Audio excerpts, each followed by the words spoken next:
always has the cheer.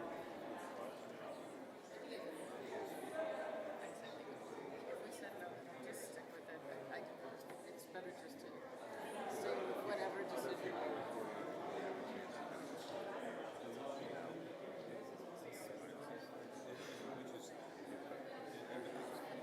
You still.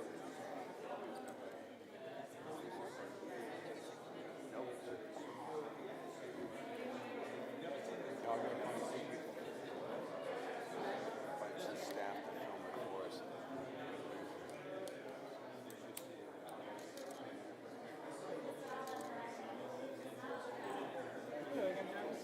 This is my colleague. We met when we were walking in. Yeah, it's good to have you.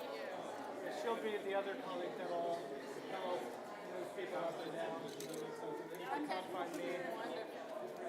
That'll be her job.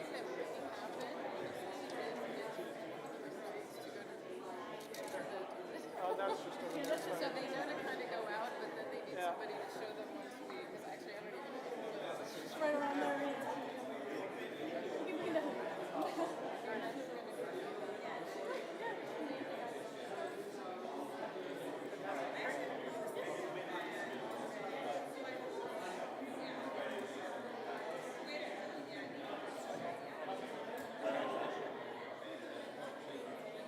Don't trust every single thing you get, okay?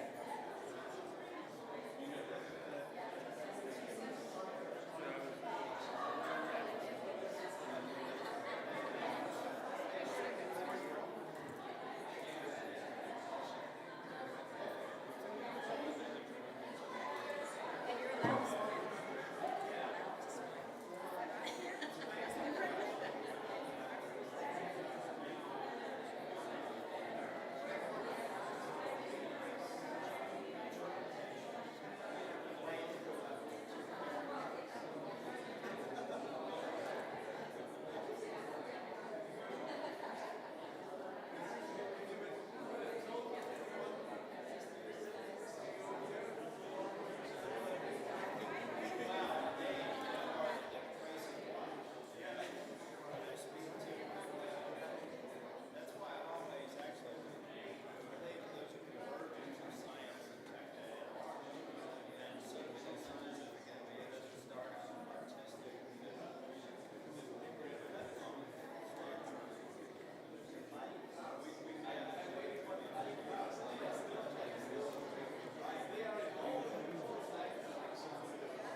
Assistant too.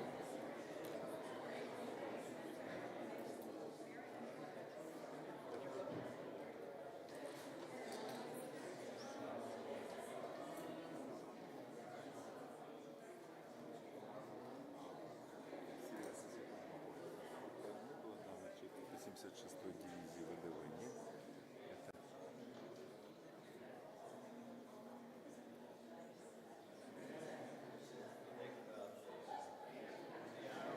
хорошо, да, нас интересует именно 76-я. Если вдруг она была, там то просто фамилия. Хорошо. Если нет, то не надо, конечно, да. Да, да. Да, да.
Ladies and gentlemen, and friends of democracy and freedom, we are so humbled to be here in this historic room in this historic city of Nuremberg. This is a symbol of rule of law and a conflict with dictators' rule of gun. And we're so grateful, and we want to thank Professor Christoph Safferling and his team at the Nuremberg Academy for co-hosting this event. For almost 75 years, this august room has symbolized justice for victims and accountability for perpetrators, no matter how high their level in government. I can't think of a more symbolic room to discuss how best to hold the elite of Russia, including Putin, accountable for the crimes being committed against the people of Ukraine today. Although not the topic of today's event, sadly, this week is again a reminder of how Friends of Democracy should be extending condolences to the family of another of Putin's victims, Alexei Navalny. He dedicated his life to seeing Russia free and at peace. He did not waver on his condemnation of the corruption and violence of Putin's regime, including Russia's war in Ukraine. His assassination sadly confirms the people of Russia are oppressed. His very valiant wife, Yulia, is clearly a determined symbol of freedom. The trials conducted in this room saw many of the major Nazi war criminals brought to justice. They set the basis for much of the international law that will be used to hold Russian perpetrators accountable for the crimes they have committed in Ukraine. In his opening statement at the Nuremberg trials of November 21, 1945, U.S. Justice Robert H. Jackson said, quote, "The wrongs that we seek to condemn and punish have been so calculated, so malignant, and so devastating that civilization cannot tolerate them being ignored because it cannot survive them being repeated," end of quote.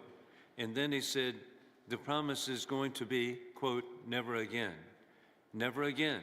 And yet today, in 2024, unbelievably, Russian authorities are committing the very crimes that the International Military Tribunal in Nuremberg was created to address. The crimes of aggression, war crimes, including the kidnapping of children, and the crimes against humanity.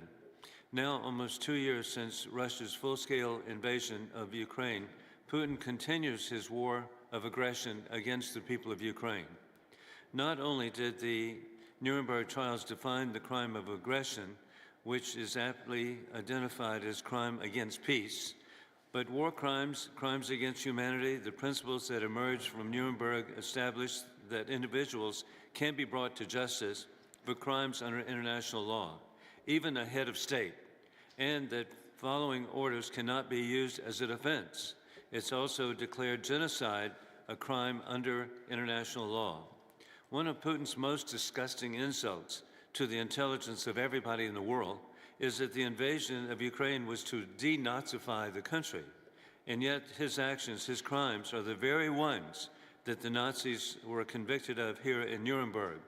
International investigations have found evidence, among other crimes, of targeting of civilians, large-scale deportation of Ukrainian citizens to Russia as children are kidnapped, torture inflicted on detained citizens and prisoners of war, and rape of women. I personally met in May in Bucha, Ukraine, those who have documented the atrocities by cell phones, and to meet with a grandmother who explained that she was just driving along with her 16-year-old grandson, and the Russian troops, without any provocation, shot her grandson to death right there in the front seat of the car. It's just inconceivable, the inhumanity in the 21st century. Russia has also been kidnapping Ukrainian children to Russia or Russian-controlled areas of Ukraine and forcibly Russifying them in an evil strategy to erase their identity. This is a war crime that I believe amounts to genocide. Just a few weeks ago, I heard firsthand from 3 children who had been rescued and returned to Ukraine from their captivity. They described their harrowing experiences, including being torn away from their families and siblings and mistreated if they refused to become little Russians. One boy described how he was put in solitary confinement for refusing Russian citizenship. These brave children who visited Washington are now working to recover from the trauma they experienced, pleaded for increased international action to rescue some 20,000 children who remain in Russia or Russian-controlled areas of Ukraine. Russia's abduction of Ukrainian children is a repeat of another crime committed here in this very room, identified, and that is in 1943, Heinrich Himmler told his generals that, quote, "What the nations can offer by the way of good blood of our type, we will take." Nazis illegally determined, if necessary, kidnapping children and raising them here with us, end of quote. The Nazis illegally took some 20,000 Polish children, as well as unknown number of children of other ethnicities, to Nazi Germany for forced Germanification. And with a German-American daughter-in-law, I truly identify with the people of Poland, now the people of Ukraine. Russia is now doing the same. This must stop. Ukraine's children, Ukraine's future must be protected. At the same time, this war has become the most documented in history. Every day, people are using their cell phones to photograph crime scenes. Drones are being used to access and record places that people cannot reach. Open source intelligence and social media are being mined for information, and artificial intelligence is being used to identify perpetrators. This evidence will be crucial in holding Russian authorities to account. Facial recognition will actually confirm perpetrators, and the chain of command will be able to identify at trial who is responsible. We've never had a cell phone war, but we've got one today, and every individual in the world has an opportunity to record the atrocities being convicted and committed. It is clear that we do not hold the Russian people in general responsible for the crimes of their government or the military. The Navalny assassination confirms that it is the Russian people who are first oppressed, and then from that oppression comes aggression. We must bring to justice all perpetrators of the heinous crimes being committed in Ukraine today by Russian authorities, all the way up to Putin. And I personally consider him to be a war criminal, as determined by the International Criminal Court. We're all working for peace worldwide, which can be achieved by peace through strength, as championed by Ronald Reagan to deter war. And we can achieve peace through lawful trial, as evidenced by the Nuremberg trials of perpetrators of atrocities to deter war. Thank you for this hearing today and our distinguished panelists, and we want to thank again the Academy and the city of Nuremberg, over and over again. There's so many people who have helped make this possible. Now, what's truly incredible, we will begin this morning with an extraordinary and historic message to the people of the world. It is from, indeed, a video that we have from Ukrainian President Vladimir Zelensky. President Zelensky is an inspiration of courage for the world. We want to thank him, and we want to thank him for the message he is presenting. Dear Chairman Wilson, dear members of the Helsinki Commission, and all the defenders of justice, first of all, I want to thank the Commission and everyone supporting its work for organizing this crucial hearing. This event is significant not only for the Commission's efforts, nor is it solely about our shared goal of holding all Russian war criminals accountable. Your work also serves as a vital signal to people worldwide. Today, the hearings take place in the same room where, after World War II, justice helped lay the foundations for a new and lasting protection of life and human rights. In courtroom 600, the site of the groundbreaking Nuremberg trials of Nazi officials, American Supreme Court Justice Robert H. Jackson delivered his famous opening statement. And it's terrible news that even after so many years and lessons, humanity must revisit the Nuremberg principles to punish a new large-scale Russian evil following Hitler's footsteps. But on the bright side, it's good news that there are still those ready to return to these principles and administer justice. Our unity works for the good of our nations and all the people in the world. First, human rights fall, then wars arise. This is a fact, and it should become a universal truth that a real, honest, and reliable end to the war cannot happen without fully restoring justice for all those whose rights and lives have been shattered by the war. No war can be truly ended without bringing to justice those thugs responsible for sparking this war, killing and torturing, deporting children and adults, and who attempt to brutally extinguish the flames of freedom and resistance in occupied territories. There is no crime against humanity and life that Putin's Russia and those serving its insane dictator have not committed. The world has seen Ukrainian cities and villages burned to the ground by the Russian army. Everyone has at least heard about the mass killings that inevitably follow the Russian flag across occupied territories. It is impossible to reconcile with the pain of families torn apart by Putin's war and the deportation of Ukrainian children. We know the names of nearly 20,000 children who have been deported. And this is likely just a part of the larger number. Potentially hundreds of thousands of Ukrainian children could have been deported. Children whom Russia refuses to return to their families and homeland, children who are now being taught to hate liberty. And we must also not forget about millions of Ukrainians surviving under the Russian occupation, deprived of even the most basic human rights. Ladies and gentlemen, let there be no obstacles on the path to justice. Just as Nazism was condemned, Putin's state must face the same fate. He places himself alongside Hitler, justifying his actions in the Second World War. He's trying to plunge the entire free world into the same suffering he has brought to Ukraine and our people. Various nations have united to help stop Russia's aggression. And I thank every nation, every leader, and all political figures worldwide who are helping to protect Ukraine. You are truly on the right side of history.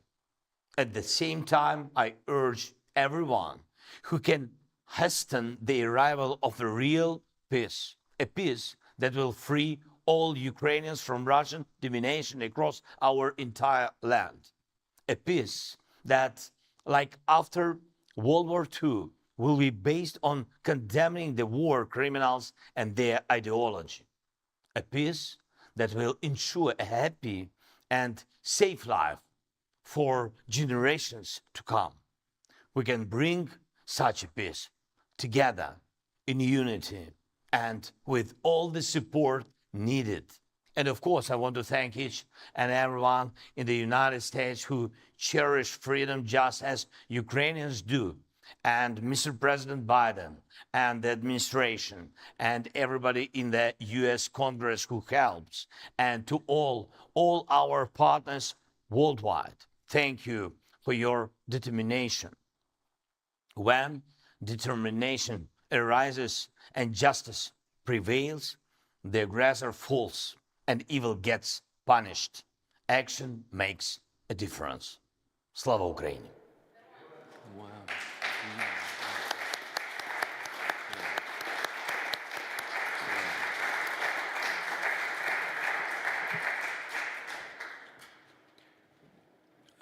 Again, how historic to be here with you and with President Zelensky. And we're grateful for the warm German welcome and the German resolve that we are seeing as we are among friends who support freedom and democracy. And we're grateful with the director of the Nuremberg Academy, Professor Christoph Safferling, and he's the director of the Nuremberg Academy and professor of criminal law and procedure, also has established the Memoriam Nuremberg Trials. Professor. Dear Mr. Chairman, Senator, members of Congress, members of German Parliament, Excellencies, ladies and gentlemen, I'm very, very pleased to welcome you, our dear friends from the United States of America, to the International Nuremberg Principles Academy. I'm very honored to be in a position to co-host this hearing, this meeting of experts on the horrible situation that we have seen now for 2 years going on in Ukraine. My name is Christoph Safferling. I'm the director of the International Nuremberg Principles Academy. And the main mission of this academy is to promote the Nuremberg Principles. And Nuremberg Principle number 1 is there is no impunity for international crimes. And I like to connect to Chairman Wilson's reminding us of Justice Jackson's opening remark spoken here in this room on 21st of November 1945. And he said, let me quote, "And let me make clear that while this law is first applied against German aggressors, the law includes, and if it is to serve a useful purpose, it must condemn aggression by any other nations, including those which sit here now in judgment." And if I may remind you that amongst those states who were sitting in judgments were the United States of America, the United Kingdom, France, and of course, the then Soviet Union. So it's my pleasure also from this room, from this lectern here, to remind Russia of its obligation to fulfill the promise of Nuremberg, the promise that it was part of then. We need to fulfill this promise today. The mission of this academy is to promote the Nuremberg Principles. Impunity is not an option.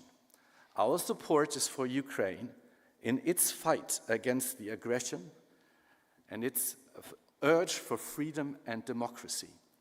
The Academy does this by capacity building programs, and indeed only a couple of weeks ago, from the National School of Judges, there were 20 judges from Ukraine here in Nuremberg for a week, and we discussed together with German judges and other experts the difficulties that they have in prosecuting war crimes. Amongst the mission of this academy is also to be and have this place as a place of discussion on modern problems of international criminal law, to provide a forum. And we have done so last year in May, when with the Nuremberg Academy lecture, we had Klaus Kress, a distinguished colleague from the University of Cologne, to talk about the crime of aggression and how it can be prosecuted with regard to Vladimir Putin and the aggression of Russian Federation against Ukraine. And the outcome of this event in May 2023 was the Nuremberg Declaration on the crime of aggression. And today we have sort of a follow-up meeting here discussing the horrible situation that the Ukraine finds itself in regarding war crimes, crimes against humanity, and the crime of aggression. So, my dear friends, I'm looking forward to this excellent panels with those distinguished experts that we have invited, and I'm very grateful for all of those who have come to Nuremberg to discuss the pressing issues together with us.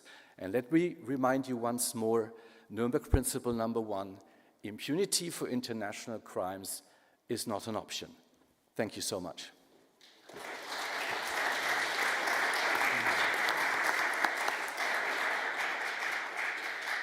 Thank you very much, Professor Sefling, and we're indeed so honored to have the Lord Mayor of Nuremberg here, Markus König, and just so grateful for his service to his hometown since 2020 as he stands for the issues of social justice, equality, and human rights. Dear Mr. Sefling, ladies and gentlemen, it is my distinct pleasure to welcome the delegation of United States Commission on Security and Cooperation in Europe, as well as all the distinguished panelists to Nuremberg and the historic courtroom 600. To paraphrase Justice Jackson, this courtroom symbolizes the triumph of the rule of law over wrongs that have been so calculated, so malignant, and so devastating that civilizations cannot survive their being repeated. It is therefore fitting that a hearing of the Helsinki Commission on such a timely and pertinent topic is being conducted in this esteemed venue. The United Nations has described the atrocities committed by the Russian Federation, its leadership and soldiers in Ukraine, as a catalogue of cruelty. The international community has a responsibility to gather evidence of this cruelty and to hold the perpetrators accountable for inflicting this unimaginable cruelty on a peaceful nation and its innocent people. That such a distinguished body as the Helsinki Commission is exploring how international law can be challenged to further such accountability is an admirable initiative.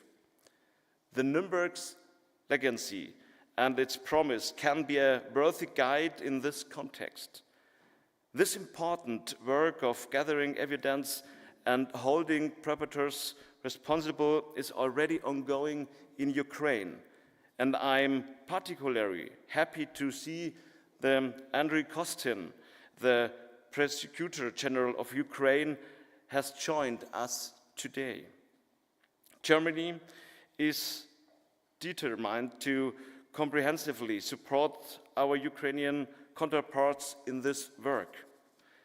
This is displayed by the important presence of Dr. Lars Otte, the Deputy Public Prosecutor General of Germany, whose office is doing indispensable and crucial work in this regard. I would also like to extend a special welcome to all the others distinguished panelists who are involved in this special event. This event is being held in cooperation with the International Nuremberg Principles Academy. Only a decade after its establishment, the excellent work of the Nuremberg Academy has played a significant role in keeping alive the message and the spirit of the Nuremberg Principles. The Academy's work is helping aid the fight against impunity worldwide, as well as preparing the next generations to see the value and potential of international criminal law. As one of the Academy's founders, the city of Nuremberg is proud to continue supporting its multifaceted programs. I wish you all the best for the conduct of a successful event and welcome all again warmly to our city of Nuremberg. Thank you very much.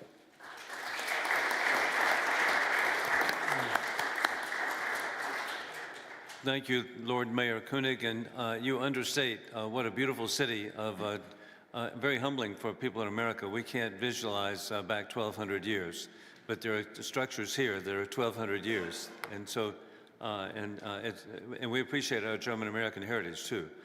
With this, I'm grateful that we have a member of the Bundestag, Tobias Winkler. I have the privilege of working with him as a member of the German Parliament with the Organization of Security and Cooperation in Europe, and prior to his service in the Bundestag, he worked with the European Parliament. And Tobias Winkler. Thank you, Mr. Chairman, Senator, Congresswoman, Congressman, dear ladies and gentlemen.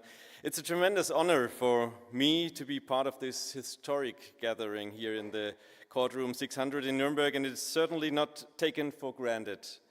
Today, as we convene in this space that holds so many echoes of the past, we are reminded of the enduring commitment to justice, democracy, and human rights. We stand together as an alliance of democratic nations, united by the principles of human dignity, freedom, democracy, equality, and rule of law. The choice of this venue, with its historical significance, serves as a powerful reminder of the resilience of democratic ideals and the capacity for nations to heal and to rebuild. Today we gather in the same space not to dwell on the darkness of the past, but to draw inspiration from the transformative power of justice and reconciliation. The Helsinki Commission and its commitment to fostering cooperation and understanding among democratic nations plays a crucial role in upholding the principles enshrined in the Helsinki Accords. As we stand together in this symbolic courtroom, let us reflect on the lessons of history and renew our commitment to building a world where justice prevails, especially in view of the horrible war crimes committed in Ukraine. It is essential to acknowledge the pivotal role of the United States played in aiding Germany's post-war reconstruction and reprocessing of guilt after World War II. The commitment to rebuilding Germany, both physically and morally, exemplified the belief that nations, no matter their past, could emerge from the shadows and contribute to a more peaceful and prosperous world.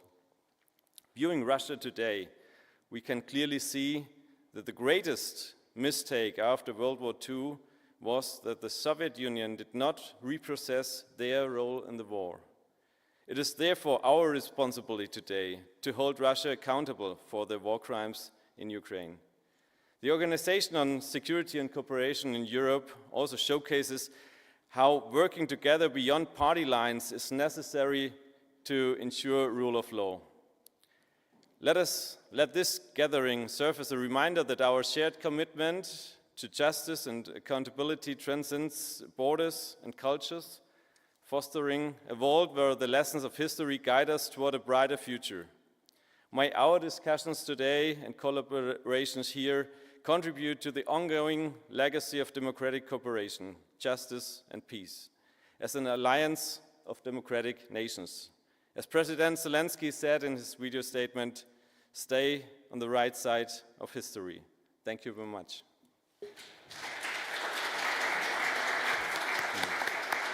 And thank you, Member of Bundestag Tobias Winkler.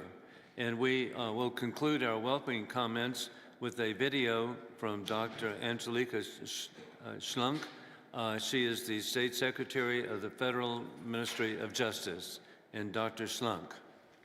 Such a huge defeat for the basic idea and validity of international law that we must do everything we can to avoid it.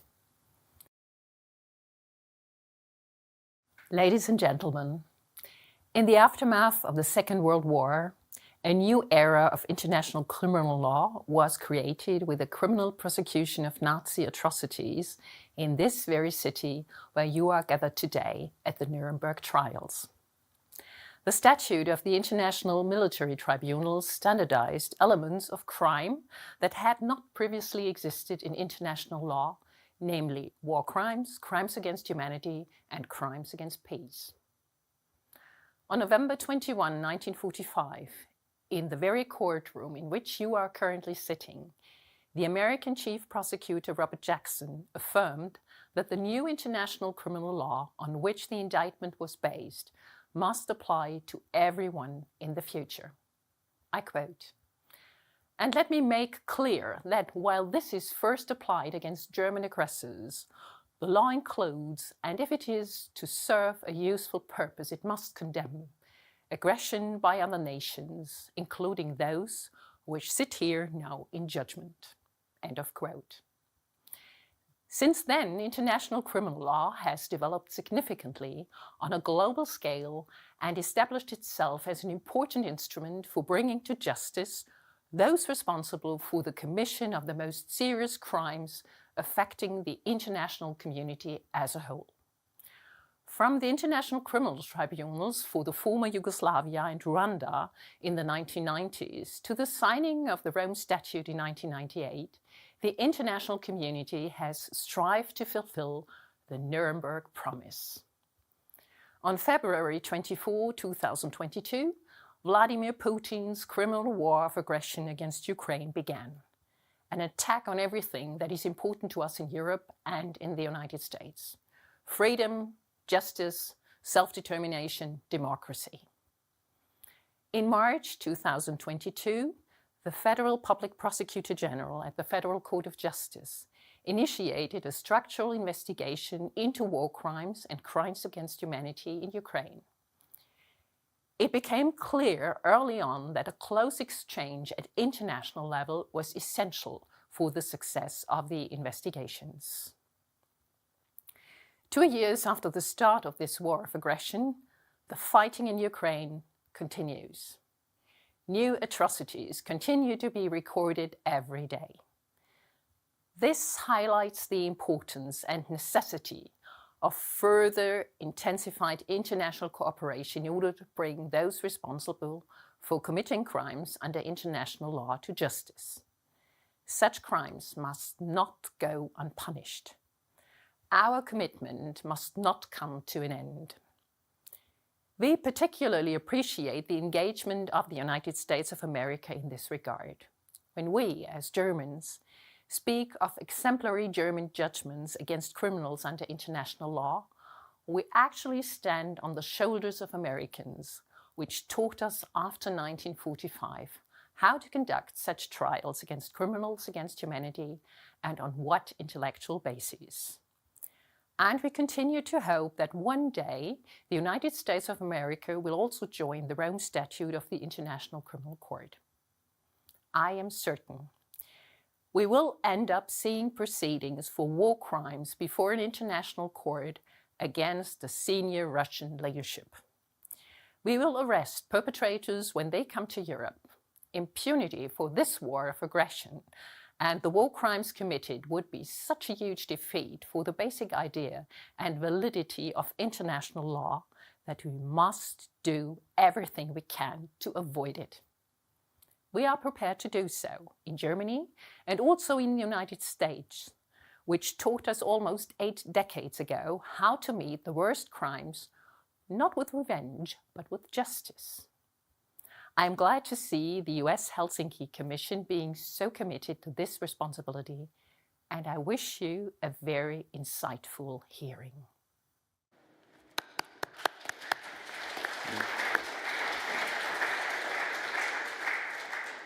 Thank you very much, State Secretary Schlunk.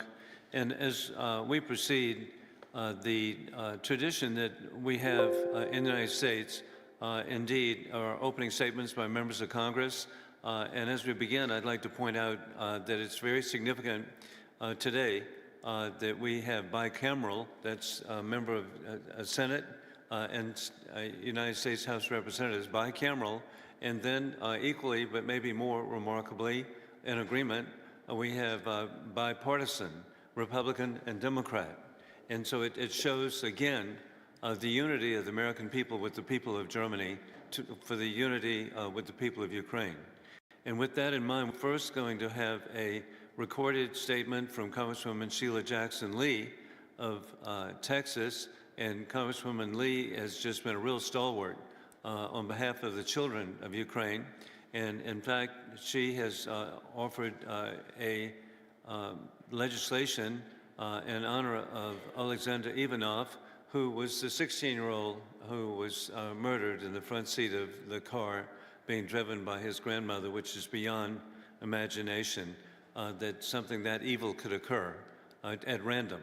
And then she will be giving a pre-recorded audio and unable to be here, but then we're so fortunate we will have Senator Tom Tillis of North Carolina, who has been a leader in the U.S. Senate to achieve 70%, that's pretty good, in support of the funding for the people of Ukraine, Israel, and Taiwan.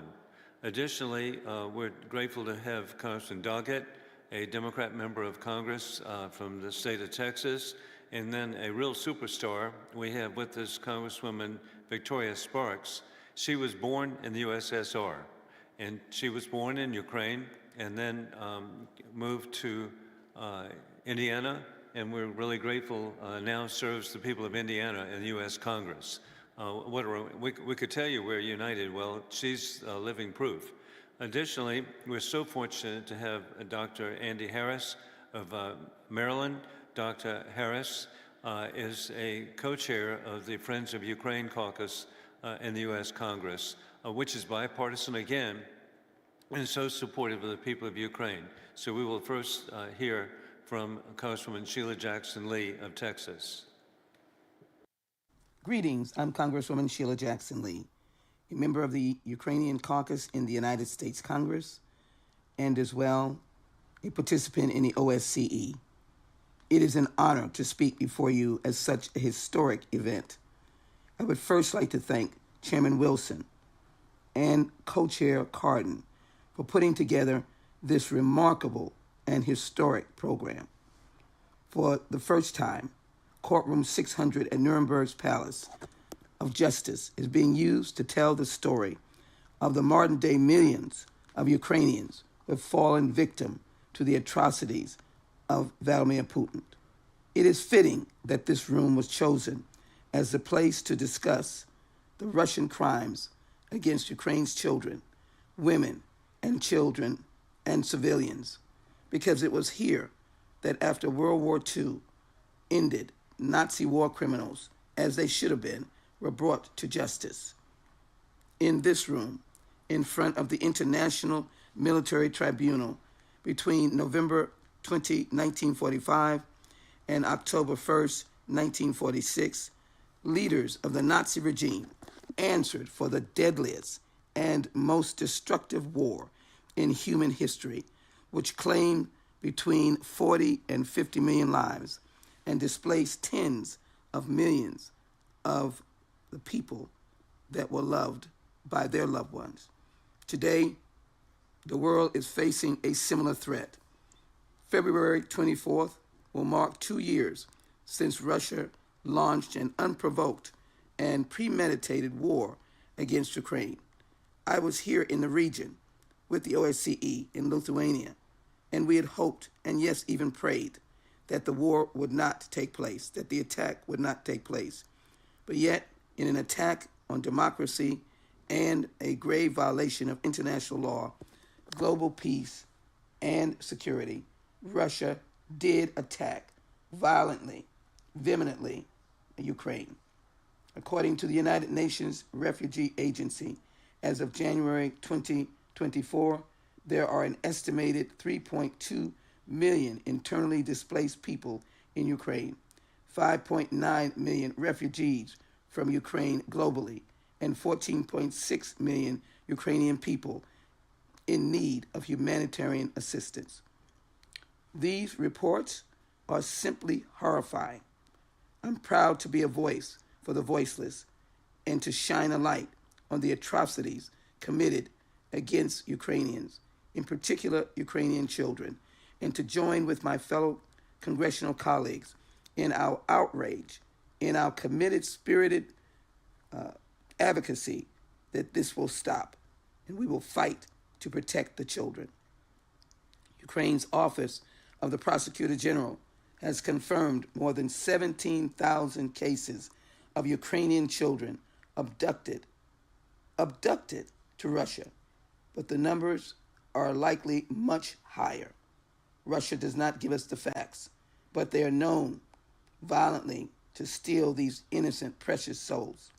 The United States State Department has said it has reliable information that Russian authorities have deliberately separated Ukrainian children from their parents during so-called filtration procedures and abducted others from Ukrainian institutions before putting them up for adoption inside Russia and estimates that the number may be as high as 260,000 precious souls stolen from their heritage and their families. This is only the first step in what appears to be a deliberate Russian policy. Once Ukrainian children arrive in Russia or in Russia-controlled parts of Ukraine, they are put into Russian orphanages. I would call them detention cells, jails, where they cannot get out and or communicate with any of their family members. Can you imagine the fear of these precious souls? After a short period, they are given Russian citizenship, and in May of 2022, Putin signed a decree streamlining the process for children to receive Russian citizenship and for adoption, really to the advantage of the Russian people and to Vladimir Putin, not for the safety of these children, not for the love of these children, but to take advantage of these innocent children who have no other out, no other refuge, no other way to address their pain. In Russian custody, Ukrainian children are subjected to re-education programs meant to Russify them, told that their parents no longer wanted them, and convinced that their future lies in Russia. Just think for a moment to be told as an innocent child that your loving parents that you remember from birth no longer want you, no longer care for you. How cruel, how venomous, how horrible. We must stop this. In addition, almost 2/3 of the country's children have been placed according to the United Nations, and disruptions to education may never be fully recovered. In this regard, I would like to recognize the Ukrainian government exceptional campaign to keep children linked to their schools by mobilizing the remote learning infrastructure built up during the COVID-19 pandemic, as well as the many European countries which have opened their schools to Ukrainian refugee children. Children and their families they need support to deal and to heal with the trauma they have experienced. Thankfully, there are organizations on the ground providing psychological treatment, art therapy, humanitarian aid, and for some, even new homes. We all need to support such programs and to act now to ensure their continued action and expanded reach. The longer children go without receiving treatment for their trauma, the longer it will take to heal them, and they will turn into broken adults, wondering why they were abandoned and why they were left without love and nurturing. We so appreciate the passion of Congresswoman Sheila Jackson Lee for the children of Ukraine. And again, we're so fortunate, bicameral, House, U.S. House, and now U.S. Senate, Tom Tillis. Thank you, Mr. Chairman. Thanks to the distinguished panelists and the guests today. I want to thank you all for being here. I think this is a historic event. It's particularly noteworthy that we do have a bipartisan, bicameral delegation here to hear from the panelists. I can't think of a better venue than this very room to have such a hearing. This room, after the Second World War, trials were held that uncovered war crimes perpetrated by high-ranking Nazi officials, physicians, judges, industrialists, SS commanders, police commanders, military personnel, civil servants, and diplomats. And now we sit here today to hear testimony of atrocities perpetrated by the Russian military under Putin's command. Horrific accounts of women, children, civilians being brutally murdered and raped. Accounts that we haven't seen on European soil since World War II. The world has borne witness to unspeakable horrors that Putin and his forces have done to the Ukrainian people, bombing maternity wards, beheading prisoners of war, raping women, torturing and executing civilians, and abducting thousands of Ukrainian children. The family of democratic nations has a moral obligation to hold the Russian government accountable. We must work together to bring these crimes and Putin's illegal and unprovoked invasion to an end. As the co-chair of the Senate Human Rights Caucus, as well as the Senate NATO Observer Group, I find it imperative that we continue to support Ukraine and bring this war to a successful conclusion on behalf of the Ukrainian people. Putin is losing, ladies and gentlemen. I look forward to the day that we bring him before a criminal court and hold him accountable and his evil allies accountable for the death and destruction that he has caused. The free world must refuse to back down from Putin, a bully and a criminal, and we must support the people of Ukraine. By supporting Ukraine, we are showing other adversaries like Iran and China that we will not let these atrocities go unpunished. Thank you all again for being here today, and I look forward to hearing your testimony.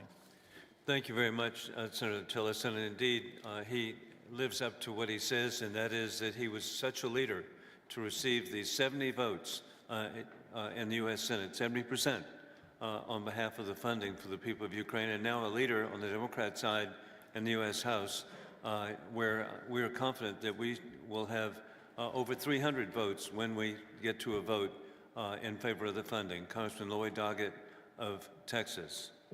Thank you very much, Mr. Chairman. I have a particular respect and reverence for this courtroom, especially from my personal years in black robes serving as a justice on the Texas Supreme Court before I came to Congress.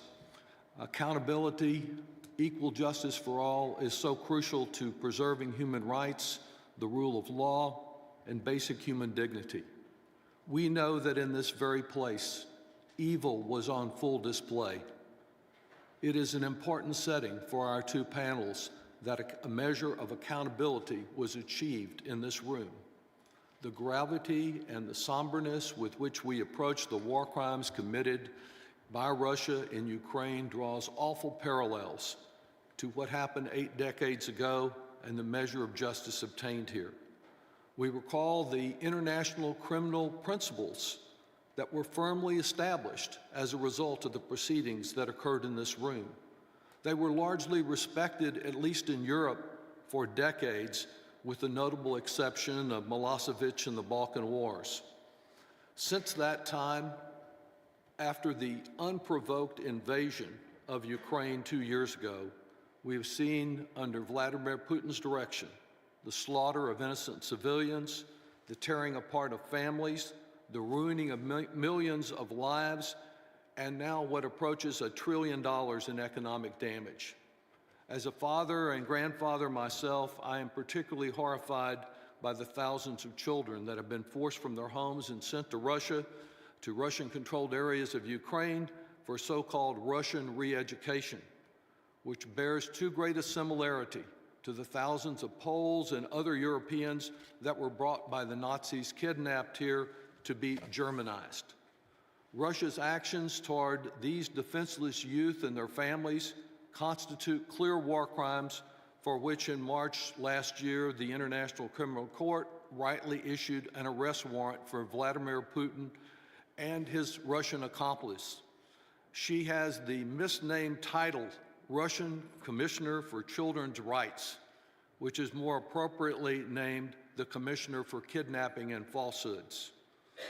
While ongoing world attention has now been focused on the humanitarian crisis in Gaza, Putin continues his onslaught. He hopes that lack of resources and lack of focus, and perhaps a change in administrations in the United States, will lead to victory in his war of oppression. Free countries everywhere cannot let Ukraine lose this fight.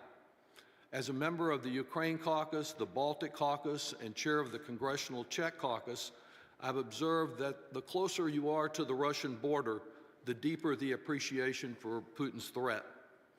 The rest of us, though, must not be distracted or misguided by the notion that distance provides us defense. Especially in this modern world, geographic distances and oceans offer little protection from the threat of a tyrant. Authoritarianism is clearly on the rise. Its leaders continue to promote lies and false narratives as they seek ways to divide us in the West and destabilize democracy. As our gathering in this historic courtroom indicates, it is certainly not enough to simply catalog crimes.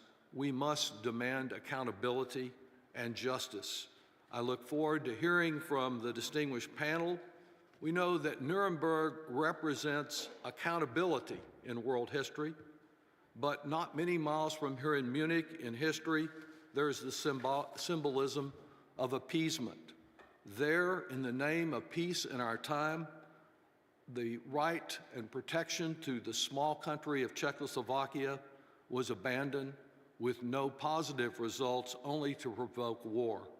Now is the time to reject the appeasement caucus within the United States Congress and within many countries in the West, and to say yes to freedom. We must unite on a bipartisan basis to provide the immediate military assistance that Ukraine needs, and then ultimately to bring to justice the war criminals that continue to wreak havoc in Ukraine today. I yield back. Thank you very much, Congressman Doggett. And again, to see Democrats and Republicans come together, and then remarkably how fortunate we are in the U.S. Congress to have a Ukrainian American serving with Victoria Sparks from Indiana. Thank you, Mr. Chairman. Thank you, my colleagues, and thank you for, people present in the audience, and really for Germany, and have us in this historic courtroom, but also in these historic times. And I'm going a little bit deep in times and really say what are these times are about.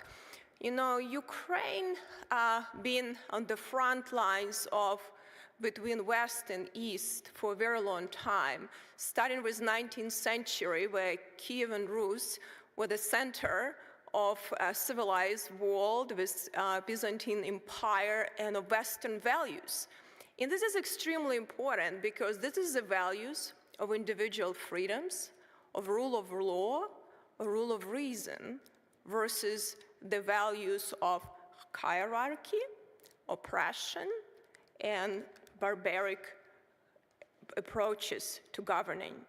And unfortunately, since that time, Ukraine was a battleground for these values. Unfortunately, Russia, with Putin regime, went back into dark ages.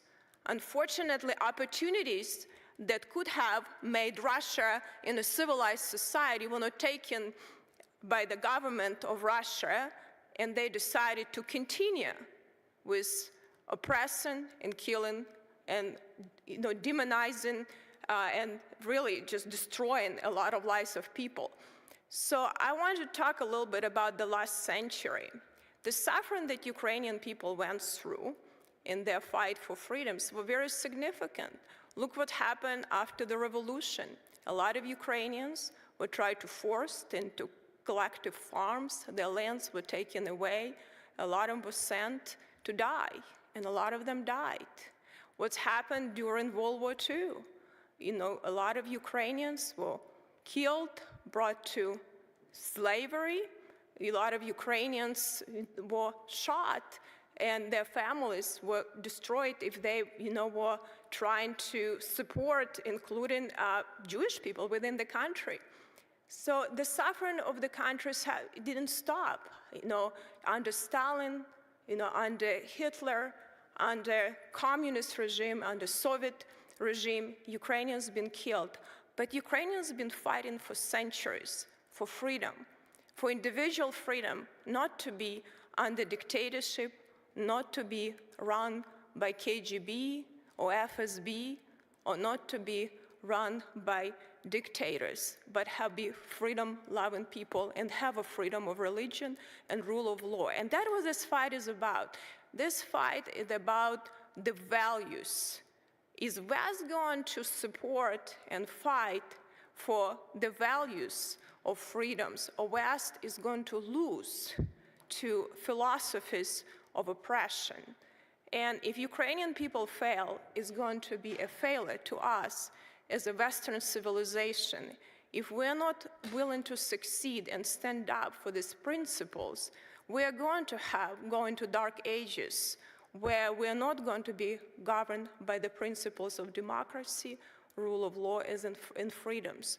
So I'm happy to see that we have, bipartisan and bicameral group of people coming from the United States, but I would like to see us as a West and countries that believe in that, including Germany, to be able to have a serious discussions. Are we going to embrace freedom? Are we going to fight for our Western philosophy, or we're going to fail? And I don't think that's something that we can afford. Too many people died for our freedoms. And a lot of Americans came here to free Europe, and Americans will stand for freedom and around the world, and we'll be dealing with our domestic issue because America has to be strong internally and America will be strong externally. So thank you for being here. I think that is a joint conversation and we need to find solutions, but we have to succeed and win in this war against evil. Thank you. Thank you very much, Congresswoman, and I don't mind being repetitious. We have a daughter of Ukraine serving in the U.S. Congress. What better way to show the love and affection that we have for our Ukrainian friends and how we want the best for the people of Ukraine. And then a leader in the Ukrainian Friends of Ukraine caucus in the U.S. Congress, Dr. Andy Harris of Maryland. Thank you very much, Mr. Chairman, for yielding me time for an opening statement. First, I'd like to thank you, Mr. Chairman, for holding this field hearing today. 4 years ago, Senator Roger Wicker held the first Helsinki Commission hearing outside the United States. It was held in historic Gdansk. That hearing was entitled Baltic Sea Regional Security.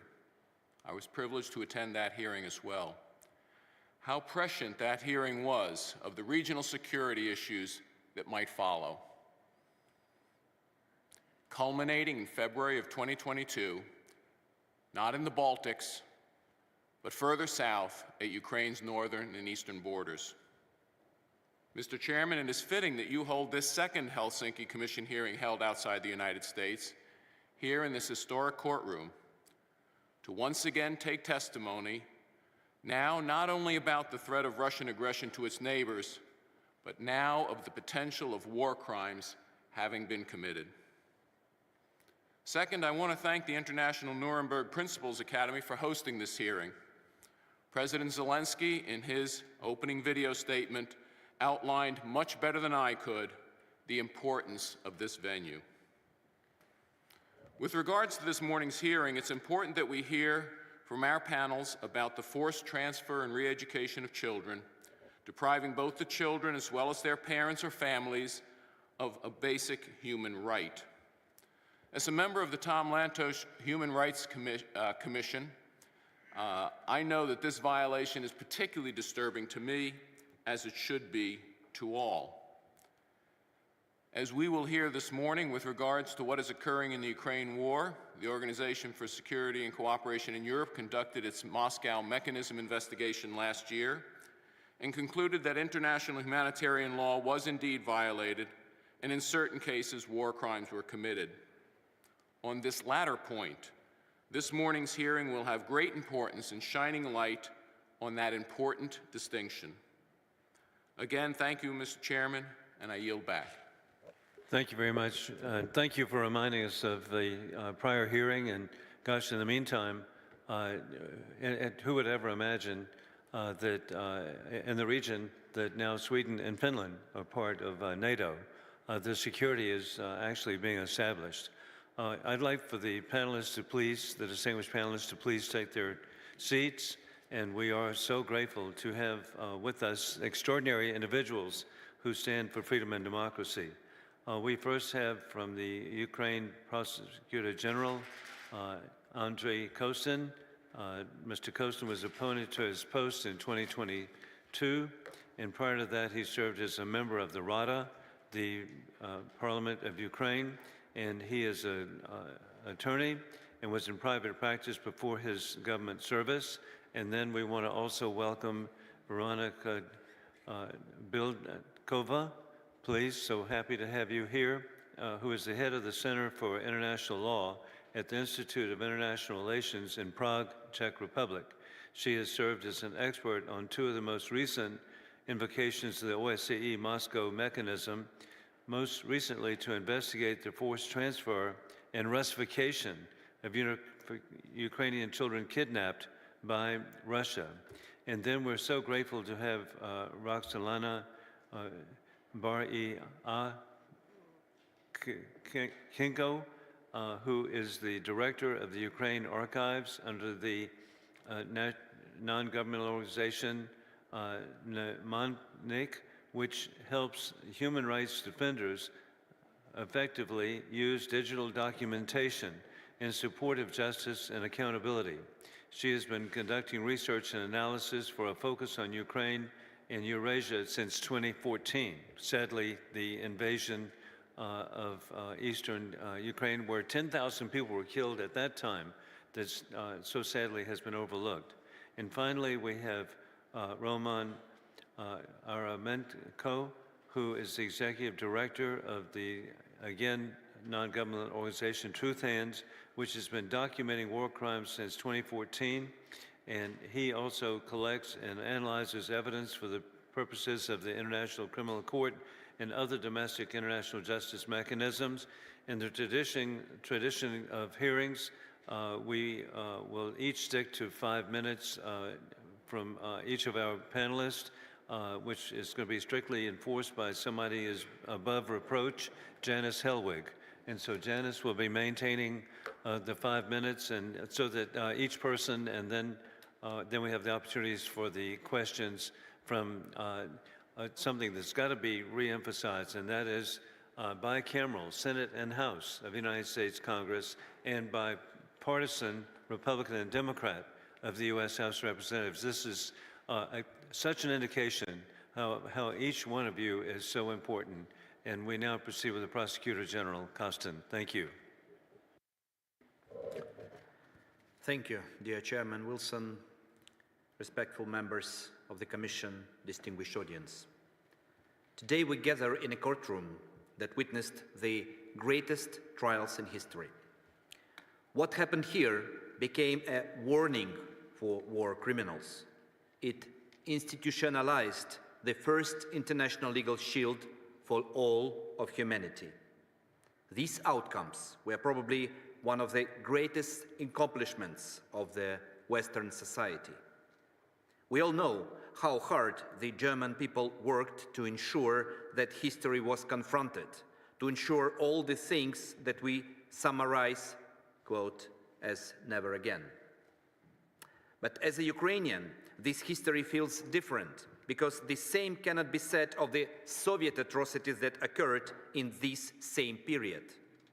The true death toll remains unknown. Millions of Ukrainians alone were executed, deported, died from Stalin's policy of starvation, and there were never any trials, never any lustration. Those methods of subjugation and internal control that were never put on trial remain core tactics in Russia's operational manuals.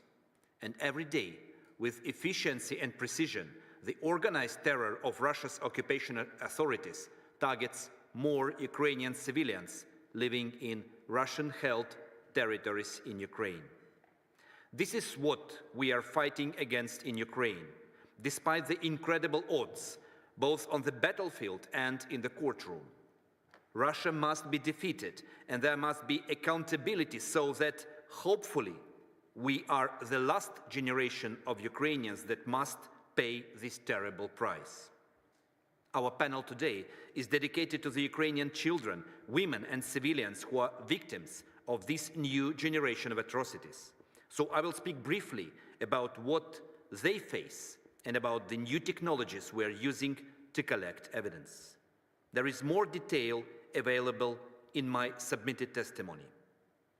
We know quite a lot about what life behind the occupation line looks like from the areas that have been retaken by Ukrainian forces. While the Russians hold an area, they rule through psychological terror. When they are driven out, They steal and destroy everything as they go. But this economic and physical devastation is only a pale reflection of the psychological destruction they have left behind. This has devastating ramifications, especially for children. As Russia targets civilian areas and infrastructure, schools and hospitals and other sites where children may gather are not spared. Children are killed and maimed by Russian shelling. Russia that then denies humanitarian access, including preventing evacuations of the wounded and civilians. Children are victims of sexual violence. They have been used by Russian forces to establish checkpoints and assist troops, and they have been stolen from their families, forcibly deported and forcibly adopted into Russian families as part of a terrible campaign of Russification. So far, we have documented the forced transfer and deportation of up to 20,000 Ukrainian children to Russia and Belarus, where their Ukrainian nationality is erased. It is no accident that the first 2 arrest warrants issued by the ICC for President Putin and so-called Commissioner Lvova-Belova are for the forced deportation of children. This process is designed to make it incredibly difficult to track and recover any of these children. So far, only 388 have been recovered. Every day that these children remain abducted, they lose more of their identity. The older children are forced to undergo so-called re-education to become Russians. For teenage boys, this often includes militarization programs. Under international law, Russians' actions are war crimes and crimes against humanity that would also amount to the crime of genocide, in line with 1984 Genocide Convention, explicitly prohibiting the forced transfer of children from one group to another. Ukraine is doing what it can to stop these practices and support victims. There are details on these measures in my submitted testimony. When it comes to women, conflict-related sexual violence and related crimes have been prevalent. My office has established a dedicated unit within that specializes on the prosecution of CRSV, in line with international standards and best practices for victim-centric, trauma-informed approaches. We're actively investigating more than 270 cases. We hope that our new capacities to support victims will encourage more to come forward. With regard to civilians in general, the use of arbitrary detention, torture, and ill treatment of local civilian populations is systematically implemented in Russian-occupied territories. We have discovered torture chambers in a number of places, locations where people were collectively detained, abused, executed, and buried in mass graves. Up to 16,000 Ukrainian civilians are detained in occupied territories without any grounds defined under international humanitarian law. It is imperative that these civilians are identified, protected, and returned before it is too late. On this issue, we need support from the international community. Finally, let me briefly address the use of technology in the collection of evidence. Russia is committing war crimes at scale so far, over 122,000 individual war crimes. The ability to identify perpetrators and assemble effective prosecutions become a complex data exercise. And in this area, we believe there are some revolutionary initiatives underway. Palantir is helping apply the most advanced big data analysis software, including to map the Russian chain of command and document sites of attacks and of civilian and prisoners of war detentions. Microsoft Azure transcribes huge amounts of video and audio materials and makes it searchable. Drones from Skydio quickly record a crime scene from different angles and determine, for example, what weaponry was used and from which trajectory it was fired. The Eyewitness to Atrocities application allows the capture of verifiable footage and preserves its authenticity. The Core International Crimes Evidence Database, set up by Eurojust, is a unique database to preserve, store, and analyze evidence. My office is also developing a central automated case management system integrating prosecution and law enforcement agencies with generous support of the European Commission. Russia's war against Ukraine is probably the most documented war in history, and we will use all the data to bring accountability. I am grateful to everyone here today, to our American European partners who are dedicated to helping us to hold Russia to account for its crimes. But this accountability will only come after Russia has been defeated in Ukraine. The war must be won. History must be confronted. on this hallowed ground if anywhere this truth is known. Thank you for your attention, for your partnership, and for your commitment to ensuring Ukrainian stories are known. Thank you very much, Prosecutor General Kostin. We now proceed to Professor Bilkova. Mr. Chairman, members of the U.S. Congress and of the U.S. Senate, Excellencies, ladies and gentlemen, it is an honor for me to participate in this hearing taking place in the historical courtroom 600. I'm also honored to be on this panel as the only non-Ukrainian. In my short intervention, I would like to focus on the inquiries carried out within the so-called Moscow mechanism of the OSCE, Organization for Security and Cooperation in Europe. The mechanism, established in 1991, makes it possible for any of the 57 participating states of the OSCE to establish a mission of experts and to task this mission to conduct investigation with respect to any alleged violation of international law, especially international humanitarian law and international human rights, falling under the OSCE human dimension. From 1991 to 2021, the mechanism was triggered 9 times. Since then, that means over the past 4 years, it has already been triggered 5 times, 3 times with respect to the situation in Ukraine. And I had the honor of being part of all these 3 missions of experts on Ukraine. The first 2 missions had a general mandate to establish the facts and circumstances surrounding possible violations of international law that occurred from February to June 2022 in the territory of Ukraine. The third mission focused specifically on one such violation, the forcible transfer and deportation of Ukrainian children to the occupied territories and to the territory of the Russian Federation. The 3 missions used similar methodology based on legal materials, official statements, media reports, interviews with national authorities and with victims and witnesses. A visit to Kiev and to certain other places such as Bucha and Irpin also took place. The first 2 missions, that means those with a general mandate, found clear patterns of violations of both international humanitarian law and human rights law, attributable in their large majority to the Russian Federation. Some of the most common and widespread violations include the failure to distinguish between military and civilian objectives while conducting hostilities, deliberate attacks against protected persons and protected objects such as hospitals or schools, targeted killing and enforced disappearance of civilians, including journalists or human rights defenders, and instances of torture, mistreatment, and rape. Moreover, by causing a high level of destruction and environmental devastation, the Russian forces cut many inhabitants of Ukraine from access to vital services such as healthcare or education, and they forced millions of these inhabitants to leave their homes or even to leave their own country. There is no doubt that these acts constitute violations of international law at the state level, and there is also no doubt that many of them amount to crimes against humanity or war crimes at the individual level.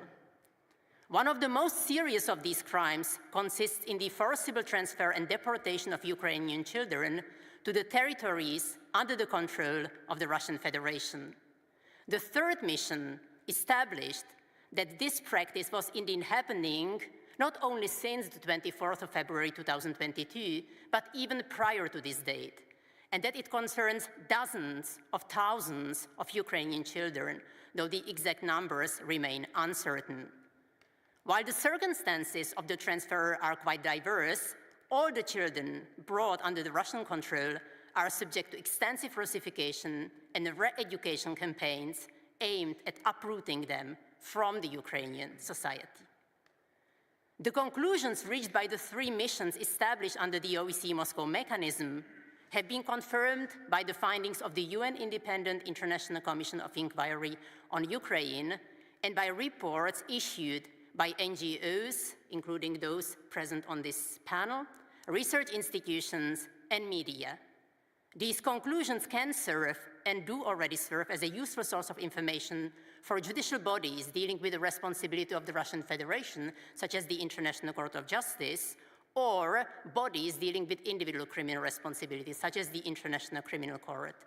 In this way, the three reports can, and hopefully will, contribute to ensure justice for the victims of Russia's war of aggression against Ukraine, which in 4 days' time will have already lasted for 2 years, which is truly unbelievable. Thank you very much for your attention, and I would be happy to address any questions or queries you might have. Thank you so much, Professor Bilkova, and we now proceed to Ms. Burvanenko.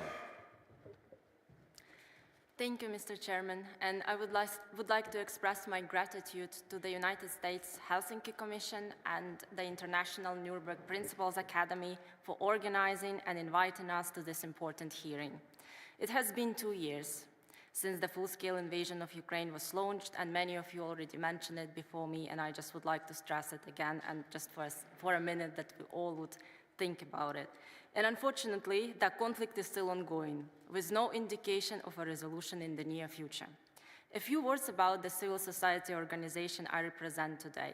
Mnemonic is an international NGO which is based in Berlin, which operates globally to support human rights defenders, legal practitioners, and investigative journalists in their efforts to document and preserve possible evidence of human rights violations and war crimes. Mnemonic started its operation focusing on Syria by developing tools and methods to preserve open source information which could serve as evidence in court. Subsequently, Mnemonic expanded its work to Yemen, Sudan, and now Ukraine. The full-scale invasion started in February 2022. As it was mentioned before, now it would be in few days, 2 years. And Mnemonic received a request for assistance from Ukrainian civil society groups. The request was for support in archiving and preserving open source data in relation to the unfolding atrocities committed in Ukraine. Since then, Ukrainian Archive, as a standalone program of Mnemonic, has been working to preserve critically important information, which has contributed to investigations and case-building processes.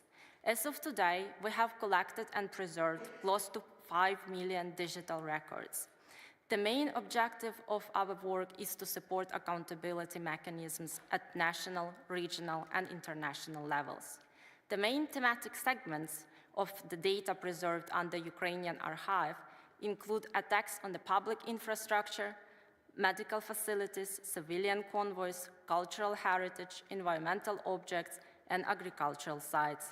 The monitoring and collection of this information is a collective effort involving Ukraine 5 AM Coalition, and we have another representative of Ukraine 5 AM Coalition here today with us through sounds, and then another certified organization as of today. Bellingcat, the Conflict Environment Observatory, and Global Rights Compliance, in particular Starvation Justice Team. Key sources of information collection in the context of Ukraine include Telegram, YouTube, Twitter, nowadays X, Facebook, as well as relevant websites, which include publicly available testimonies by witnesses and victims. The preservation and archiving of such online content are crucial because it might be deleted rather quickly due to the various reasons. This information we gather is collected and preserved in compliance with the Berkeley Protocol on Digital Open Source Investigations. The Berkeley Protocol on Digital Open Source Investigations sets out the professional standards that should be applied in the identification, collection, preservation, analysis, and presentation of digital open source information and its use in international criminal investigations. Open source information is an information that any member of the public can observe, purchase, or request without requiring special legal status or authorized access. The digital records have been preserved on the Mnemonic platform in evidentiary manner, which includes the available information on chain of custody and the metadata of each record, such as date and time, and if available, location of uploading. Upon request from investigative authorities, relevant information has been shared in the form of search memos containing preserved data and investigative reports, which provide a comprehensive analysis of the incident, including the indication of the impact of the attack and, if possible, identifying potential responsible party for the attack. These documents can offer additional information, serve as circumstantial evidence, and sometimes as direct evidence, or provide the lead in investigations. We currently witnessing the largest armed conflict in Europe since the end of World War II. The collection of potential evidence of war crimes should be a collective effort of witnesses and survivors of the unfolding events in Ukraine, as well as the civil society organizations and criminal justice practitioners in Ukraine and beyond. The further development of justice and accountability ecosystems and efficient digital documentation governance mechanisms would strengthen this effort undertaken in Ukraine over the last 2 years and could support accountability mechanisms not only in Ukraine but also in other conflicts across the globe. Grave crimes allegedly committed in Ukraine represent a profound challenge not only for the international justice system of today, it would also be important to consider amendments and modernizations of judicial systems of some countries so as effectively prosecute such crimes committed in Ukraine and elsewhere, as well as to effectively utilize universal jurisdiction. In this context, it's important to take into account the limited capacity of some domestic legal systems to absorb and process such vast amounts of information due to the legislative and other constraints. There is a need to exchange lessons learned between those countries which already have an experience in using this information as evidence and those countries which lack this experience. These countries also need assistance in building up their digital infrastructure and setting up workflows which are essential for resources allocation and technological development, including within the civil society. When the full-scale invasion of Ukraine was launched 2 years ago, international and national justice systems were largely unprepared. Nowadays, however, we do have a much more structured system supported by organizations such as Eurojust and the cross-border efforts for coordination and legal assistance among various groups. The next big question, which has arisen in many accountability fora, is how efforts such as mnemonics, large-scale data preservation, can be processed and utilized in the most efficient manner. The key questions we should ask in this regard include: who should ultimately govern this data? What is the most effective way to process publicly available information? And finally, how can we best record the story of Ukrainian people and sufferings they have endured? We shouldn't underestimate the value of open source information and its important role in ensuring accountability for war and other serious crimes. For instance, preserved open source information, machine learning systems, and AI can help identify attack patterns. These tools can also support efforts in countering mis or disinformation. In addition, facial recognition, open source tools can support efforts to locate missing persons, in particular deported children. To conclude, I would like to say that even if justice is often a long and complex process, it is our common responsibility that the core international crimes, including the crimes of aggression, should not go unpunished. And with that, I would like to thank you for your attention and would be happy to address any questions you might have. I yield back, Mr. Chairman. Thank you very much, Ms. Burbanenko. And now we proceed to Mr. Avramenko. Thank you, Honorable Chairman Wilson, respectful members of the Helsinki Commission, ladies and gentlemen.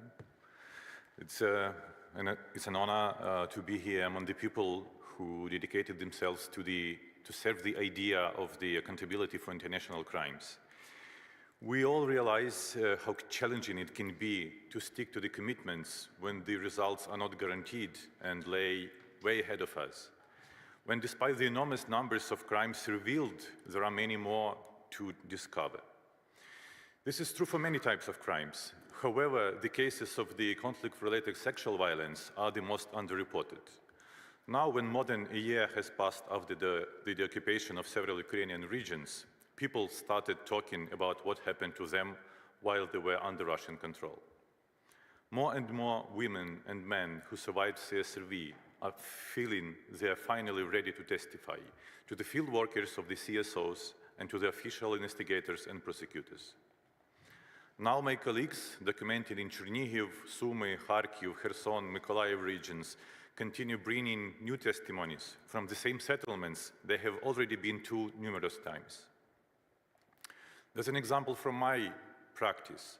Several days after Russian troops were expelled from my home region, I was interviewing a young woman in her 20s. She told me, as I thought, everything about what happened during the occupation, about the closed, overcrowded dungeon where Russian soldiers kept civilians.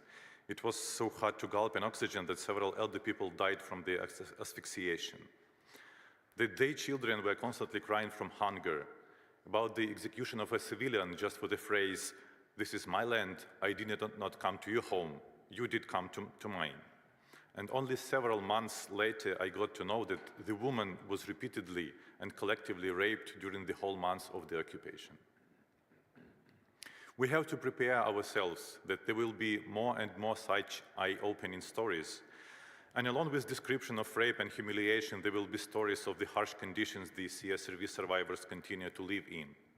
The need for psychological and legal support, compensations to wage ruined lives, and of course, accountability.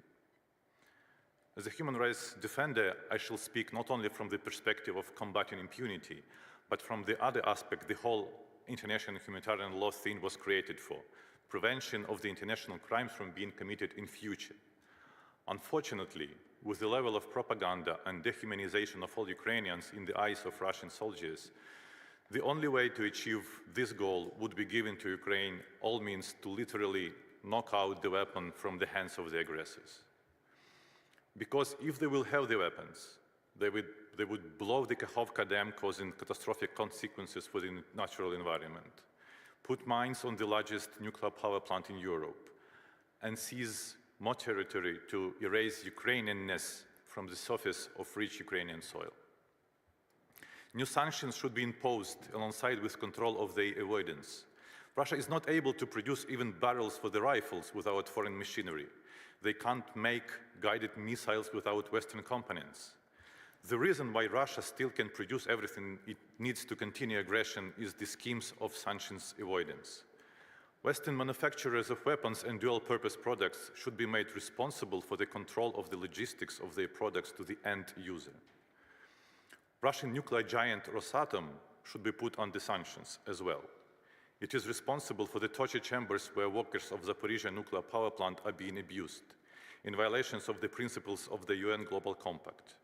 Replacing Rosatom in emerging markets has a clear pro-human rights sense, limiting the earnings of businesses that profit from crimes, serving as an exemplary model for others, demonstrating Rosatom's unreliability as a partner for developing markets. Commission of international crimes is the method to wage wars for Russia, and it has rarely been strayed from this road. 2 weeks ago, together with Human Rights Watch and City Research, we presented a report describing how Russia devastated the city of Mariupol. The conclusions are clear. During the siege, 20,000 fresh and well-trained troops of Russian regular army besieged the city populated by 450,000 citizens. The garrison consisted of 4,500 US soldiers. Despite the proportion 1 to 100 between combatants and non-combatants in favor of civilians, Russian generals fought that battle as if they were in a playing field, and there were no civilians at all, and their homes. The city was bombarded with ground-based artillery systems, unleashing barrages that targeted entire neighborhoods. It was bombed with 500-kilogram bombs dropped from the airplanes indiscriminately, and from the sea, it was attacked with heavy-caliber ships' guns from the Russian Black Sea Fleet. As a result, 93% of 477 high-rise buildings in the central district of the city were damaged or destroyed. For 8 weeks of the siege, at a minimum of 8,000 civilians were killed or died from the lack of basic facilities.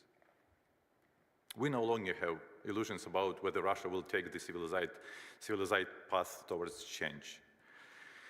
Its will of impunity for terror can be stopped without breaking it, both on the battlefield and in the courtrooms. Near 120 war criminals were convicted in this room in a series of trials. We realize it's just a handful of the abusers in comparison to all crimes committed during World War II. With all our resources united, I believe we will be able to change this proportion in favor of justice. Thank you for staying committed. Thank you for your service.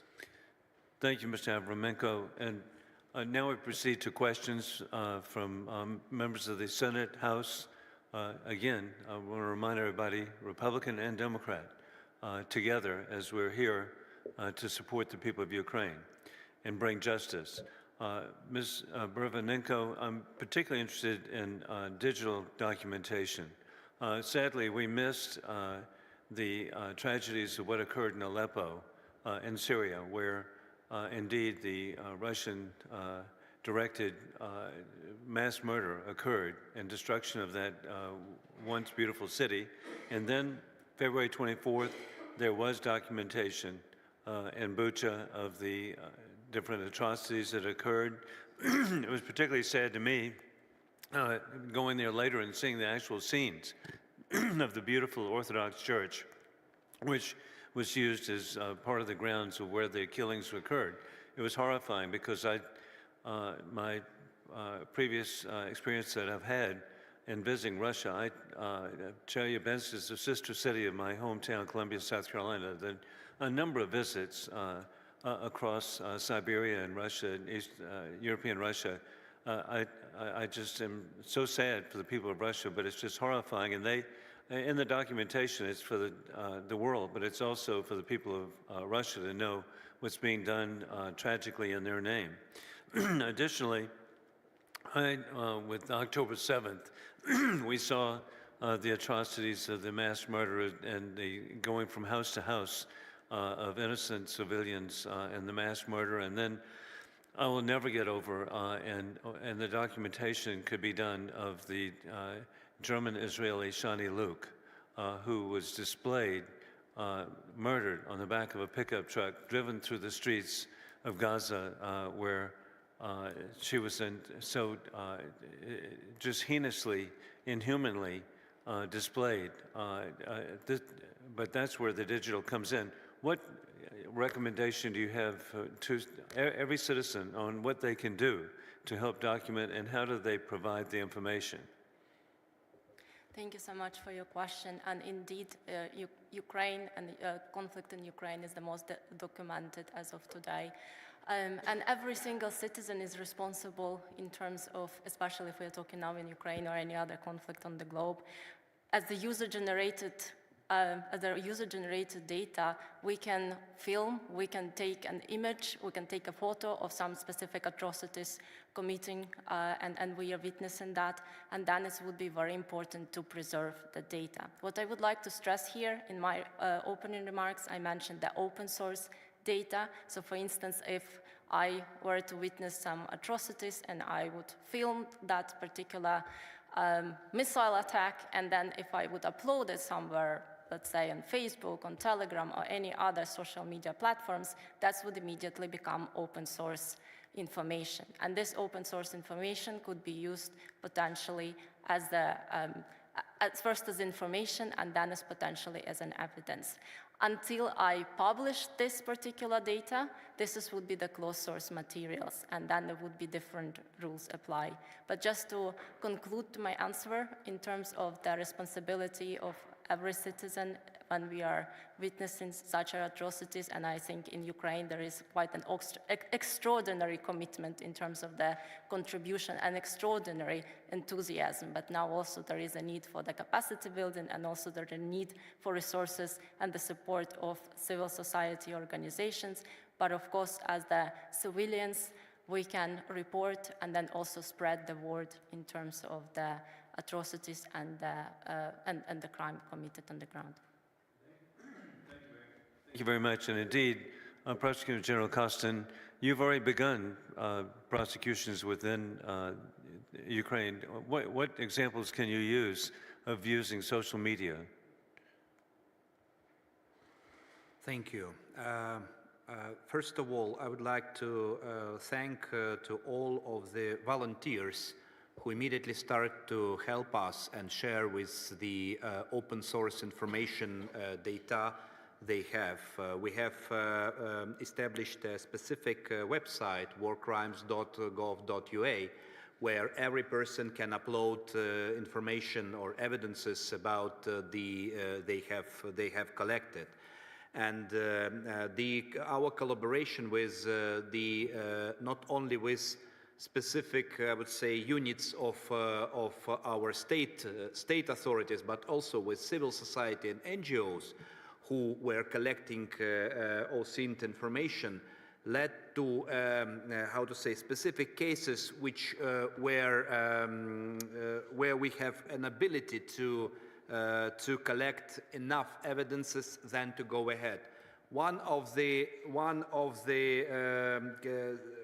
cases related to the occupation of Bucha and Gostomel, Borodyanka. So these towns where, for instance, we have an ability to identify the perpetrators because their faces were captured by camera.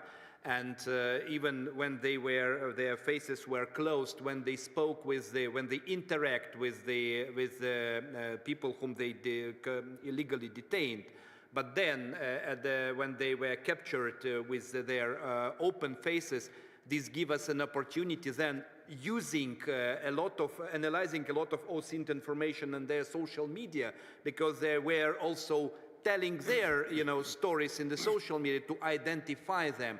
And this is one of the biggest challenges for our prosecution, to identify the perpetrator.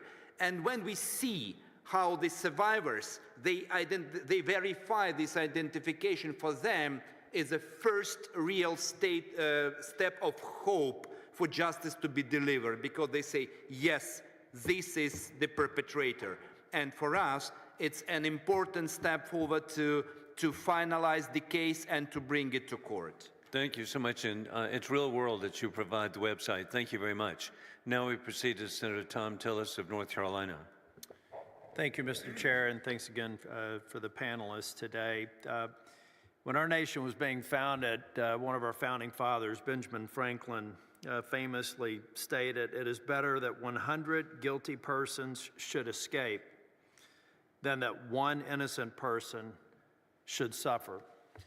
The capture of evidence, the chain of custody, the authentication of evidence, depositions. I am not an attorney, but I think it's critically important so that any proceedings that would occur with Russia are not viewed as a kind of kangaroo court, which we know in Russia, that's all they have. We've seen that more recently with the imprisonment of Mr. Navalny and now his murder, I think, by the order of Vladimir Putin. So for those of you on the panel who can speak to this, how can you assure me that that we're going about this in a way that would withstand the standards of Western democracies? Mr. Kostin, we'll start with you, and then Ms. Burbanenko, and we'll move down from there.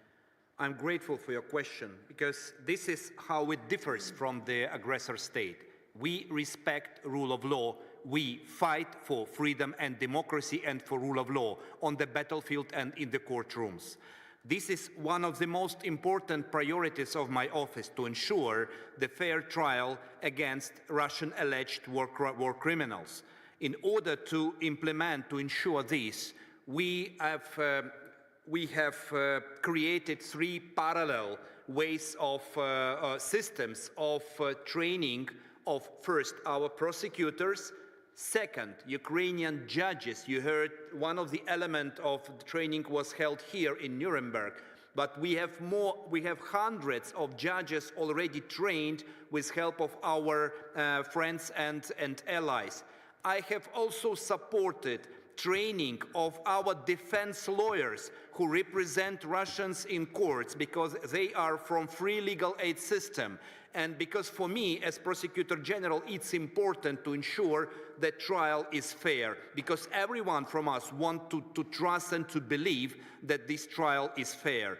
Second option, which takes time, and I'm really grateful for the coalition of countries who opened their national investigations, and first country to charge Russian war criminals is United States. Department of Justice charged already 4 Russian alleged war criminals in committing war crime against American citizens who appeared to be in Kherson region in occupation. While this work is ongoing, and we are really working hard with our partners to even to transfer cases from Ukraine to other jurisdictions which have jurisdiction in order to show that our standards of evidence and our standards of prosecution are in line with those which are respected in the world. Thank you, Ms. Burbanenko. I'm going to have you go next, but I think it's very important for us not to let our passions look past our rule of law and our due process. So it's very encouraging to hear that, Mr. Costin. Thank you so much. So in terms of the recording of certain events and videos or the images, first of all, they shouldn't be modified. So as the civilians or representatives of the civil society organizations, that the first thing which... Yeah, and the question I had about capturing the data, and I'm sorry to interrupt, but I'm going to honor the time commitment. If we have an opportunity for a second round, I will. But I was thinking in your case, open source is replete with opportunities for exploitation. If you're not careful, particularly in a day of AI-generated images.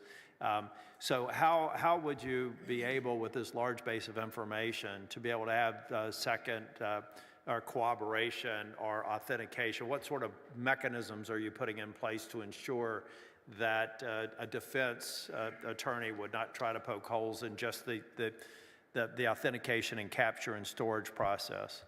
So first of all, that the data is not modified, and we need to determine that at least the data, the location it was recorded, and then obviously the metadata on the platform, how it entered the platform. And besides that, in terms of the chain of custody, from the technical point of view, since we receive in the data until the moment that the data reaches the platform, all these steps are recorded.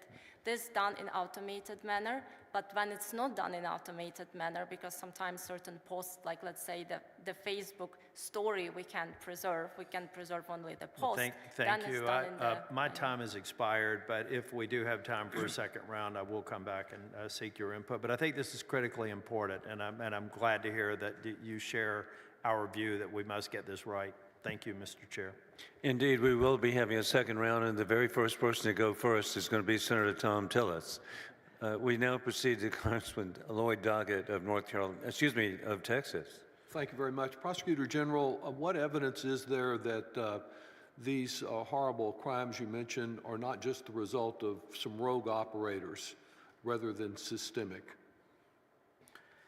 I think this is our joint findings, not only the Ukrainian national system, but all our international layers of accountability, which share the same conclusion. First of all, when the whole world saw the crimes committed in the Bucha region, in the Bucha and other towns close to the Kiev, after they were liberated in the end of March 2022, and the concentration and practically all types of crimes committed in this very small part of territory, we understood that it's not only, mercenaries, but also the regular army who commit these crimes. And we understood that with such concentration of these crimes, it could not be an event or accident of someone gone crazy, so it was a policy. But when we liberated in September Kharkiv region, and all world saw mass graves in Izium, and practically in every city and village of Kharkiv the same crimes were committed, we understood, after we collected all of the evidences, that the same types of crimes were committed not only in March 2022, when they were committed in Bucha, but during April, May, June, July, August, September, and by the other military units of Russian army.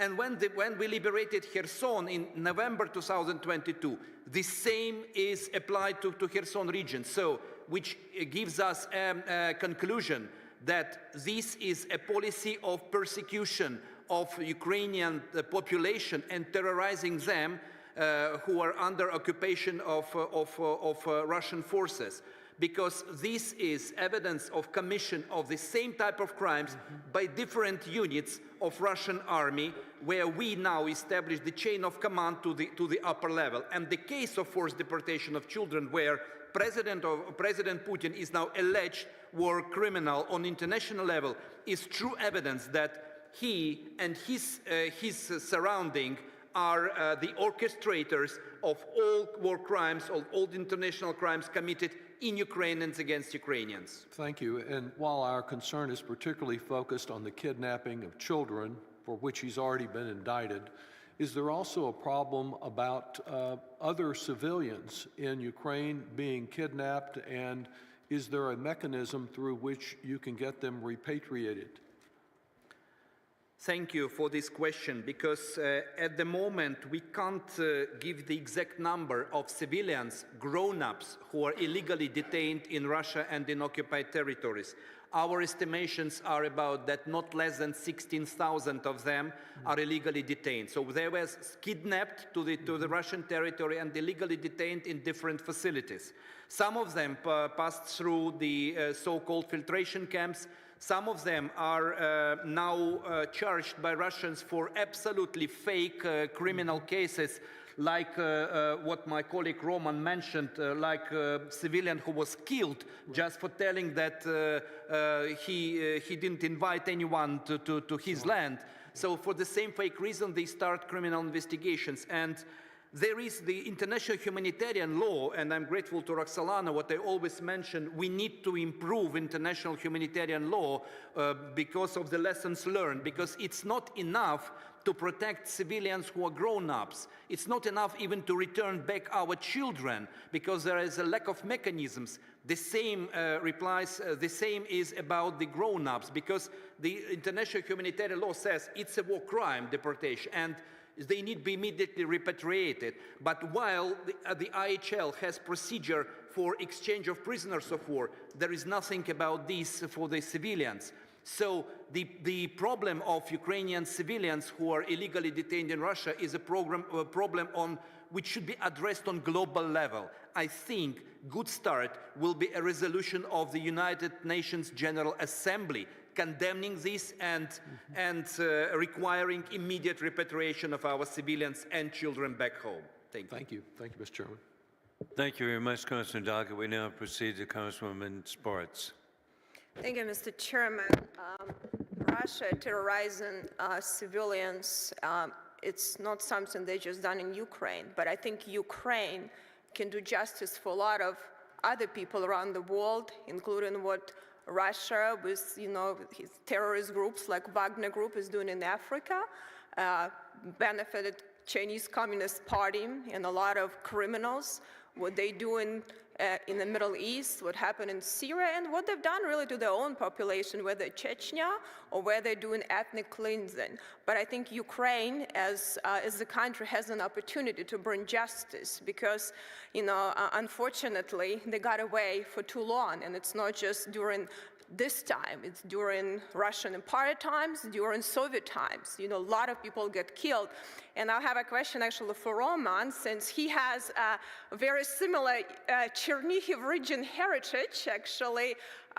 He was born in the same town I was, and I live in Chernihiv. And Chernihiv has some, I don't know if my colleagues know or not, has some connections because Chernihiv Prince actually studied Moscow for reasons, of Mongols attacking Kiev and Rus, and he went temporarily capital when they can move during this attack. So now Chernihiv has a responsibility to take care of it, and because I don't think they ever thought that it's going to be such a monster what's happening. But Chernihiv region is actually particular on this issue, what's really happening. It's very heroic people, they've been for centuries, but what's really happened during Russian invasion, and that's what I wanted, because I have a lot of people that I know there since I lived there, and what they were doing, killing people because they couldn't get through the city. They were bombing city with half-ton bombs, shooting people that tried to, get out of the city. They put in women in front of tanks. The atrocity happened there. And a lot of people don't realize that this atrocity that they did, whether it's Kharkiv or Mariupol or Chernihiv region, has a lot of Russian-born people, Russian-speaking people, and they were really vicious to them because they couldn't believe that these people actually will stand up against tyranny. That's really doesn't fit the narrative of liberation, right? So they were extremely brutal. So I think it's important, to keep that evidence and that message. So I have a question for Roman, really how you are approaching, and what things could be better that make sure is what Senator said, because we are, country of rule of law, that we have proper evidence and proper processes to make sure that justice will be served. Thank you, Congresswoman Sparks, for this question. Actually, we as an NGO, we realize our role as a supplementary to the official justice. We not operate the, though we, among ourselves, we use the term evidence, but we do realize that it's not the evidence, it's the information about the source of evidence. And while approaching people, while interviewing them, taking their testimonies, we want the best is to not cross the path of official justice, whether national, foreign, or international. Speaking about foreign justice, one of the cases of the Russian attack on Chernihiv with cluster munitions was brought as, according to the universal jurisdiction principles, to Germany, and we've submitted a couple of weeks ago the whole case file for that. So the methodology of taking the testimony would address all these questions.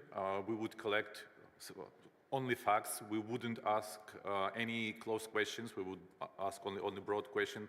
We additionally record the testimony on the audio, and then upon the consent of the witness, of the source of evidence, we can then pass the evidence to the investigators, prosecutors, and then they can use them in a legal way, being absolutely sure that when they are appeared before the court and when the attorney would try to oppose the evidence, we've thought about every single aspect to make them crystal clear.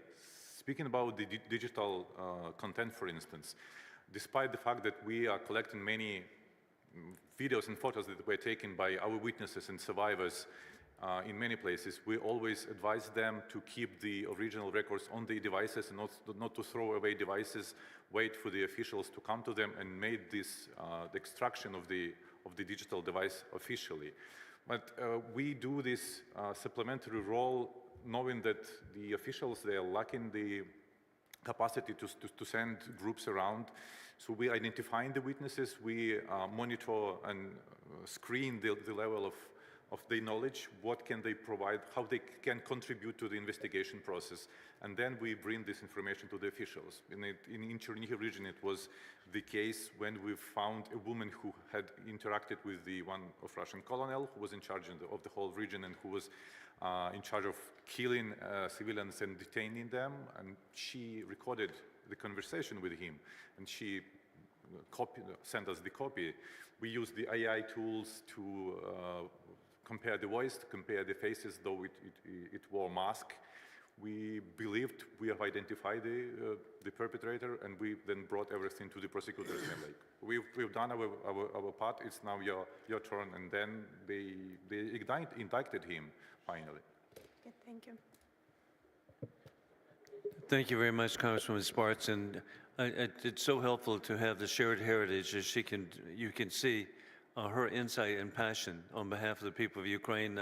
Never forget histories such as Stalin intentionally starving millions of Ukrainians to death, and the famine, which was Soviet implemented, but we can learn from this to hopefully never repeat. And with that, we've got, again, a remarkable member of Congress, Congressman Andy Harris of Maryland. Thank you very much, Mr. Chairman. Professor Bilkova, you're a lawyer and an expert on international law. I'm not. I'm a doctor. I'm not a lawyer.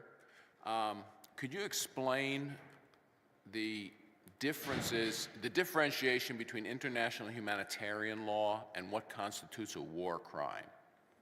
Because my understanding of the Moscow mechanism differentiates between the two.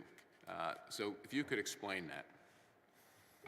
Indeed, thank you for the question. Before I address it, let me appreciate the presentations made and especially the work carried out by my co-panelists. As I mentioned in my intervention, We indeed relied on the sources produced by some NGOs such as Truth Hunts and also the materials provided kindly by state institutions, including the Office of the Prosecutor General quite a lot in drafting the 3 reports, and without their work, it would not be possible for mechanisms such as the Moscow mechanism to produce its outcomes, and I wanted to stress this. Now, going to your question, they are closely related, so I'm not surprised that there is in fact an intimate link between the two. International humanitarian law is a body of law which applies to collective entities, that means states or non-state parties to the conflict. So they only create rules that bind, in our context, the Russian Federation and Ukraine. So only states or other non-state entities, but collective entities such as Hamas, for instance, in the conflict in the Middle East, can violate international humanitarian law. So this is about states and other collective entities. War crimes, on the contrary, together with other crimes under international law, such as genocide or crimes against humanity, are committed by individual perpetrators, by concrete human beings. And the same act can actually constitute a violation of IHL, of international humanitarian law, by the state, and a war crime by concrete perpetrator.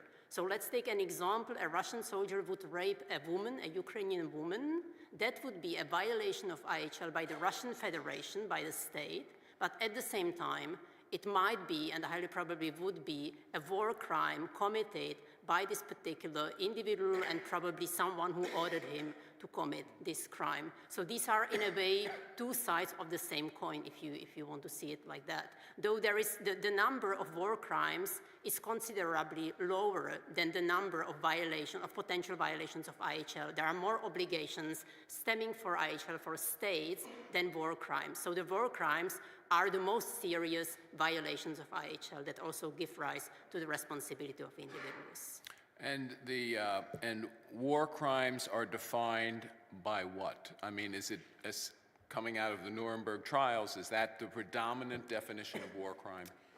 Here we are very fortunate because with some other crimes, the definition is not clear or has changed throughout history. For instance, the definition of the crimes against humanity, but with war crimes, it has remained quite stable. It has been expanded throughout the decades, but we have the definitions already contained, or not the definition, the list of these crimes already in the Geneva Conventions of 1949, then in the additional protocols to them from 1977, and now what can be considered more or less the complete list is contained in the Rome Statute of the ICC. So there is a long list of acts which, when committed in the context of an armed conflict, amount to war crime.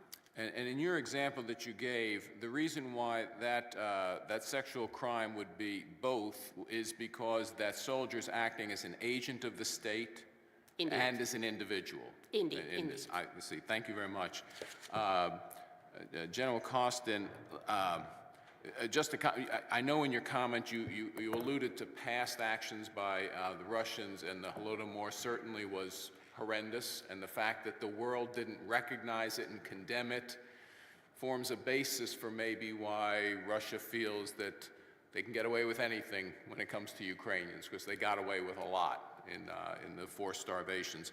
And I'm just going to ask you, because you're not here for the afternoon panel, but it discusses how we're going to go about and deal with these issues. So I want to ask you about your opinion of the strengths and weaknesses of the international law venues under which these humanitarian crimes and war crimes can be adjudicated.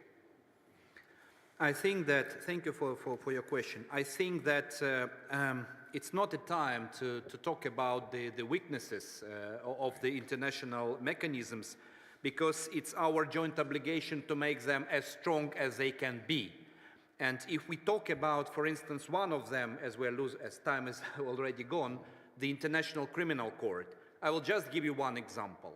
The case on deportation of children, where Putin received an Lvova-Belova arrest warrant on 17th of March 2023, was a result of very intensive work of the Office of Prosecutor of the ICC, with support of Office of Prosecutor General and a lot of agencies who provided them with evidences and documents for just 5 months. This is unbelievable from the point of view of time, because usually such authorities or mechanisms as International Criminal Court was quite long lasting. It's our commitment with Prosecutor Khan to deliver justice to victims and survivors in time. This is very important, that people will receive justice in time, at least while they are still alive, at least while they still have hope. And this is what we change now in course of making Russia accountable.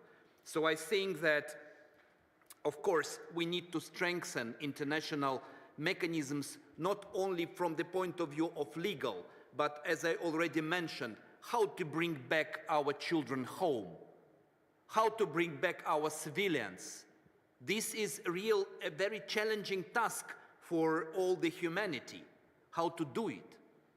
Not waiting until Russia will just use them as an instrument of trade. I'm sorry to use these words. Thank you. Thank you very much. Thank you very much, Dr. Harris. And we indeed will have a second panel out of great appreciation for your bringing to the attention of the world the atrocities that we face. And of course, we begin with Senator Tom Tillis. Thank you, Mr. Chair. Professor Belkova, the exchange that you had just then on describing the different possible violations of law raised a question in my mind. I think it's been widely reported. I've been briefed on instances where China, North Korea, and Iran have provided material support to Russia. Some of the weapons platforms are the very platforms that are responsible for this, what I consider to be genocide, for example, some of the drones that are provided by Iran. What sort of recourse would we have? These would be accessories. They wouldn't be directly affected, but as a matter of international law, what sort of recourse could there potentially be to the extent that we have evidence that Iran, for example, aided and abetted these genocides?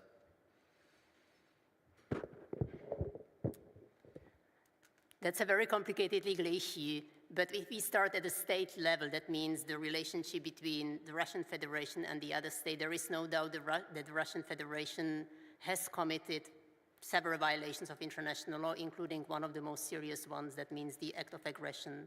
And there is a general obligation under international law not to assist any state which engages in such a serious violation of international law.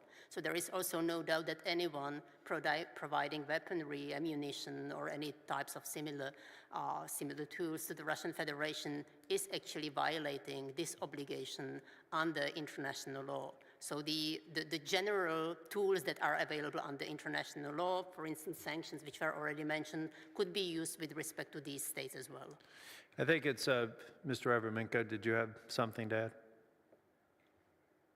add? Senator Tillis, yeah, I just can confirm the words that the world has have to use the non-judiciary mechanisms such as the sanctions, because all the weaponry and the double-purpose products end up in the place where we live and work. Well, I just think it's critically important to point out to nations like China, like North Korea, and like Iran, that in my view, I'm not an attorney, but in my view, they are aiding and abetting these atrocities. And to the extent that they can be held accountable, we should first go after those on the ground who committed them, but we need to hold other nations accountable for their contribution to the atrocities that we've witnessed in Ukraine. Professor Belkova, I did have a question about the complex task of trying to find these children who have been kidnapped and relocated to Russia. I heard a heart-wrenching report from the mayor of Kyiv, who said that he grew up being indoctrinated to fear the United States as evil people who wanted to invade Russia and imprison them and enslave them. I have to imagine that these poor children that have already been kidnapped, some toddlers, some newborns, they're only going to know that view of Ukraine and that view of the United States and the Western world. So we have the dual challenge, one challenge, actually finding them and trying to return them to their families, hopefully, God willing, that are still alive. But then we have that other task of almost having to deprogram them. How on earth, with this scale, how do we accomplish that? Or how do we set the stage for being successful there? I think that would be rather a question for my Ukrainian co-panelists, because that relates obviously to internal programs. You said a couple of very important things, or you reminded us of them. The first one is that this actually has not started now. It's been going on since 2014, or at least 2015. For instance, the first cases when children were brought from Crimea to the Russian Federation for the purpose of adoption already occurred at least in 2015. That's where we, maybe even earlier, but we were able to trace them back to 2015. Now, once these children are brought to the Russian Federation and they go for adoption, their original name, place of birth, date of birth even, of course, the citizenship is changed. So that means that it is very difficult to find these children. And now it's 10 years. So those children who were kidnapped at a very early age would now be almost 10 years old. And it's possible that some of them, those who were kidnapped later on, might be now fighting against Ukraine, which is really a terrible crime, not only in legal terms, but also in moral and political terms. So this is definitely a very complicated issue. There is no program made or planned at the international level for I don't know how to call it, re-education or reintegration of these children. There are obviously some programs which can serve as a tool of information or inspiration, for instance, for former child soldiers, though obviously the context is different. But there are some programs aimed at changing their behavior, their way of upbringing, or their way of education. So maybe as a sort of inspiration that can be used. But here, anything needs to be done from this. Thank you. Mr. Costa, in my remaining time, like your thoughts on my question regarding holding China, North Korea, Iran accountable, your legal thought on that, and then what we've just talked about, the repatriation of children who have been kidnapped. Thank you. First of all, I think that, of course, justice is about deterrence. It's about to deter, to prevent commission of the same crimes. That's why justice should be of high quality and standards, because it should be credible. On the other side, it should not be delayed, because any delay of justice, of course, means that the other adversaries can repeat the commission of the same crimes. We Ukrainians don't want anyone to suffer from commission of the same crimes at the other parts of the world. That's why supporting us, you supporting the civilized world to prevent commission of such crimes. You mentioned North Korea. According to our findings, between 30th of December 2023 and 7th of February 2024, we have information about 24 strikes of North Korean ballistic missiles on Ukrainian cities, with people who were killed, civilians, and wounded. And this is one of the elements which you mentioned, Senator, which you mentioned, because this, if Russia will be not stopped collectively, then the adversaries will follow the same pattern of conduct, and the others will suffer. Thank you very much, Senator. And indeed, as I have my 5 minutes, and please make sure that I am cut off at 5 minutes. But it's so important that Senator is ahead of the curve again. And that is, sadly, we're in a conflict we didn't choose. It's a conflict between dictators with rule of gun invading democracies with rule of law. It began February 24, 2022, with the invasion of Ukraine. Then it proceeded to the invasion October 7 by the regime in Tehran using their puppet Hamas into Israel.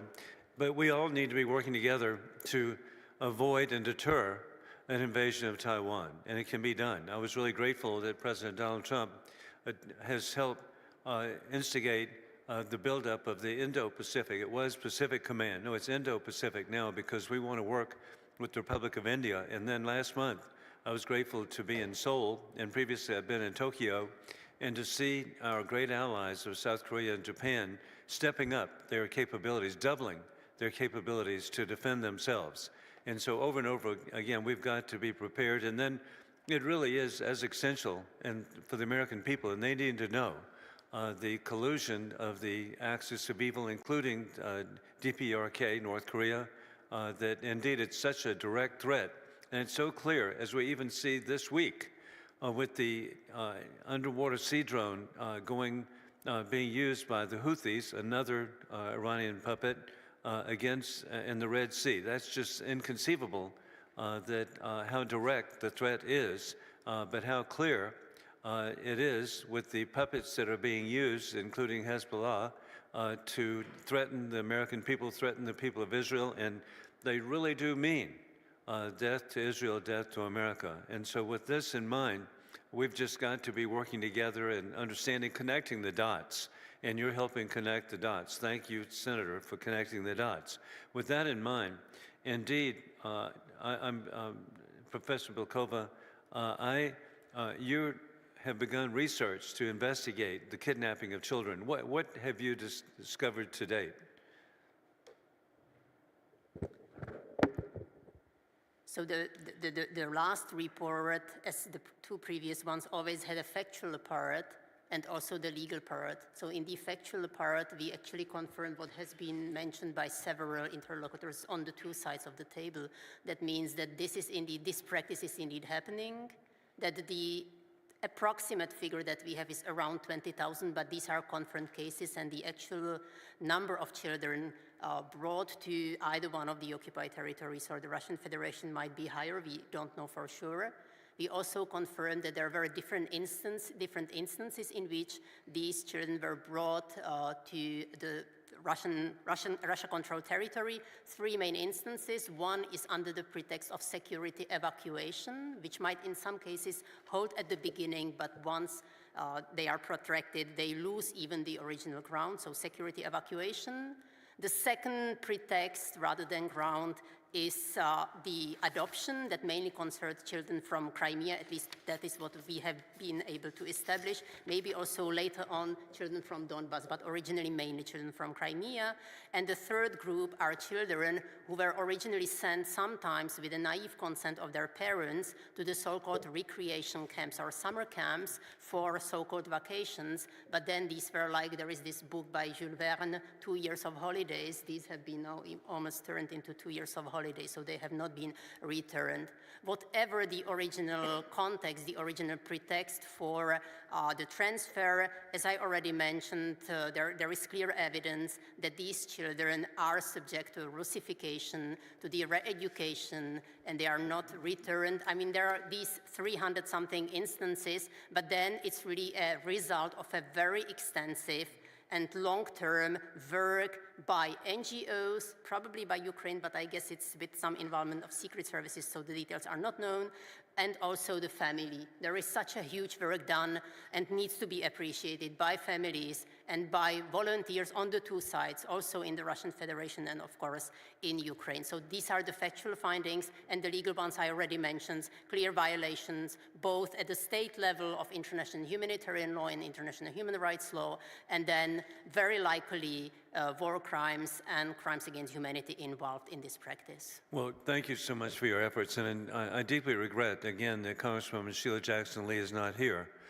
It's so important that Democrats and Republicans, we are working with the Alexander Ivanov legislation that's pending concerning the 16-year-old who was just sitting in the front seat of the car with his grandmother. They were driving along. Any American, any Ukrainian or any German, anybody in the civilized world can identify how horrible it is that you just drive along and these inhuman people commit the war crime of murdering your grandson in the front seat. So we've got to identify with that and deter it in the future. I'm very grateful now to yield to Congressman Lloyd Doggett of Texas. Well, thank you very much. The scope of the Russian war crimes that each of you have described seems to be so broad, so immense, that it requires a tremendous amount of effort to uncover and collect all the evidence necessary to see that we get some accountability. Prosecutor General, have you found it important in your work to have participation and assistance from international organizations, NGOs, and from the support of other governments? Thank you. Thank you, Congressman, for this question. This is definitely, I think, our support of our justice endeavors on international level, I think it's exemplary, and it should be used in order to ensure the same level of support in all other dimensions of support of Ukraine. This is what I believe in, because we receive this support both on expert level and on the level of capacity building.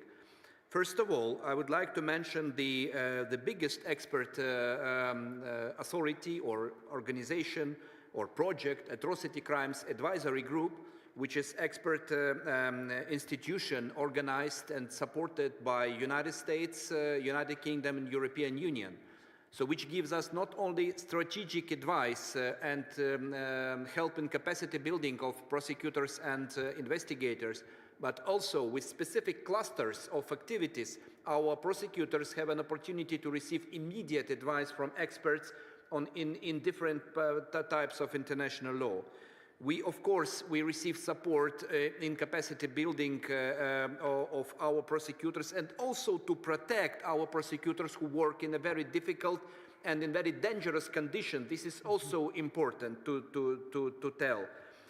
Third, of course, the support of international community to the International Criminal Court is critically important, because ICC could work substantially and on long term if it will be additionally supported financially by countries who support the activity of the ICC.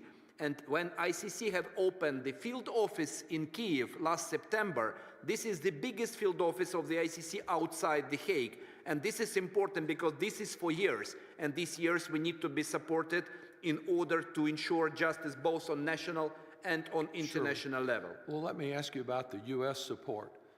If U.S. funding for groups like the Atrocity Crimes Advisory Group and other support that you receive today in your office, if that's reduced or eliminated, will it reduce your ability to continue to investigate and seek prosecution of these war crimes and reduce the ability of Ukraine to seek the return of these kidnapped children?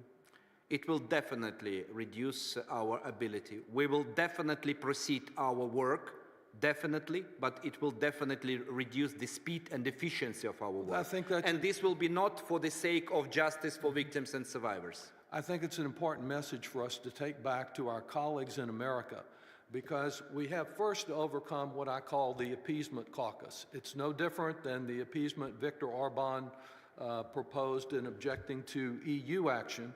It's a small but powerful group within the House of Representatives that has held up the important Senate legislation. But there are others within our House of Representatives who believe that if we're going to provide any assistance, we'll only provide military assistance. Obviously, that's the most urgent because it's been delayed. It should have been provided last year. Every day we wait is a price paid in Ukrainian lives. But there is other assistance that's included within the Senate bill, and some of it is directed at the very issues that all four of you have testified about today, and that is that we must have accountability and end impunity, and we must be working to get these children back. And I would hate to see us not provide the funding, limited in size, to achieve that. Then, Mr. Avraменko, you mentioned the sanctions issue. I was the sponsor of the first sanctions legislation that was finally signed into law against Russia. It's obvious that it's been very inadequate. I've introduced new legislation aimed at the circumvention of the oil and gas provisions by the Russians sending their oil to be refined in third countries like Turkey and India and then come into our country. But the other sanctions that you think need to be in place to prevent this dual use, would you just comment briefly on that? Yeah, thank you, Congressman Doggett. We particularly advocate to put Rosatom on the sanctions. Rosatom is responsible for establishing and running the torture chamber in the Zaporizhzhia nuclear power plant, and it's flourishing. It has no sanctions whatsoever, and is signing new contracts around the globe and building the new nuclear reactors and providing the fuel, and that's establishing these ties with more and more countries, including countries in Europe and also in Turkey. So at the same time, they contribute to the grave human rights violations, to the torture of the workers of the nuclear facility that leads to the deterrence of the security of the object, and it can cause the unpredictable consequences with the huge impact on people and the environment globally. Thank you. Thank you, Mr. Chairman. Thank you very much, Congressman Doggett. Thank you for raising the issue of sanctions, which is so important because many of us believe that Russia is a service station masquerading as a country, and then people should identify, too, that the GDP of Russia is less than Italy, and then Congressman Doggett is being very humble. Actually, the GDP is less than Texas, which is, but keeping that in mind, again, a daughter of Ukraine, beloved, born in the Soviet Union, Congresswoman Spartz.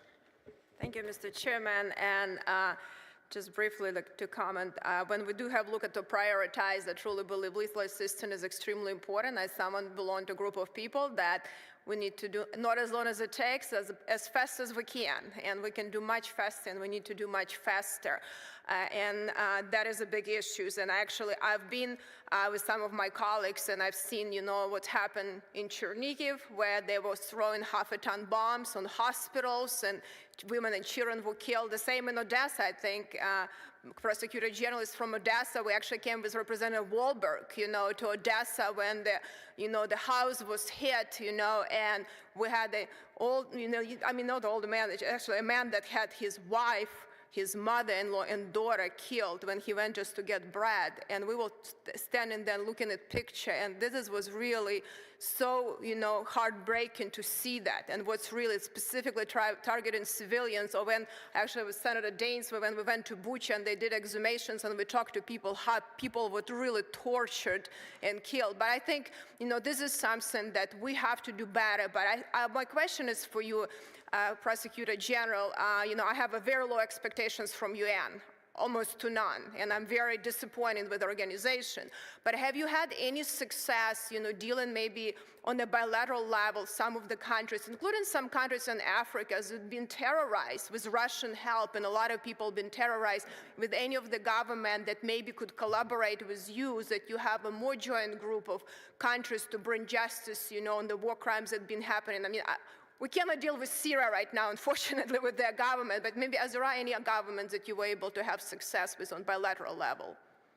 This is very important way of our diplomatic efforts on all of the levels, because some of the countries of Africa, Latin America, Asia, they suffered from the same type of crimes, and they remember the cases of massive rapes or the cases of forced adoption of children, like it happened, for instance, in Argentina. And these are very bleeding stories for their nation. So we are communicating with them, showing what we are suffering at the moment, in order to show that it's not the war which is far from them and which does not somehow touch them.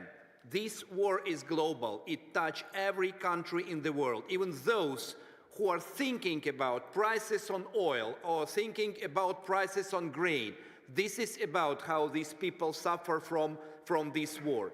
And it's very important for us to be united and to have one voice in communication with these countries to show that Ukraine was also suffering from the colonial behavior from Russian Empire, because we are the same. We are like brothers and sisters with them. And telling these stories and coming to them, it will open, I'm sorry to say it, maybe open their eyes to see that we are living in a very dangerous world, and we need to be united in order to to have to win this war against this total evil. Yeah, I would encourage you to do more of that because Russia destabilizing what it's doing, you know, their hands in so many crimes around the world and so many people are suffering, whether it's Middle East or Africa, and a lot of people don't even realize even what's happening in Europe, you know, there are a lot of migrants that Russia on purpose tried to destabilize some countries to bring in, you know, and bring, you know, instability to countries like Germany or Poland or Western Europe and Eastern Europe. So this is done by their actions, and I think the whole world is suffering right now from these actions, and now teaming up with Iran and China is really, you know, officially, you know, and making a difference to change the world. This is very dangerous for all of us, and I think we can really help a lot of people. Just one more question, you know, from you, Ms. Bryanenko, right? Maybe I said your name right. You know, you as someone who's dealing with archives and understand, what do you think the biggest challenges, and maybe we need to look at it, how make sure that all of this information is properly retained, and what are things maybe we can do better on collaboration or some best practices you've seen, make sure that this evidence is properly retained, because ultimately we need to make sure that we have things properly done to bring, you know, evil to justice.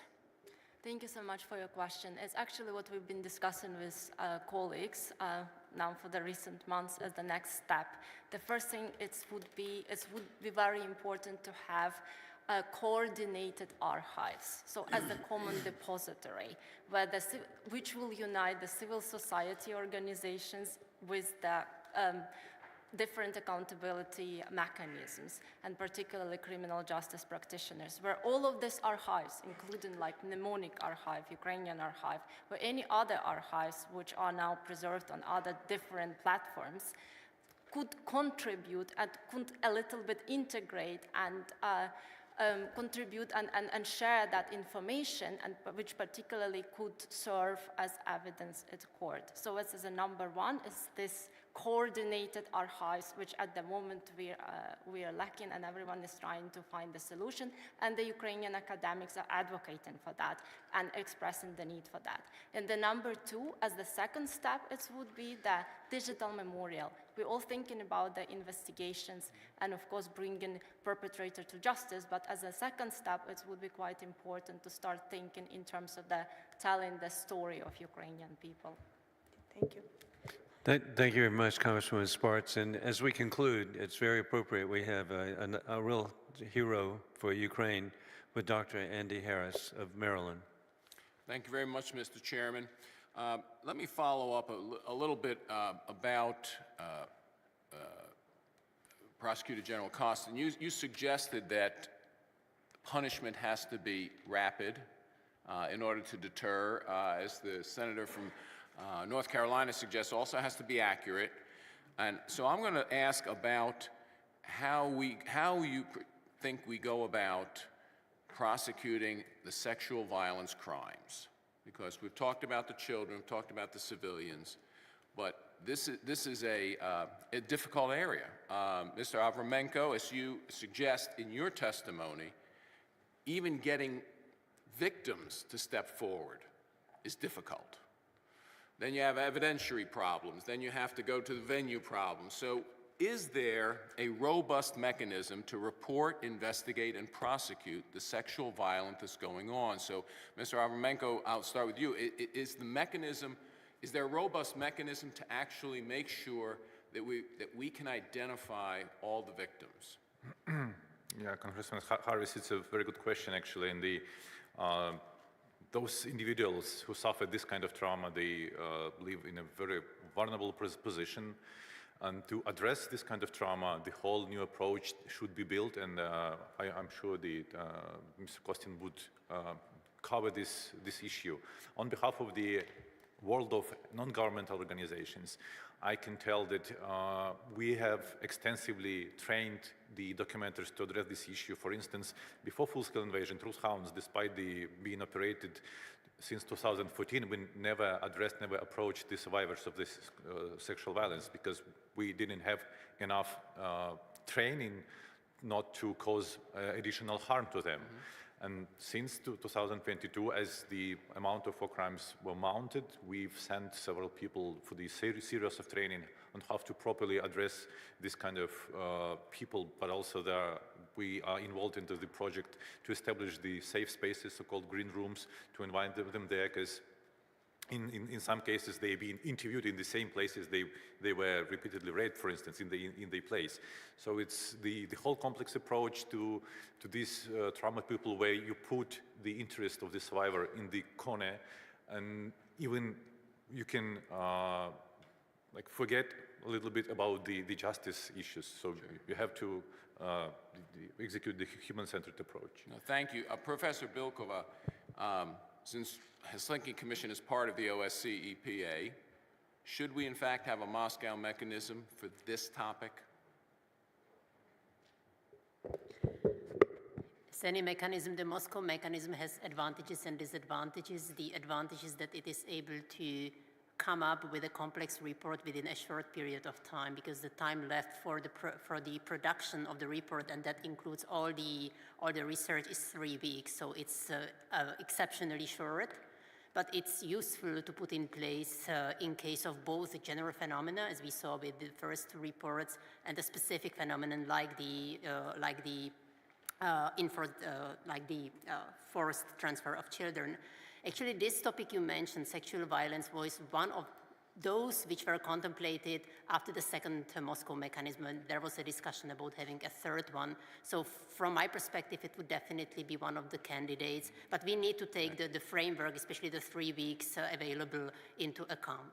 Thank you. I mean, I think we do need to raise the profile of that issue. I just think we do, and that's perhaps one of the mechanisms. Now, finally, Prosecutor General, have any of them been prosecuted at any level? Obviously, that is a crime that's prosecutable at the state level, the local level, the international humanitarian law level, and the war crimes level.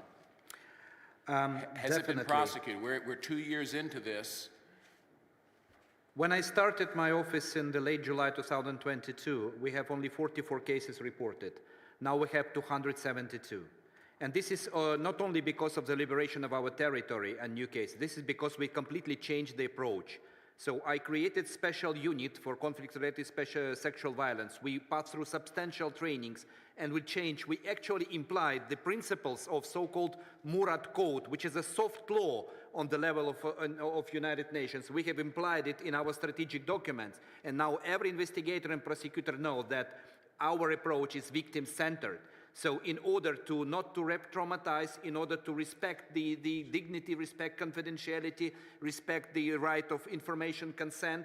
So at the moment, we understand that it is underreported, but at the moment it includes 175 cases of sexual violence against women and 97 against men, including 1 boy and 12 girls. We have notified of suspicion, so it means that we identified the alleged perpetrator in 39 persons. We have already convicted 2 of them. They have verdicts of Ukrainian courts. All in all, we have 80 Russian war criminals convicted by Ukrainian courts in course of ongoing war. And I wanted to tell 2 things. I'm sorry, maybe using some more time. First of all, about time. We need, all of us, we need to use time in our favor. Otherwise, it will be used in favor of our enemy. We can't allow this, because that's why time is very of the essence. And just one case of today. Today in 6 in the morning, the residential building in the village of Sumy region was attacked by Russian forces. 5 civilians were killed, including 1 lady of 1932 year of birth. She survived during Second World War. She was killed today by Russians. And of course, our joint obligation is to make Russia accountable for all war crimes committed by them as soon as possible. No, thank you. Thank you very much. You know, the issue, obviously, of sexual violence against women during war goes back millennia. It certainly was true on October 7th. It was true in February of 2022 in ongoing fashion, and we need to deal with it in a systematic way. But as you appreciate, all of you, it's difficult. It's just a difficult crime to end, but we should all do it. And with that, I yield back. Hey, thank you very much, Dr. Harris, and we want to thank each of the panelists for being here today. You give me encouragement that indeed democracy will prevail over the dictators in Moscow, Tehran, and Beijing. And with that, we will be in recess and return shortly with panel number 2. But thank you very much.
Ladies and gentlemen, and friends of democracy and freedom, our earlier panelists gave a heartbreaking data on the horrific devastation and trauma that the Russian war against the people of Ukraine has been inflicted.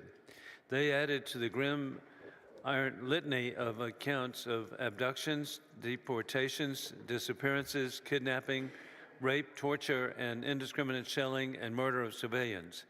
It bears repeating that these atrocities are not random acts of individuals. Indeed, rather, they are part of a well-thought-out, systematic, incredibly gruesome attack on the people of Ukraine planned by the Russian elite and executed by the Russian forces. It is clear the powerful symbolism of holding this event today in courtroom 600 of the Nuremberg courthouse, how important we are facing issues. Russia's egregious crimes demand accountability, and with the case of the Nuremberg trials, we must bring the perpetrators to justice. The international community cannot shirk its responsibility in the face of such evil. True justice has to include Russia's leaders, including war criminal Putin himself. Putin was the author of this unjustified, brutal war and must be held accountable for the crime of aggression, which the Nuremberg judgment deemed the, quote, supreme international crime, end of quote. While our focus today is quite rightfully on Ukraine, in light of the recent assassination of Alexei Navalny, Putin must also be accountable for the abuses he has inflicted on oppressing the people of Russia, who want a more open, peaceful, and democratic future for their country. At Nuremberg, the goal was also not just to bring individual leaders to justice, it was also to show the world the horrible crimes the Nazis had committed and create an irrefutable record of them. We must do the same with the Russian perpetrators of genocide, aggression, war crimes, and crimes against humanity in Ukraine. We must pursue accountability with every tool available. We must look forward to a discussion this afternoon of the institutions and organizations, some of them newly created, that are collecting and analyzing evidence and that will be delivering their judgments in due course. Most crimes will be prosecuted in Ukrainian courts, and rightfully so, but international judicial bodies must also play a role, particularly when it comes to Russia's leadership. I think it's also that we should agree on the need for an international tribunal dedicated to prosecuting the crimes of aggression against Ukraine, the people of Ukraine. And I look forward to hearing more about the different options under consideration. We are also anticipating to hear what more individual countries, including the United States, can do to support these efforts. I sincerely believe that we are together working for peace worldwide, which can be achieved by peace through strength, as was championed by Ronald Reagan, to deter war. And we can achieve peace through lawful trial, as evidenced by the Nuremberg trials of perpetrators of atrocities to deter war. At the end of the day, justice must and will be served, first and foremost for the sake of the people of Ukraine, but also for the sake of our collective peace and security and for the sake of our most basic and universal principles. Thank you again for everyone who is present today at this important and historic event, and I look forward to our continued discussion. And we're so grateful to be welcomed to this afternoon in this session by Dr. Christoph Safferling. He is the director of the Nuremberg Academy and professor of criminal law and procedure, and also helped establish the Memoriam Nuremberg trials. And Professor Safferling.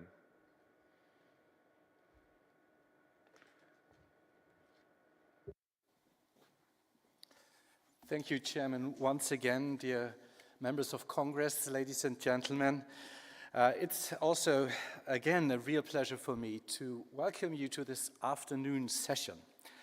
I have a quote. When several criminals conspire to commit a murder, every one of them plays a definite part. One works out the plan of murder, another waits in the car, and the third actually fires at the victim. But whatever may be the part played by any individual participant, they are all murders.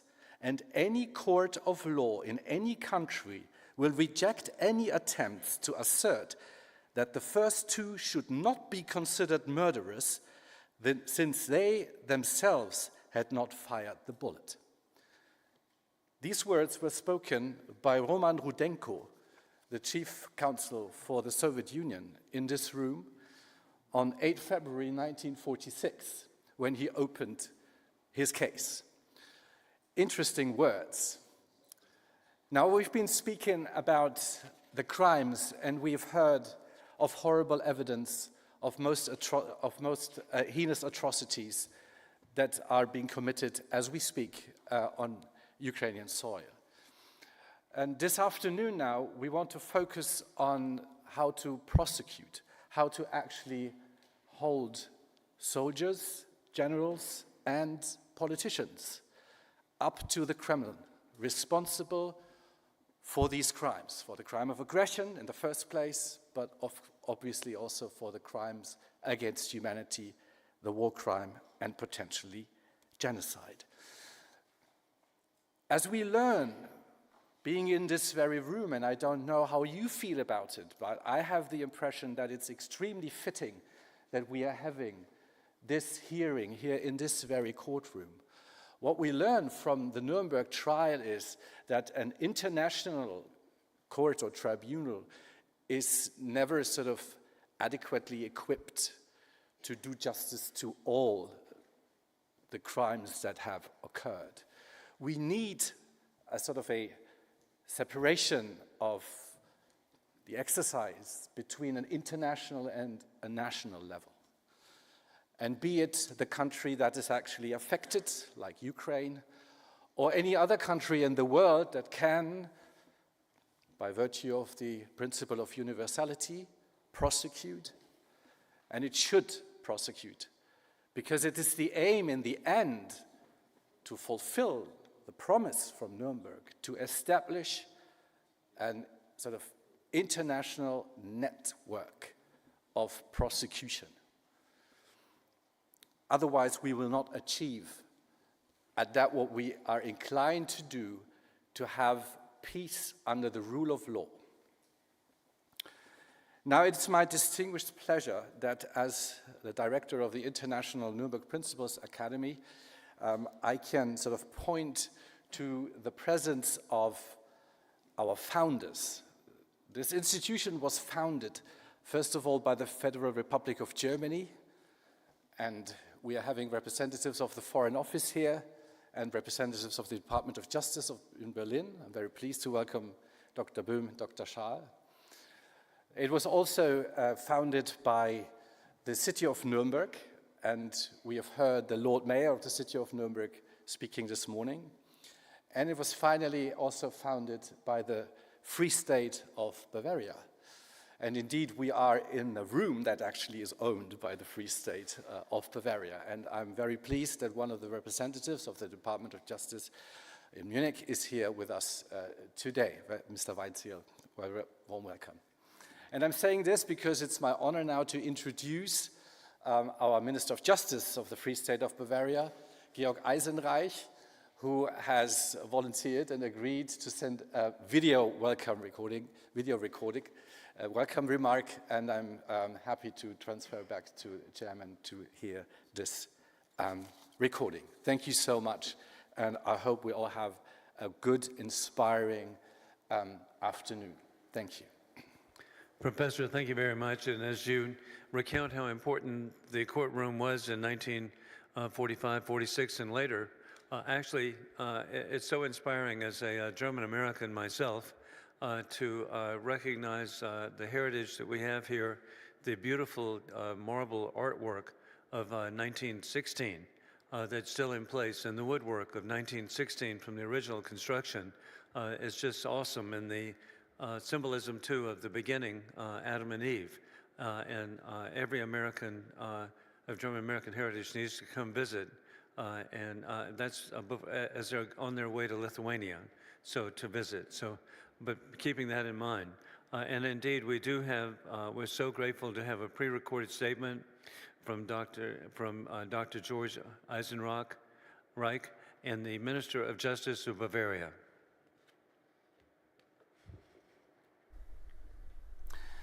Dear members of the US Helsinki Commission, dear international guests of the hearing, on behalf of Prime Minister Markus Söder, I would like to extend a warm welcome to you here in Bavaria.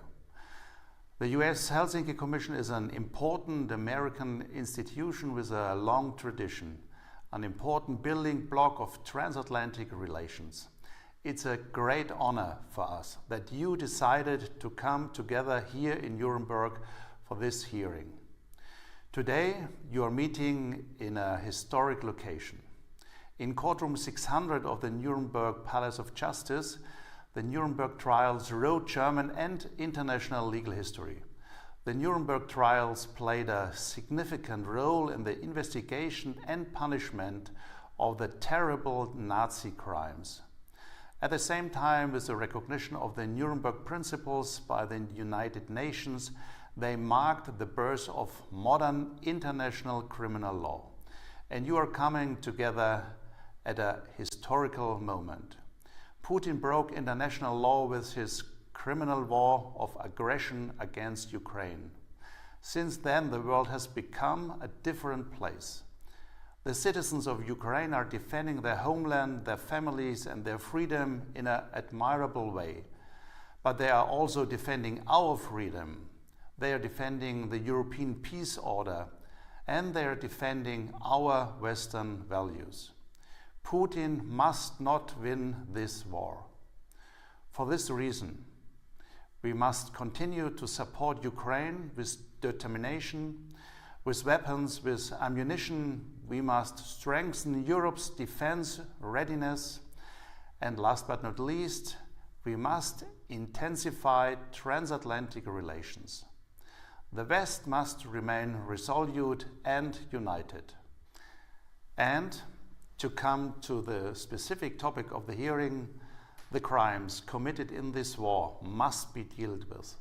The terrible war crimes, the killing of innocent civilians must be punished. War criminals must be brought to justice. That is the legacy of the Nuremberg principles. The criminal responsibility of any person who commits a crime under international law, regardless of whether national law criminalizes the conduct or not. In international criminal law, experience shows that you need a lot of patience, but there is no statute of limitations for war crimes. Putin can be held accountable for the rest of his life. Once again, welcome to Nuremberg. Many thanks to Professor Safferling and all members of the International Nuremberg Principles Academy for their role in the organization of this hearing. I wish you an insightful exchange. Thank you very much, Minister Eichenrock and Reich, and how incredible, what a wonderful presentation and welcome for the second session. And as we proceed, indeed, I'm going to be repetitious because it's so important, and that is that as an indication of how important it is that we are here, and the issues are so important here, this is bicameral, and that is members of the U.S. House of Representatives, U.S. Senate.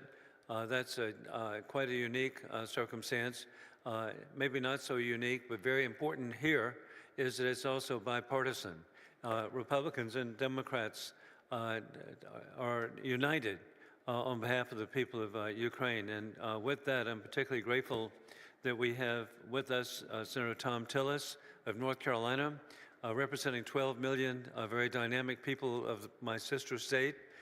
And so I'm so grateful for his service. And then Congressman Lloyd Doggett of Texas, just so grateful. He represents the capital of Austin. And then, of course, a daughter of Ukraine, now a member of the U.S. Congress, representing Indiana, Victoria Sports. And then we're so grateful, and we need a doctor in the House, and so we do. We have Dr. Andy Harris of Maryland. And with that, each will be giving opening statements. And of course, we begin with Senator Tillis. Thank you, Mr. Chair. I'm going to be very brief so that we can get to the witness testimony and hopefully as many rounds as possible in the time provided. I thought that this morning's session was very important. I just want to go back and prove that as we go through this process, prove to the world that democratic nations are better. Democratic nations are committed to the rule of law. Democratic nations are committed to due process. Everything that Vladimir Putin doesn't represent. He's not only guilty of crimes in Ukraine, he's guilty of crimes in North Africa, he's guilty of crimes in his own country.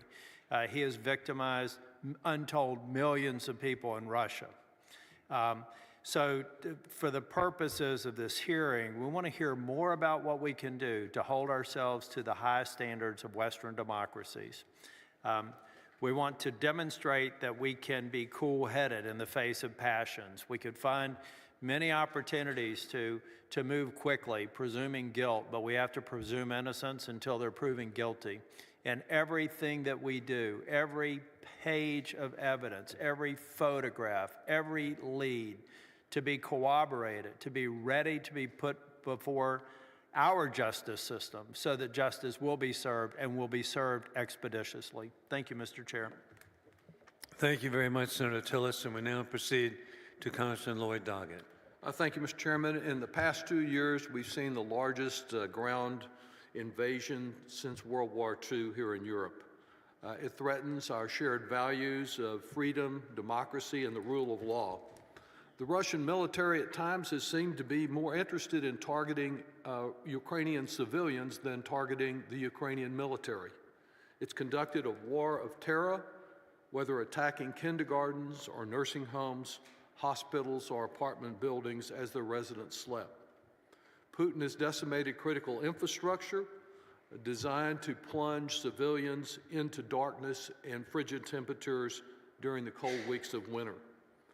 And what Ukrainian grain he has not stolen, he has attempted to destroy.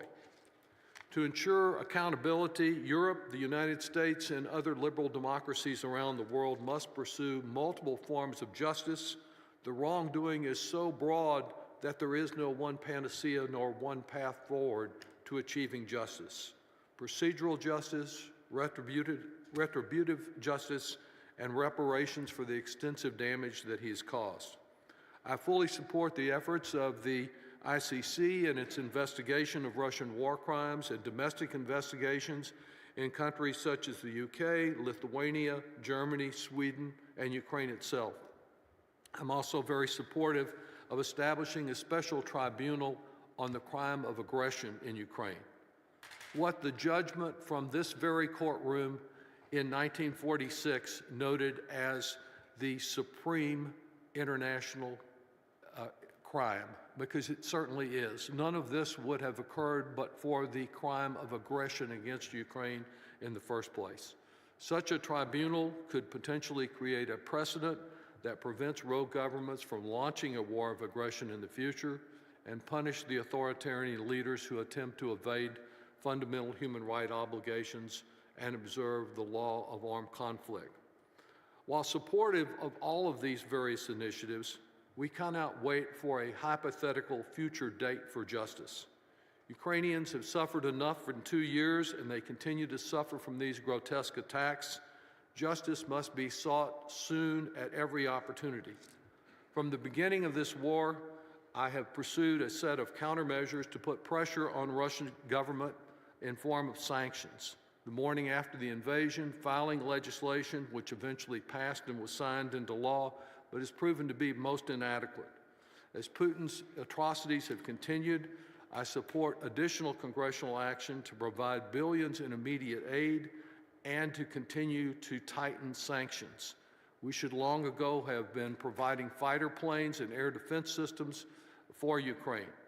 But now the time is for the United States House to follow with bipartisan leadership that the Senate has already provided. Talk here today is fine. We're united in support of Ukraine, but it is action that will save lives. Now is the moment in which We need to say no to the appeasement caucus within the House, as we have said no to appeasement around the world, and to seek immediate assistance that is complete, that is focused not just on the military needs of Ukraine, but the humanitarian needs of Ukraine, and funding for continued research and investigation of war crimes and bringing these children back home.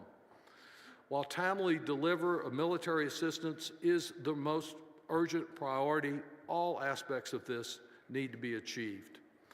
I believe that President Zelensky was so right in saying that this is really a battle between freedom and fear. Now is not the time to yield to aggression or lose resolve. Now is not the time to talk about defeatism, except in terms of defeating Russian aggression. We must redouble our efforts and pursue all forms of justice, certainly looking to a future in which there are not only criminal penalties, but civil justice. We need to assure that Russia contributes significantly to the rebuilding of Ukraine and the damage that it has caused. Those responsible should be held liable criminally, but compensation should be available for the many who have suffered so much. I look forward to the testimony, the comments of this next panel with such diverse expertise from around the world, and I know we will benefit from it as we return to Washington to put our words into action by getting this assistance to Ukraine, not tomorrow, but immediately. I yield back. Thank you very much, Congressman Doggett. We now proceed to Congresswoman Victoria Spartz. Thank you, Mr. Chairman.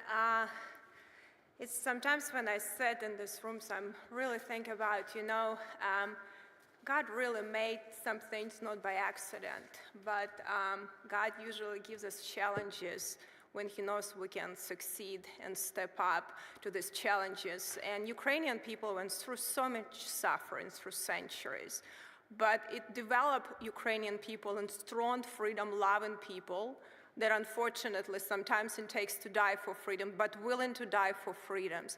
That's what America was founded on, where freedom-loving Americans, founding fathers of our country, were willing to die and fight for freedoms. That's what built strong nations and republic, that the fight is willing to fight for the rule of law and the equality of rights. And it's kind of a little bit interesting. I was actually point out earlier in our discussion, I mentioned Roman, who was born in town of Nosivka in Chernihiv region, Ukraine.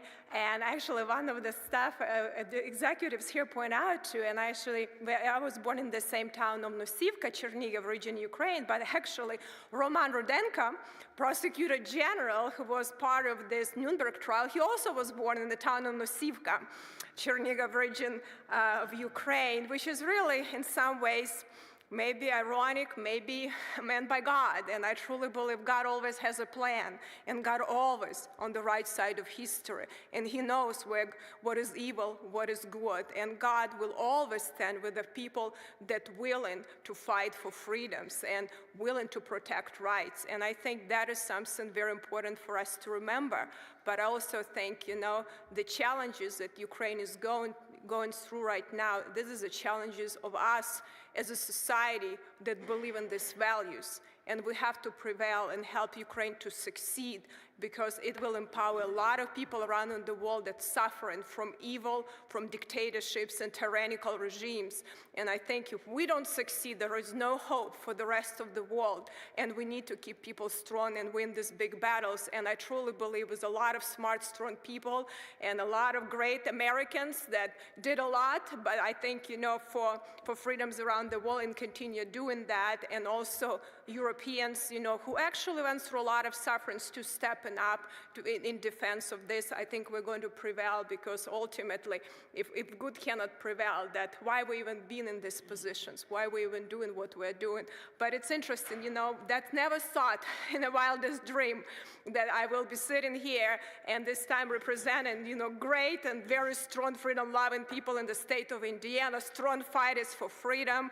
And I truly believe we have a wonderful freedom-loving state, and we're kind of heartland of America. Some people actually call us flyover state, but I actually think, I would encourage you to come and see our state, because this is really heart of America.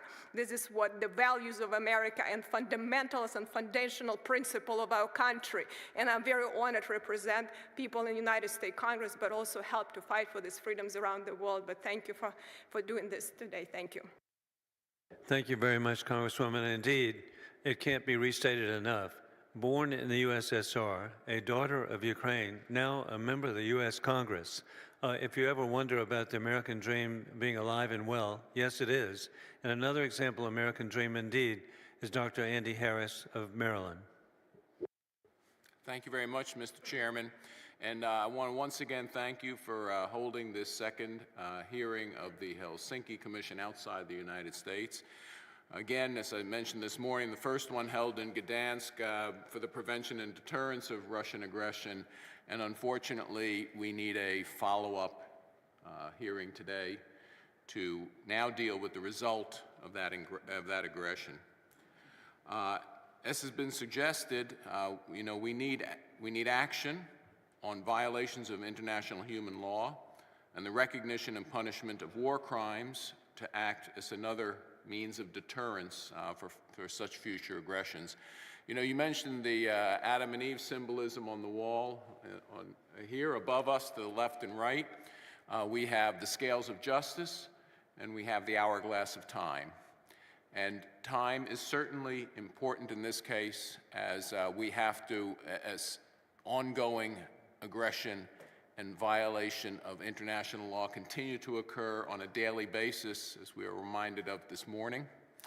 And it's our duty to do whatever we can as the Helsinki Commission, part of the OSCE, to help the international community deal with this, again, in a timely and fair fashion, so that we don't see repeats of this in the future, of this kind of war crimes, violation of international human law, and aggression. And with that, I'm very interested in hearing from this afternoon's panel, and I yield back. Thank you very much, Dr. Harris. And we are so appreciative of the panel that will be coming next, and they can be seated. And that would be first the Prosecutor General of Ukraine, Andrei Kostin. Andrei was appointed to his post in 2022. Prior to that, he served as a member of the Rada, the Parliament of Ukraine. He is an attorney in private practice before his government service. And General, thank you so much for being here. And then Gabiya Grigutadze, and we're so grateful. Today, we have the Deputy Minister of Justice of the Republic of Lithuania, and all of us in America would like to point out that in 1940, the United States never recognized the occupation of Lithuania, and then the people of Lithuania never wavered that one day they would be free and liberated, and gosh, are they free and liberated today. So we're so grateful that you're here. And the Deputy Minister started her professional career as a legal advisor to the National Parliament of Lithuania, and then became legal advisor to the President of Lithuania. And then we're grateful to welcome back for his 5th time Professor Sarfeling, and as director of the Nuremberg Academy, and with so many other duties, Professor of Criminal Law and Procedure.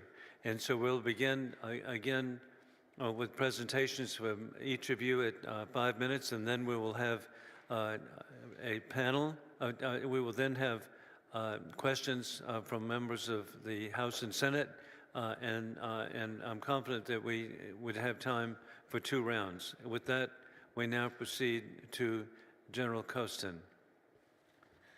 Thank you, dear Chairman Wilson, respectful members of Commission, distinguished panelists and audience.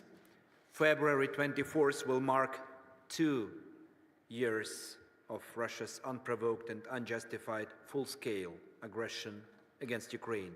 It's a flagrant violation of the UN Charter's prohibition of the use of force against the territorial integrity and sovereignty of a state.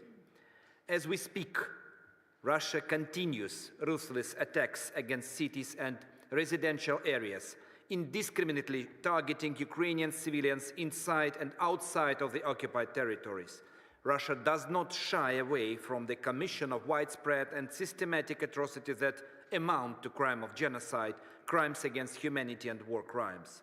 Russia started this unjustified war as a part of a policy of persecution, the goals of which Putin recently reminded us: to deny Ukraine its statehood and identity.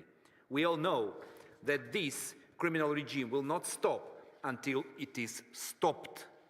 Right now, Moscow believes that they can break the unity of the allies who support Ukraine, and they act with renewed impunity. Throughout Russia's war of aggression, we have been fighting for just peace, freedom, and sovereignty, while remaining committed to the rule-based international order that Russia seeks to undermine. That is why we seek justice through an intrinsic web of accountability, as the legacy of a Nuremberg tribunal so clearly defined. I quote, "Crimes against international law are committed by men, not by abstract entities, and only by punishing individuals who commit such crimes can the provisions of international law be enforced." End of quote. The long arm of justice must reach first and foremost for those who possess themselves of great power, the masterminds who set in motion the machinery of evil.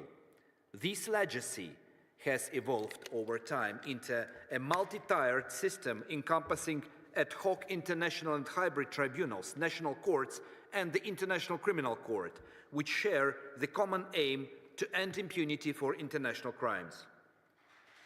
Ukraine recognizes that we have a primary obligation to end impunity for the more serious crimes of concern, while ensuring cooperation and partnership with international and national stakeholders. We are investigating and prosecuting international crimes committed by Russia in parallel to executing the defense of our nation on the battlefield. My office has registered over 122,000 incidents of war crimes, identified 508 suspects, and convicted 80 perpetrators so far. This year, our investigations will focus on the criminal elite, those who plan, command, organize, and execute international crimes. We have already indicted 9 Russian generals, but we need to hold the leadership of Russia's criminal regime to account for the supreme international crime, the act of aggression. My office has opened an investigation into this crime, but the national justice system is procedurally barred from prosecuting such officials in domestic courts due to their personal immunity. I'm speaking about so-called troika. The gap in accountability needs to be properly addressed. The establishment of a special tribunal for the crime of aggression is the way forward. An increasing number of states support this initiative, and rightly so. For the past year, the core group of 40 states have been working on the architecture of special tribunal. By our understanding, the special tribunal must be international in nature to overcome jurisdictional barriers, focusing on the manifest case of the act of aggression that followed the annexation of parts of our territory. We hope to see the special tribunal offer proactive justice rather than be a passive court in waiting.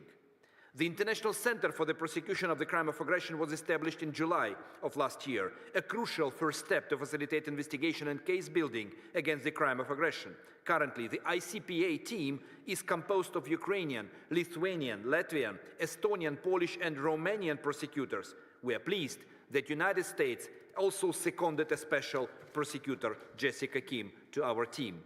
The legal appraisal of Russia's actions on the international level in parallel to national prosecutions in Ukraine will ensure complementary actions that bring justice for all victims and survivors. The failure to bring this international prosecution would signal a return to the era before the UN Charter, undermining the legacy of Nuremberg. It would be a powerful signal from the international community that other regimes can follow Russia's steps. Important layer of accountability is the sanctions regime, encompassing individuals and entities including financial institutions, banks, oligarchs, proxies, and organized armed groups closely tied to the aggressor. Sanctions undertaken by singular states and institutions can and do in practice act as an accountability mechanism, and they erode the ability of Russia and its enablers to wage this war. Stricter enforcement will cut deeper. We value efforts undertaken by US and hope to see an increase in sectoral sanctions, export restrictions on companies producing drones purchased by Russia, and the targeting of financial institutions that facilitate military purchases. As you can see, it's a complex and multi-layer web of accountability for Russia's crime of aggression. Being here, it reminds me of emotional words of the last surviving Nuremberg prosecutor, our dear friend Benjamin Ferenc, on Russian invasion of Ukraine. I'm heartbroken to see it happening again. Kids being shot, homes being blown up. He taught us to never give up, as we have no other choice. In 2022, he gifted me a book narrating Nuremberg judgment, and by that, passing the baton to succeed in holding aggressors and war criminals accountable. And I'm glad that Benjamin witnessed continuation of his life's work with issuance of arrest warrant against Russia's President Putin before passing away in April 2023. United, with the determination and resilience, we will succeed. Thank you. Thank you very much, General Kostin. And now we proceed to Dr. Greta Yarta. Good afternoon. Members of the Helsinki Commission, colleagues, dear all. First, I would like to express my gratitude for the Commission and Academy for organizing this event in that historical place, and I'm truly honored to be invited here to share my thoughts on accountability of Russia for aggression against Ukraine.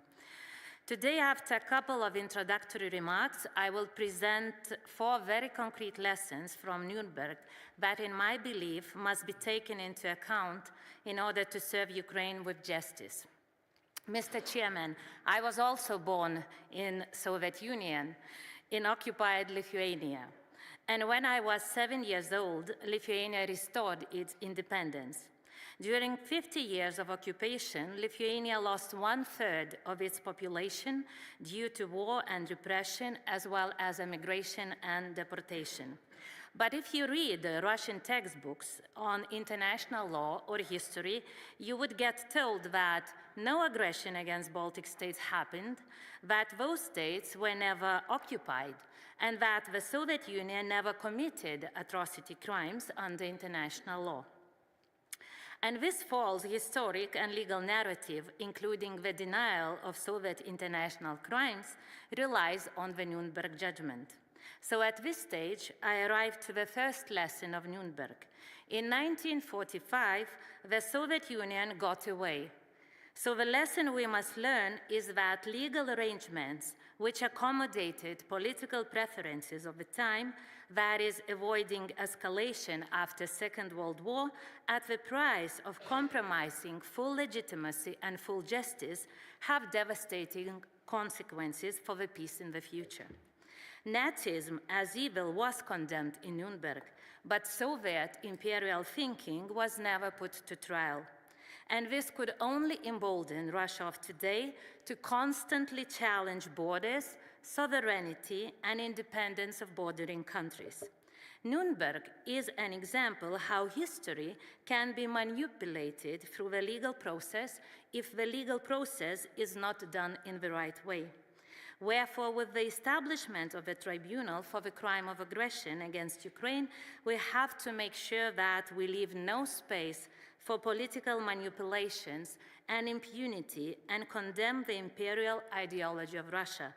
Because this imperial ideology behind Russia's aggression against Ukraine gives this aggression its distinct character, which together with its gravity and scale makes this aggression one that is in manifest violation of the UN Charter.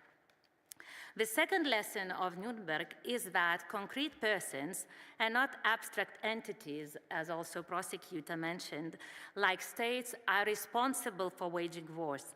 And the crime against peace, which we now call the crime of aggression, is the supreme crime, the source of evil, because this crime is followed by widespread and systematic war crimes. And that is why trial for the crime of aggression must be as central as possible, because only if criminal responsibility for the root cause and not only for the consequences is ensured, the credibility of the rule of the non-use of force can be restored and strong deterrent precedent can be set. The third lesson of Nuremberg rests on the need to emphatically reject the paradox that the legal responsibility is the least where power is the greatest. Where powerful national leaders, leaders of the permanent members of the UN Security Council, offend fundamental international legal rules, they can be pushed to the margins of political power only through the work of effective international justice. Nuremberg opened a new era in that it established and enforced the responsibility of those having the greatest power. The Special Tribunal for the Crime of Aggression against Ukraine provides the world with the chance to also open the new era, the era in which the golden seat in the UN Security Council does not entail impunity. We want to believe that the law should protect victims of Russia's aggression, and at the same time, we take it that the most responsible are protected more by power than by law.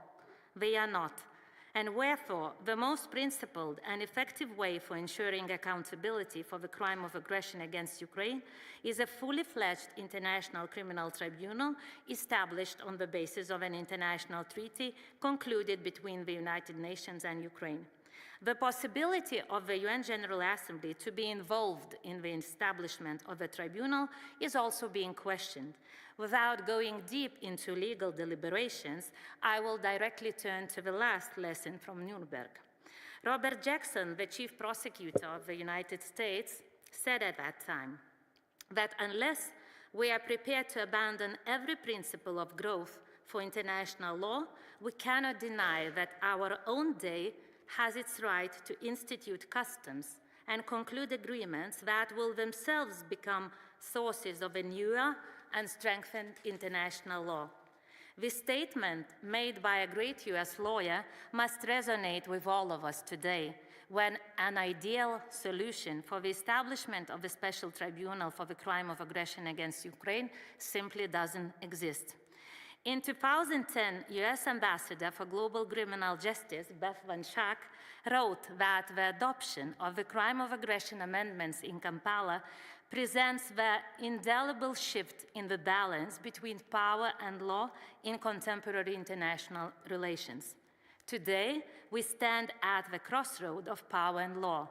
To forego a truly international tribunal and instead to go for a hybrid tribunal within the judicial system of Ukraine would be worse than just playing with time. It would also mean playing with all hopes and prayers for justice of the Ukrainian people. This is so for the reason that a hybrid tribunal would automatically take Putin with his entourage off the accountability table. Concluding my statement today, I feel like reiterating the words of Stefan Zweig, that it seems like a rule of history that contemporary people seldom recognize the important characters and events that shape their times. An aggression trial is vitally important for the historical truth established by law.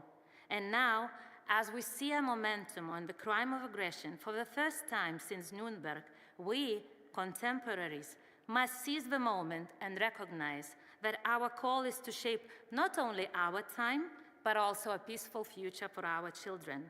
That is why we must confront the task before us with a sense of urgency, and as the task for the international community as a whole, not the task for Ukraine, Eastern Europe, or Europe. And if the fear of victory is still holding us back, I wish that every one of us does things that one is afraid of, because this is the only way for growing and for being stronger. And I, as an international legal scholar working in politics, I honestly believe that international law can be different and can be stronger after Russia's aggression against Ukraine. And today, The choice is upon all of us. All is needed is courage, political wisdom, and will to make it happen. Thank you, and I will be glad to answer your questions. Thank you very much, Deputy Minister of Justice for Lithuania. You reflect so well on your country, and we're just so grateful to have you here. And then, of course, we're so grateful to be with Professor Seffering, to be here at the Nuremberg Academy. Professor.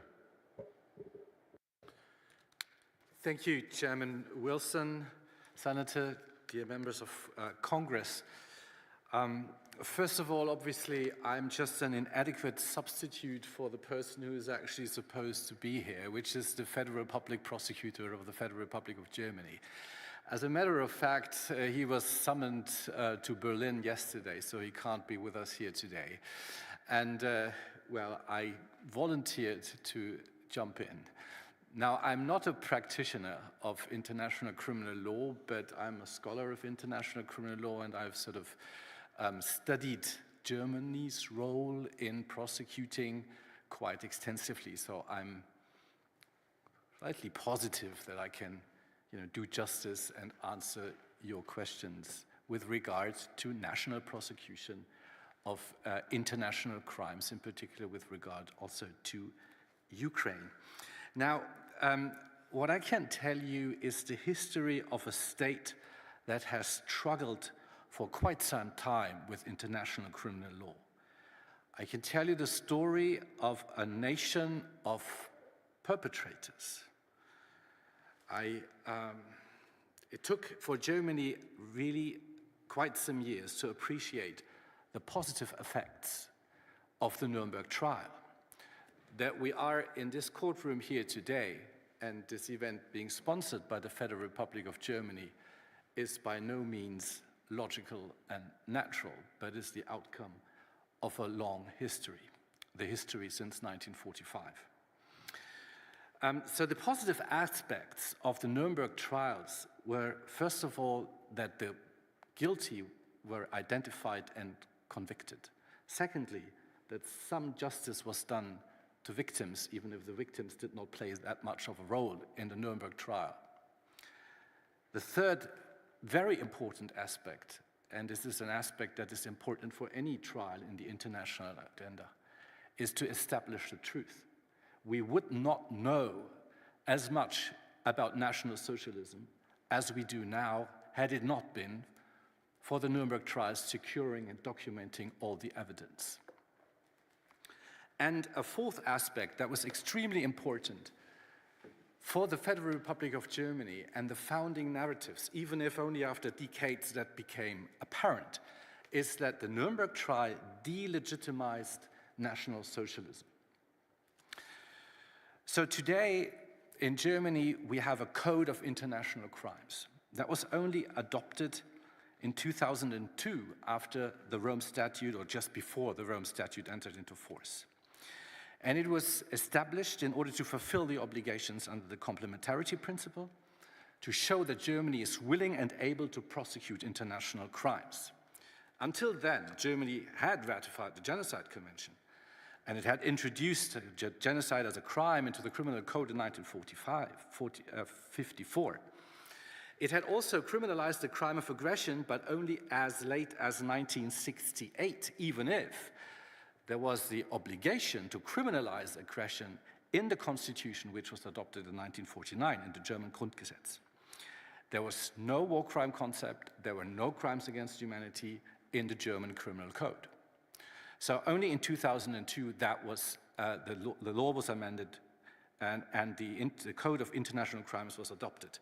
And by the way, Whitney Harris, a former Nuremberg prosecutor, was present on the visitors' gallery in Berlin when the Bundestag decided and adopted the Code of International Crimes.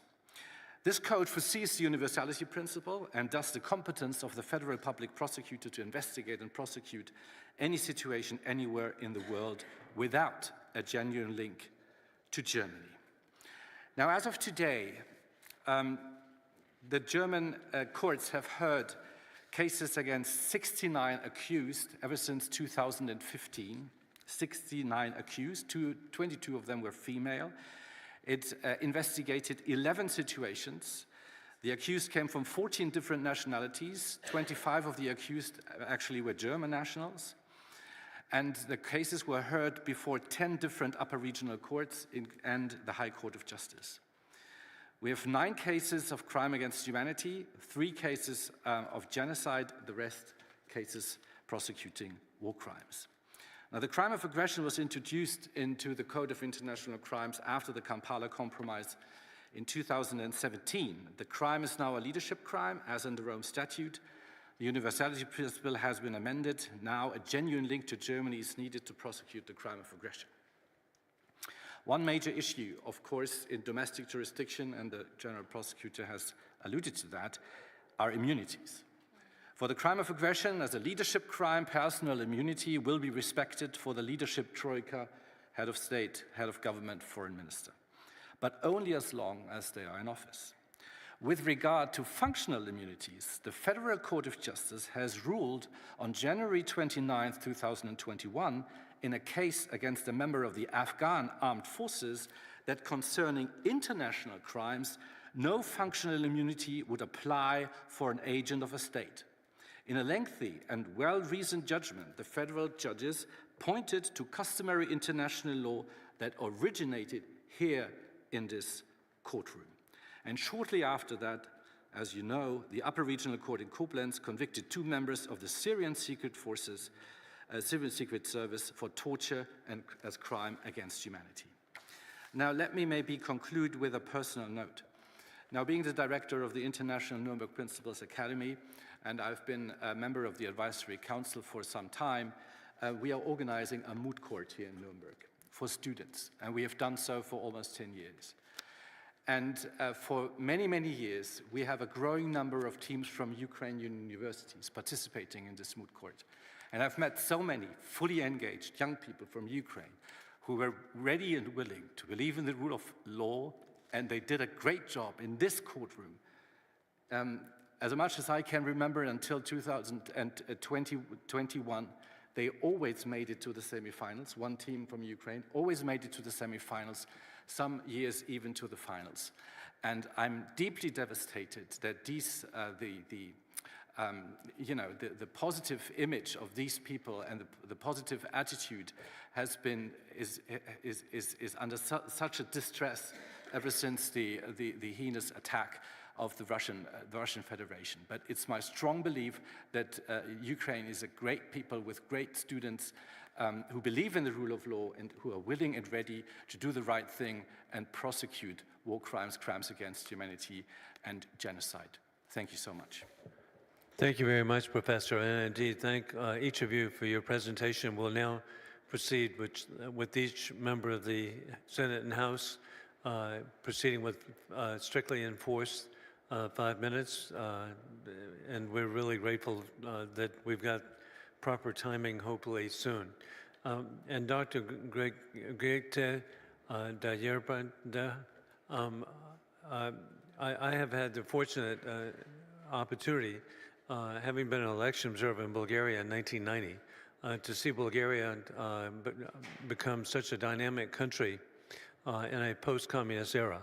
And I've visited, indeed, Lithuania and Latvia and Estonia to see what dynamic Baltic republics are.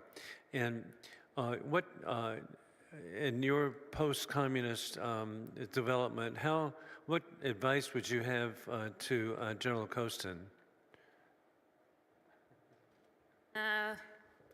Thank you for your question. I have very good advice that if you delay justice, it is very difficult to pursue justice afterwards, because Lithuania started criminal investigations into international crimes being committed on the territory of Lithuania after many, many years, because, we were occupied, and our independent prosecutorial institutions, as soon as we, established our independence, we immediately understood that this is of the essence to do, that is to have justice for the things that were done in occupied Lithuania.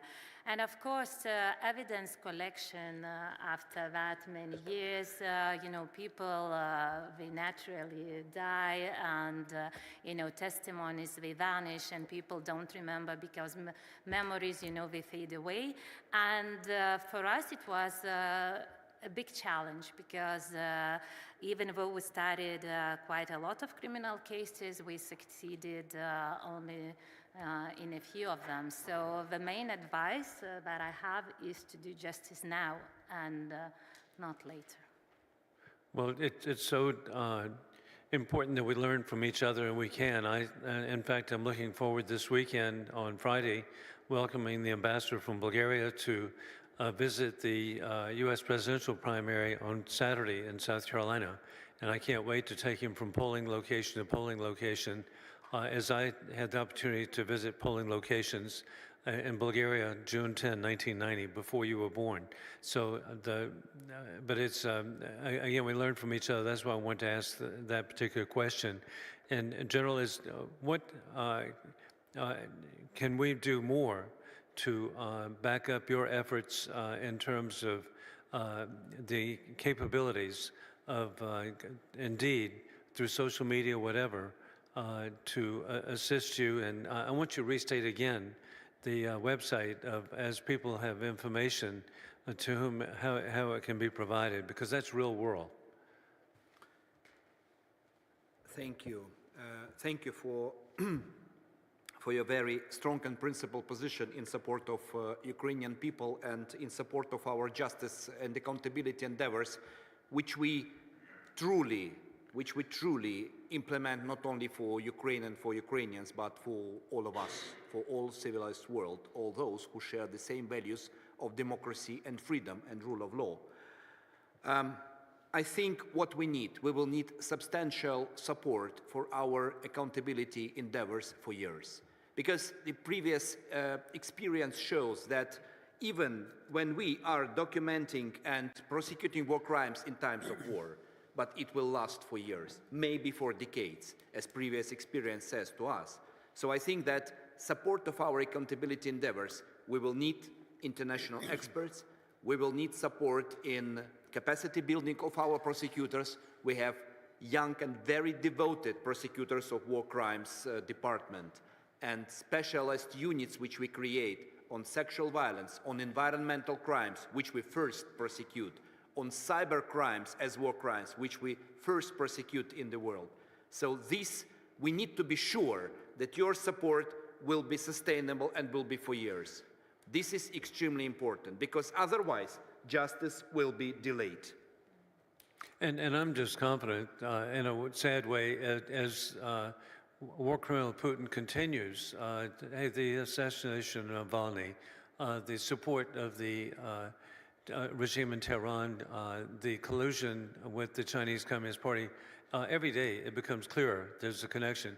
And a final point, Deputy Minister, I want to mention, you're welcome to come to my office, 1436 Longworth House Office Building. I can prove that Lithuania was occupied. I was at GUM department store and bought a package, it was a tray of the Soviet republics in 1990 at the department store, and of course there was a badge of Lithuania and the other two Baltic republics, and at that time it was really mystifying to me they would be selling this because you were already an independent country that day, and on that same day Armenia withdrew. But I have a tray of the badges, and when they told me it was 5 kopecks, I said, great, I'd like the pink, the blue one and the green one. They said, no, the whole tray. So it was obvious they didn't know the cost of production. Aside from that, now we proceed indeed to Senator Tillis. Thank you, Mr. Chairman. Thank you again for being here. I know that this is a solemn and serious hearing, but I have to admit, Doctor, that you have the most difficult name that I've ever been confronted with pronouncing. And so for that reason, I'm going to refer to you as Vice Minister. But thank you for being here. I should have said it this morning. But we need to start, as oftentimes we forget to distinguish between what I believe is a pathological liar and serial killer in Vladimir Putin and the Russian people.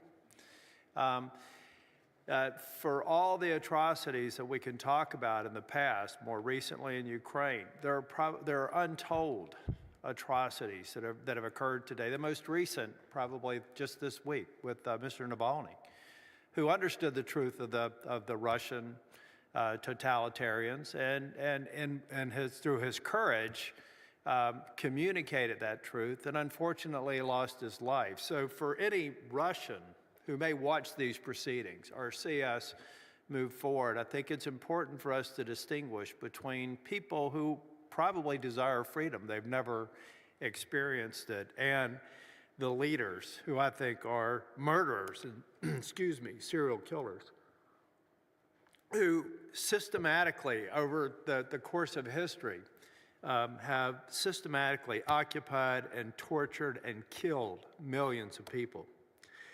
I do also agree, Mr. Costin, that justice delayed is justice denied. And we've talked earlier about how we can strike the balance between speed and fairness. And I think that the testimony that we have heard today is evidence of our mutual commitment to that.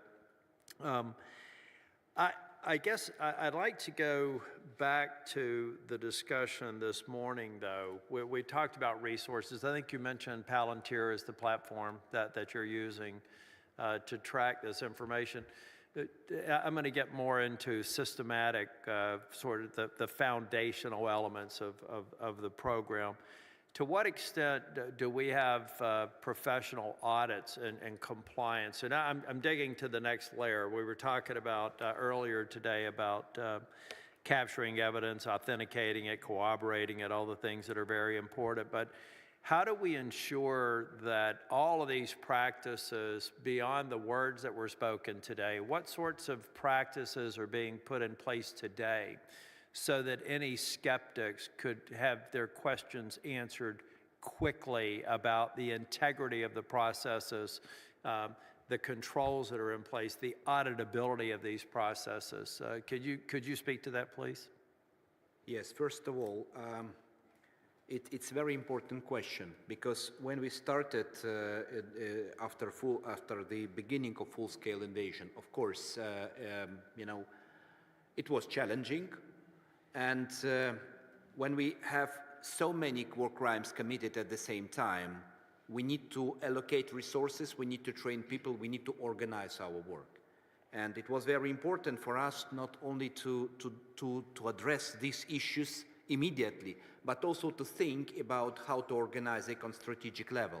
That's why, together with our partners and friends and experts, and together with NGOs, civil society organizations, who are working with us, and there is a special platform in my office, more than 40 NGOs and civil society who help us to document, investigate, and prosecute war crimes, work with our prosecutors and investigate. And it's very important. So we prepared the strategy of investigation and prosecution of international crimes, where we formalized how we, inter alia, how we prioritize cases, because we can't investigate all of them simultaneously. None of the countries can do it. This is important to understand. So we also created specific methodology for our prosecutors who are dealing with prosecution war crimes on central level, and we created 9 departments on regional levels to the territories close to the battlefield and close to the active places of hostilities, and specific methodology in order to ensure unified practice. We need fair trial, therefore we need specific quality and standards. We start to interact very actively with not only with the experts from different countries, but also with the International Criminal Court, because their international standards are of the highest level.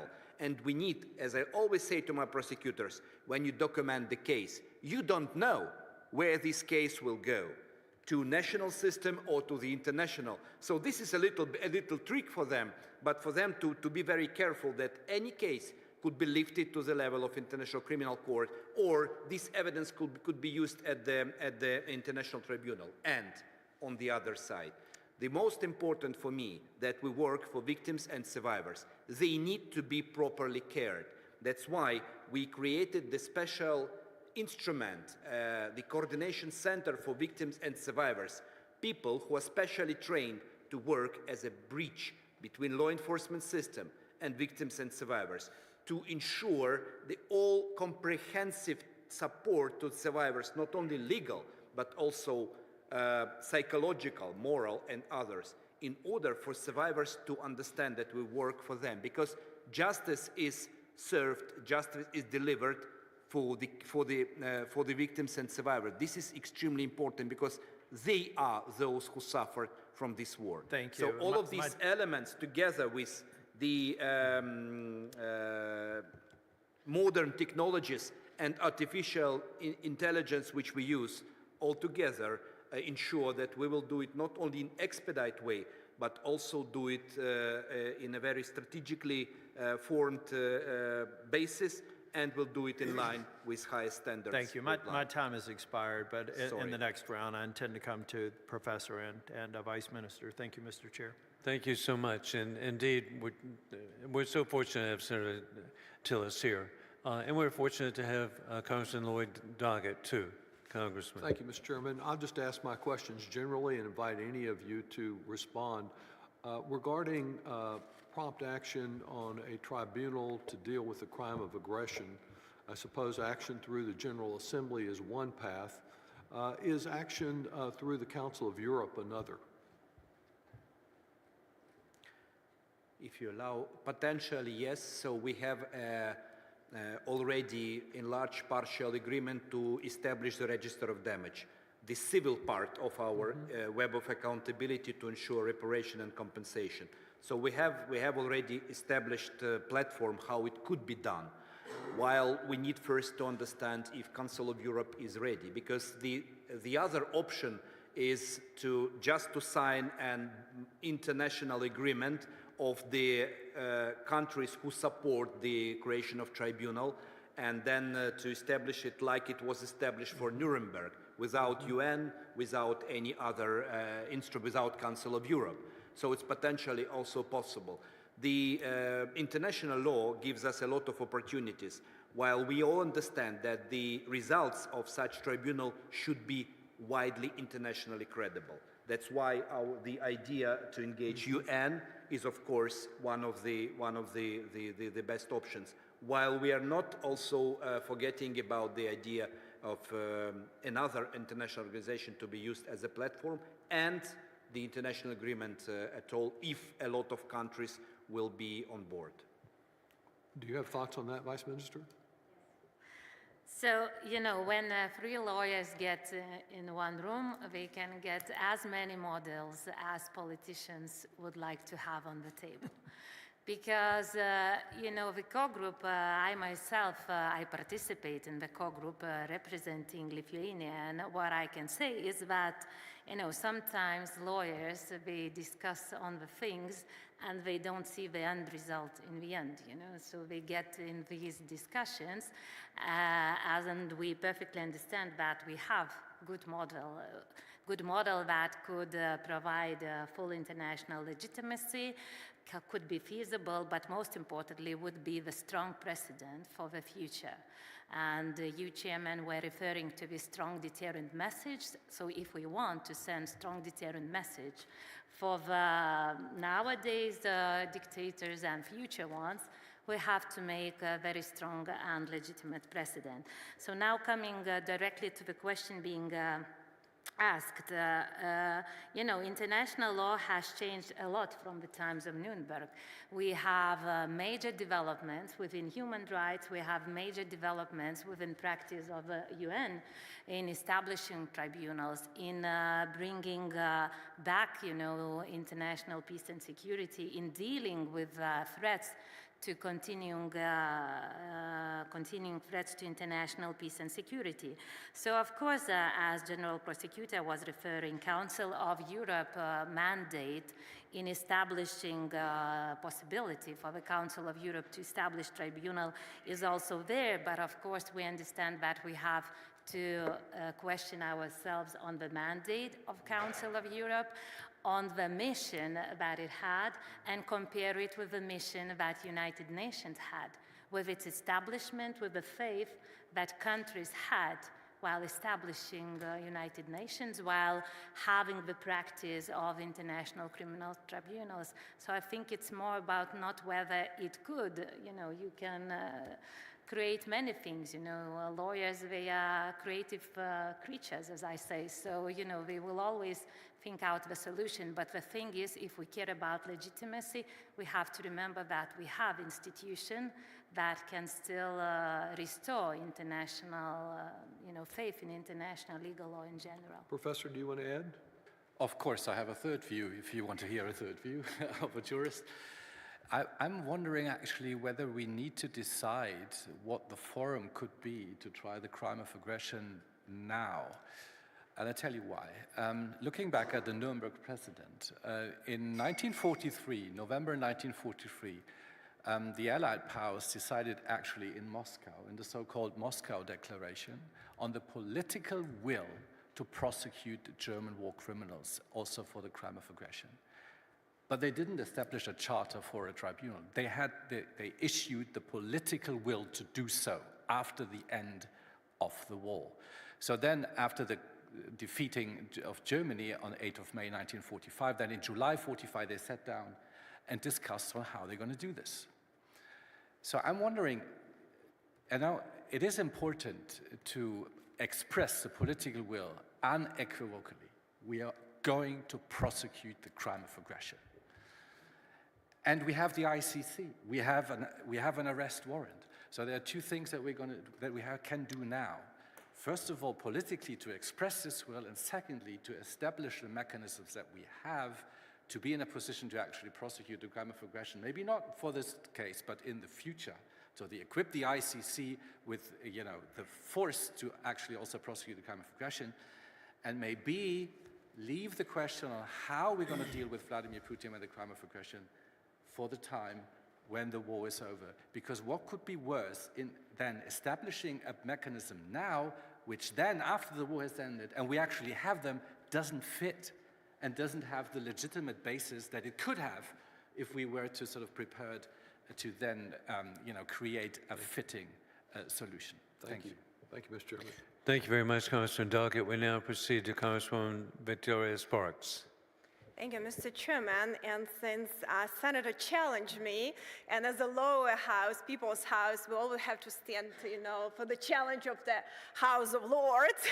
I actually, Dr. Grigada de Girde, I have a question for you, and I will actually try to pronounce your name. I apologize if it's, not correct, but actually, probably not just my Ukrainian heritage. According to Ancestry.com, sort of my heritage is actually Baltic and Scandinavian, probably from the all of the times of Vikings, so that makes me even more feisty. I have to step to the challenge. But the challenge and the question I actually have for you, what do you think from your perspective, what would be the potential pitfalls? We need to think of them and how we can be more proactive, when we go through this process. That is a good question, because I think all of us understand that you can go to the UN General Assembly resolution only once. So that means that before you do that, you have to be quite sure that you succeed. And you succeed in the legitimacy that you want to have. So usually, in that discussion, we start discussing on the numbers. So what could be considered as being legitimate? So how many states have to say yes? 40, 50, there are different numbers that can be said. But so I think answering to your question is that I think it is very important to have very clear roadmap how we do it and how we find ourselves in the General Assembly. What I mean by this is that sometimes, you know, as I have quite a lot of bilateral meetings with different, you know, politicians coming from other countries, and sometimes I sort of hear, you know, that this country is, you know, is against international tribunal, or they, you know, would go with a hybrid one. But in the discussion, I find out that it's on the opposite. Because I think that there is a lot of explanatory work that still has to be done. Because there is still too much countries that have made political decision to stay neutral on this modus operandi level. That means we all agree, because it's very easy to condemn, you know, Putin, to condemn crime of aggression, but it's far more difficult to make sure that accountability is there. And that is why I also take it as my mission, because every time I try to explain what legitimacy, what international legitimacy means, because I think that to make this tribunal legitimate is harder than to make it legal, because we can have, you know, Council of Europe, we can have multilateral treaty, it will be legal. But it would never be legitimate, because we need to have cross-regional support. We need to have as much countries being aware of what they are doing and how they confront this task that I was referring in my statement. So I think that we need a very clear roadmap, and I think all these numbers, you know, how many votes we are going to get, I think it's more about speculation that actually thrives maybe to discourage Ukraine a little bit more, saying, you know, that let's wait what happens in the battlefield, and then we see what happens, you know, in the legal battlefield. But, you know, I think that we, you know, Western, as you mentioned in your statement, Western democracies, we look at the battlefield and then we make political decisions. For Putin is the opposite way around. First, he makes very clear political decisions, and then he looks how they are being, you know, implemented in the battlefield. So I think that clear roadmap, you know, talking with countries, explaining, you know, the importance of the task that we still have to do. And I think in the end, in the General Assembly, each state has one vote. You know, whether it is big or small, it's one vote each. So I think nobody wants to see themselves on the screen being, you know, in red light on the resolution for the tribunal. Okay, thank you. In 20 seconds I have left. Professor Sarperlin, if you want to add something. Well, how could I add to the wisdom of the Vice President, the Vice Minister of Lithuania? No, I agree in wide parts. You know, I think there are so many options, and we have to be really clear what can we achieve and what would be indeed legitimate. I think about legitimacy and acceptability. You know, that's very, very important in this very sensitive area. And who knows? I mean, the war is over, and maybe Russia would agree in the Security Council to have a tribunal. You know, we don't know that yet. Could be, because political situation could be totally different. Okay, thank you. Thank you very much, Congressman Sparks. We now proceed to Congressman Dr. Andy Harris. Thank you very much, Mr. Chairman. First, I guess a kind of technical question. It looks like you can divide war crimes into two categories. There's the crime of aggression, and then there's kind of all the rest, because the rest actually are prosecutable by the ICC, or the crime of aggression is not. So how do you define a crime of aggression, and why do I ask that? Because the other crimes are kind of downstream. Upstream is the crime of aggression. I guess it's crossing an international border for the purpose of conducting violence. But it's not always clear-cut. For instance, Mr. Putin would say, well, Ukraine is not really an international boundary because Ukraine is all part of a greater Russia. In our civil war, we crossed what became, at that time, an international boundary. The southern states seceded. We crossed it. Was that a war of aggression? When Israel goes into Gaza, is that a war of aggression? It's a functional international boundary. So how do you define war of aggression? Or is the beauty in the eyes of the beholder? I mean, is it how one person views this and how do we objectify it? And then the follow-up to that is, if you can't perfectly objectify it, how do you prosecute it in a court? And I think the deputy minister kind of alluded to that a little bit, because ultimately maybe the only court is the court of public opinion, in that if you can't, for instance, come to a consensus on what tribunal is going to hear this, and you form a tribunal, but it's not a consensus tribunal, because, for instance, if the Security Council had anything to say about it, it certainly Russia would not allow it. But the purpose being merely to show it to the world, and ultimately the court of public opinion is a universal court, especially in the digital age. So those two issues, how do you define a war of aggression, and then how do you successfully, in a legitimate way, prosecute it in the absence of a consensus?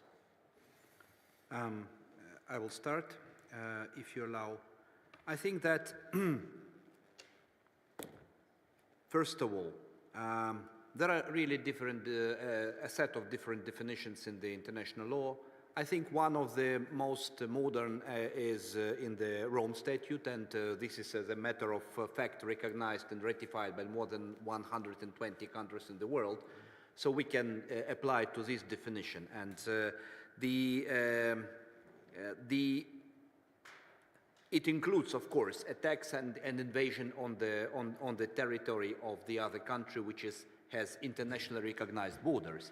And the Ukraine has internationally recognized borders when become independent in 1991, recognized also by Russian Federation by set of even bilateral agreements between Russian Federation and Ukraine. I'm not even talking about recognition of international borders of Ukraine on the level of United Nations, all international organizations, etc. So it looks like Russia recognized the international borders of Ukraine for like 20 plus years, and then thought that, okay, Crimea was sometimes a Soviet Union, in Soviet Union times was, so this discussion is absolutely useless, because from being independent in 1991 and being recognized as an independent state within its borders, there is no discussion about internationally recognized borders of Ukraine, and attack and invasion is an act of aggression. But I want to add, what is really different from many other situations historically, and what is the same with the Nazis Germany, Nazis regime. The difference is that Russia did not only attack, did not only invade, did not only invade with intention to annex, but Russia annexed the territory occupied by Russia in Ukraine. And first act of annexation was 2014 Crimea. Second act of annexation was just before full-scale invasion, the Ukrainian part of territory of Ukrainian Donbass. And third act of annexation was in 2022, these fake referendums. So Russia did not only attack, they really attack with intention to take over the territory and add it to Russia. And this is very important distinction between Russia aggression against Ukraine and many other historical situations. But it is completely the same, like Germany did during Nazi time in accordance, in relation to the other countries which it occupied. Thank you, Mr. Chair. Thank you very much, Congressman Harrison. We now will do a second round, but it'll be somewhat abbreviated in that we can't wait to get to Ambassador Beth Van Schok. So with that, and in lieu of a question, I just want to, again, thank each of you and then reiterate something that our person ahead of the curve, our senator here, Tom Tillis, when he mentioned again, we're not against the people of Russia. And as I mentioned, I had visited Chelyabinsk as the sister city of my home community of Columbia, South Carolina. I was in Novosibirsk one time and pleasantly surprised to see a billboard greeting us saying, "Welcome to Novosibirsk, the Chicago of Siberia." I had wonderful visits to Moscow. I had wonderful visits to St. Petersburg. I had an intern in my office from St. Petersburg. With Congressman Madeline Badallo of Guam, we placed a wreath at the world's largest open cemetery, the victims of the siege of Leningrad, and it was in the shape of the flower arrangement in the shape of the United States red, white, and blue flowers to show our appreciation of the people of Russia. And then I found out that the reason that there was success against Hitler at Leningrad is that the equipment was lend-lease from the United States. And so we had a direct role there to protect the people of Russia. And then our appreciation of the people of China is different from the Chinese Communist Party.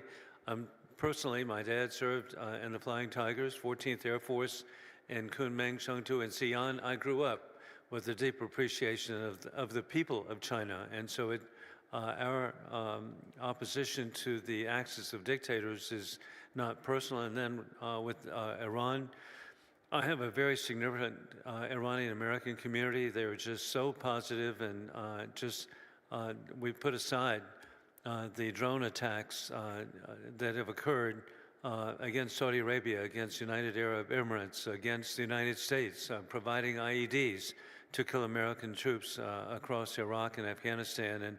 And even today, the arming of the puppets of Hamas and Houthi and Hezbollah to attack Israel, but not just that, but in the Red Sea, even today, underwater drone attacks, can you imagine, because of Iran. So over and over again, we're not talking about the people of Russia or people of China or people of Iran, but we're talking about the dictatorships that oppress them first, and then they come up after others. With that, I yield to Senator Tillis.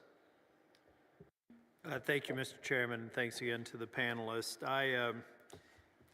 I've spent most of my career in business, not in public service, and the bulk of that professional career was in establishing methods and practices, and that's what's instructed my questions. I feel like we have a lot of work to do here. There's no question that there will be compelling evidence that a crime was committed and that some number of people need to be held accountable. But I do think that we need to work now to come up with a credible framework that's not episodic, that's not just focused on what's going on in Ukraine, because this evil has existed for thousands of years, and we've never really had, I think, a standing body where we can clearly go to. And the reason why I think we need to create something that will withstand the test of time, to be omnipresent, at least among democratic nations, is because I think it could have a deterrent effect. You know, we could be talking about a tribunal for a lot of the atrocities committed, again, by Putin and his regime in North Africa. So the work to get this right, ostensibly to focus on the crimes that are being committed in Ukraine, I think is vitally important. But I also think it will be very, very difficult to gain consensus. And you're not going to gain consensus among all nations, all members of the UN, but at least a sufficient number to make it legitimate. Vice Minister, Professor, do you agree with that? And you have any suggestions on how we get started? Because I don't believe that we've gotten started on that critical piece of a method or a foundation going forward. If you disagree, please disagree. I don't want to disagree with you, but I want just to remind you of the fact that there is this International Court of Justice case, arrest warrant, that spoke about, that we have different types of tribunals. We have international ones that can lift personal immunities. And the interesting fact is that at that time, when ICJ delivered its decision, International Criminal Court, that was called the one that can actually lift these personal immunities, had around 50 members, if I am not mistaken. I don't remember exact number, but it was around 50. So that means that if the court thought at that time that membership of 50 countries is enough sort of to name it as international and as legitimate, that would be able to lift immunities. So maybe it also, offers some guidelines on the numbers. But I totally agree with you that we have to have a credible framework because, I don't think that we have luxury to create some mechanism that Putin would only have possibility to mock at, saying that, look, we have ICC arrest warrant, I am still in Kremlin. Look, we have tribunal for the crime of aggression, I am still in Kremlin. So the thing is that, we Lithuanians, we perfectly understand the historical responsibility that is upon us, and we definitely don't want this threat, for our security, also for the international peace to continue. And I think the only way to undermine legitimacy, I agree, that not all Russians are serial killers, but you have to also take into account that imperial thinking is also within Russian society very deeply rooted. So it's not that you call it, serial killers or not, but we have to understand that this society has been raised by the imperial thinking with maps of a huge, Mother Russia in every classroom, where actually Baltic states are also in this big family of Russian walls. So Professor. that's my short comment. History books are an important weapon. That's just a slight remark. Yes, we don't have a common strategic sort of approach, as a matter of fact, and that's certainly sort of something that we should develop. I don't have an idea how this is going to materialize. We have Eurojust within the European Union that has sort of taken up some sort of leadership with regard to coordinating prosecution of international crimes within those states that are, amongst the states that are willing within the European Union to do so. But it's only sort of first step. We need a much, broader, more strengthful approach to have a strategic sort of prosecutorial approach. The ICC is not in a position, as it seems, to take leadership on that. Maybe it's not even willing to do so. But it should be part of this overall sort of concept, where you definitely need to work towards developing it. Thank you. Thank you all again. Thank you very much, Senator. We now proceed to Congressman Lloyd Doggett. Thank you. While our focus this afternoon has appropriately been on what was termed in this room in 1945 as the supreme international crime, that of aggression, I'd like to ask you a little about the impact of that aggression in dollars and cents. We know the destruction of homes and businesses, the destruction of lives. I felt that we should be taking Russian sovereign assets to pay for that. Our colleague in the House, Michael McCall, has legislation, the Repo Act, to do that I support, that has been approved in committee. I proposed a more narrow measure to at least get at the profits from those sovereign assets. I'd like your reaction to how we get compensation for the terrible losses that the aggression has caused. Thank you. Definitely obtaining compensation and reparation for everyone who suffered from this war, for Ukrainians who suffered, and for Ukraine as a state, for local communities, for businesses, for any who lost his or her private property. I think it's about also restoring justice, and that's why it's one of the key elements of our web of accountability, the civil one. We completely support the Repo Act because we believe that it's not only about legal model, but it's also about delivering justice in time, of war. Because the money which could be used to compensate damage for Ukraine and for Ukrainians will definitely support their fight for, or our fight for our land and our fight for justice. I believe that, the estimation of the World Bank of the last year were about $400 billion US. We still have no estimation, more fresh one, We believe that this figure could be doubled, yes, at least. And it's very difficult for us to estimate the losses on the occupied territories for which we have no access. So we can only try to trace this from satellite or from other sources, but it will be not proper estimation. We also count the potential loss to our ecology, to our environment.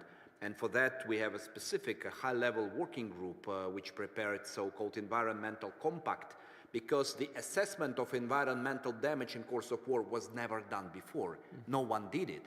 And of course, we can't use only our methodology, Ukrainian. We want this to be credible on international. So when time comes for Russia to compensate damage for our environment, we will have a credible figure, supported by everyone who will be in charge of international compensation mechanism, as we say, as a key element of the International Compensation Commission.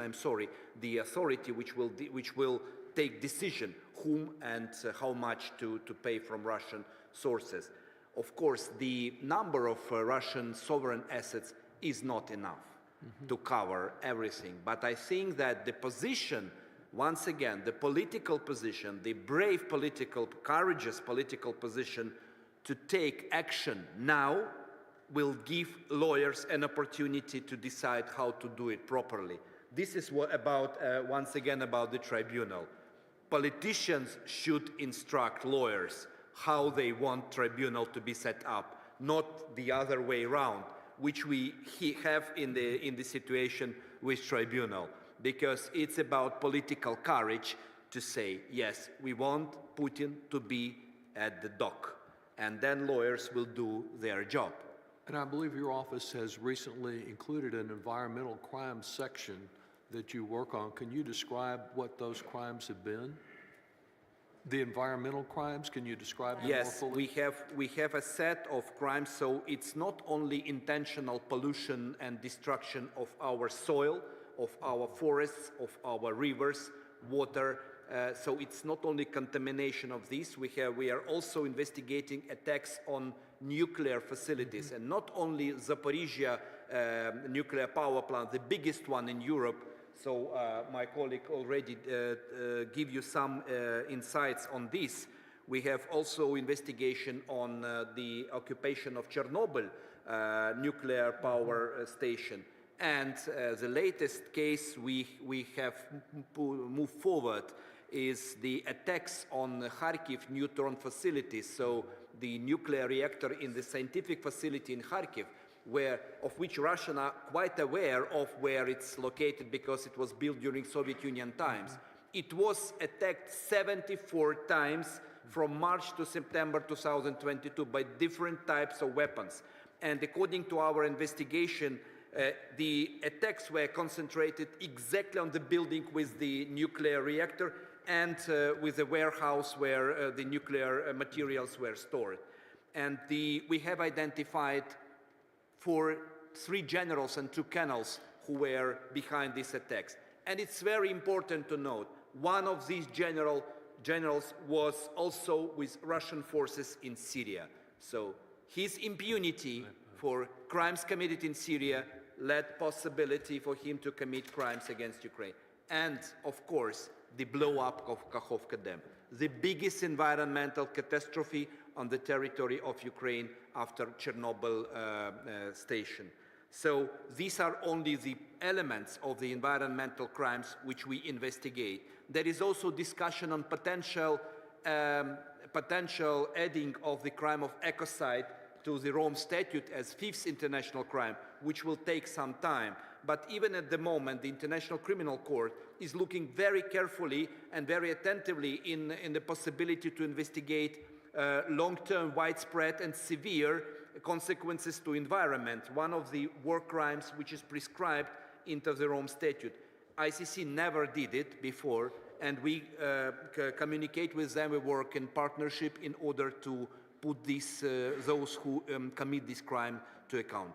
Thank you for your leadership. And thank you, Congressman Doggett. Congresswoman Victoria Spartz. Yeah, Mr. Chairman, I think it's very valid discussions. We actually had some legislation by parties in last Congress dealing with International Criminal Court, and there is a lot of politics in that too, and it was actually very difficult, but we're able to expand some of the enforcement on war crimes domestically in the United States, and we were able to pass some legislation. So I think that would be a valid discussion to have framework and roadmap how to deal with that, and not just maybe Ukraine is just the beginning of that process, but how we can have on a consistent basis. But I kind of wanted to follow up, as someone who is really, more into like weapons. My question is, because I understand, unfortunately, you have to be very well equipped with weapons if you want to deter any wars, especially with aggressive countries, how important they are. What are your thought processes in using, Russian sovereign assets to pay for weapons supplies to Ukraine? From a legal scholar perspective, to use it as a payment for, for providing weapons to Ukraine. I don't know if you have some sort of professor first and, from a perspective of scholar. I don't think I understood the question. Could you rephrase it? So using Russian sovereign assets to pay for supplying weapons to Ukraine from a scholar perspective, what are your thoughts on that? That's a very tough one. We can ask a woman if we have to. She will answer the question.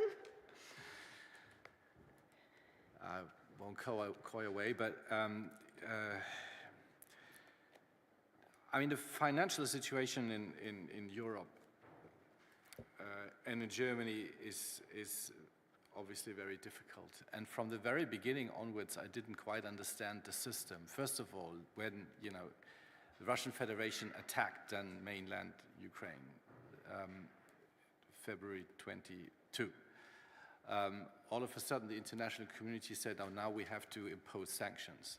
And I was wondering, so what actually did you do when the Crimea was sort of under attack and then incorporated into Russian Federation, whatever that was? Didn't you impose sanctions then? So, what are you doing now? What are the next level? And then every other month they were imposing real sanctions, and now the real sanctions. I mean, where do we stand? Obviously, they don't work, and we haven't even started to impose But it sanctions. is fair to say we have a lot of loopholes in sanctions too, and exemptions, which really the most, allow Russia to avoid them, and really in the industry that the most important where Russia makes a lot of money, they're exempt for one or another reasons, and that is also a big problem. And enforcement of sanctions, we don't have a proper mechanism. So I think that would really work very powerful if there would be enforcers. They should be. Yeah, no, absolutely. These need to be enforced. And I mean, we have legislation in place in Germany, obviously, to sort of prosecute, investigate these criminals who sort of circumvent the embargo and have deals and do contracting with Russian companies. But obviously, the system is flawed. It's not strong enough. So I would certainly sort of press for harder sanctions and for imposing and actually then insisting on the imposition of these sanctions. Maybe Prosecutor General and Dr. Grigado Dek, maybe you'll have 30 seconds each too, so I'm not over my time. First of all, of course, it's your decision, because the legal theory behind the Repo Act as a matter of counteraction, so it's clear for me, and of course, I don't see any, of course, I'm not the US citizen and not your politician, but I don't see any obstacles in using of the funds for any type of support. So this is my position. I don't see any obstacles. I think it's more about political decision on the level of Congress. While I fully agree that we have a lot of loopholes in sanctions regime, but never before in world history the world was so united, imposing more and more sanctions. So, of course, if we see something to be improved, we need just to improve. We don't need to discuss it along. Right. Okay. Doctor. Just a short comment. When we talk about, reparations, that is directly related to the state responsibility. And then we can question, the legal ways how we can confiscate the sovereign assets. But I would like to draw your attention to the fact that European Union has recently worked on the directive, the aim of which is to have horizontal framework, legal, how we deal with the sanctions evasion, because there were member states that still didn't have any form of legal responsibility for the way like businesses and people behave trying to evade sanctions. I also want to share Lithuanian best practice. What we did, we created special fund that all the money that we collect from the fines and financial fines that are being imposed on the legal entities, we collect into the fund so that we can delegate it automatically for the Ukraine. And the very last comment that I also hear sometimes from politicians that we can't finance the war with these assets, frozen assets, because then we don't have finances for rebuilding Ukraine. But then I have this very question. So, but if you don't finance the war, you might have nothing to rebuild. That's right. So this is, the logical mistake that some politicians also make. Thank you. Thank you very much, Congresswoman Schwartzman. Now we'll be concluding with Dr. Andy Harris. Thank you very much. And just following up on what I asked previously, it looks like in terms of tribunals, there's no perfect solution because we will not have a consensus. I mean, there's no way you're going to get every country in the world to agree. They can't agree on the ICC doesn't include every country. The ICJ certainly doesn't include every country. So the question is, and again, reminding, the hourglass with the wings, I mean, time flies. Is it time to just go ahead and create a group of nations, and the G7 doesn't work, the G20 doesn't work for a variety of reasons, the G12, the G15, who are going to decide that there has to be a tribunal for prosecution of war crimes. I guess the question is, one, first of all, is that what we ought to do? Let's just go ahead and get going with something. Second is, should it be a view to an ad hoc, where it's just going to deal with Ukraine and Russia, or should it be the model for going forward so that there's a venue for, because that's not the only place in the world where violence and crossing of international borders occurs or will occur. So your thoughts on those two issues, and Vice Minister, and then the other two. So thank you for the question. I will start from the first question on, G20, G30 or whatever. I think the main risk that we should manage is that if we talk now about JIT, prosecution into the crime of aggression and International Center for the Prosecution of the Crime of Aggression, we have to understand that it has been established on the prosecutorial efforts by countries that were former being occupied by Soviet Union also. So if we talk about legitimacy, so then we have these countries that start prosecution into the crime of aggression. Then these countries, they decide to establish tribunal for Putin. It would be lovely if Vilnius gets, also this honor to have such tribunal also. Because then if we talk about and discuss legitimacy, would it be seen as legitimate from the perspective of the rest of the world that sort of this Eastern, European region decided to establish its own tribunal for Putin? Because then we have a very good precedent, for African countries, and then we have different systems of, legal legitimacy, different system of human rights standards, and then I don't know whether we want that international law development in the end. So I think that with international cooperation with the United States, also in the JIT, the aim is to increase legitimacy of the prosecutorial effort also. That means that countries, they do support this, I can say now, regional prosecutorial effort into the crime of aggression so that it is seen as legitimate, having the same fairness standards with the verification of evidence collection and preservation, so that later on These evidences, they are not challenged in the tribunal, and the truth is not undermined by that. And the second question was whether we have this ad hoc tribunal. Yes, we need the tribunal that will fill the legal gap, and the very clear, narrow legal gap, that is the crime of aggression, because all the other international crimes will be covered by the ICC when Ukrainian domestic jurisdiction is not unable or unwilling, or the other national jurisdictions like Lithuania on the basis of universal jurisdiction can also do that, convictions for other international crimes, but we don't have legal mechanism for the crime of aggression, and that is very, very narrow gap, and with very, very limited number of people. Around 20, I don't know how many you count, and maybe you have already made the list. Yeah, first of all, we need to have an ad hoc judicial mechanism for our case. This, I think, will be the most exact answer, because on the one hand, the ICC has also jurisdiction on the crime of aggression, but not in our case, because for legal, I would say, reasons. While in order to ensure full accountability on international level, I think the ICC in the future will become the proper instrument. We need, once again, after lessons learned, we need to improve some elements of the Rome Statute in order to ensure that crime of aggression could be prosecuted in case the aggressor will start it in the other situation and in the other parts of the world.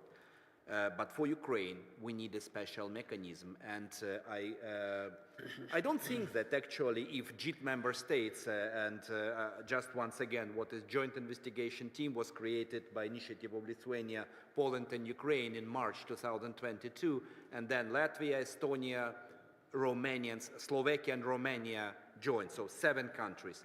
The ICC actually is partner of the JIT. The Eurojust is the coordination authority of this JIT, and we have also memorandum of understanding with Department of Justice of United States. So United States is also a partner of this JIT.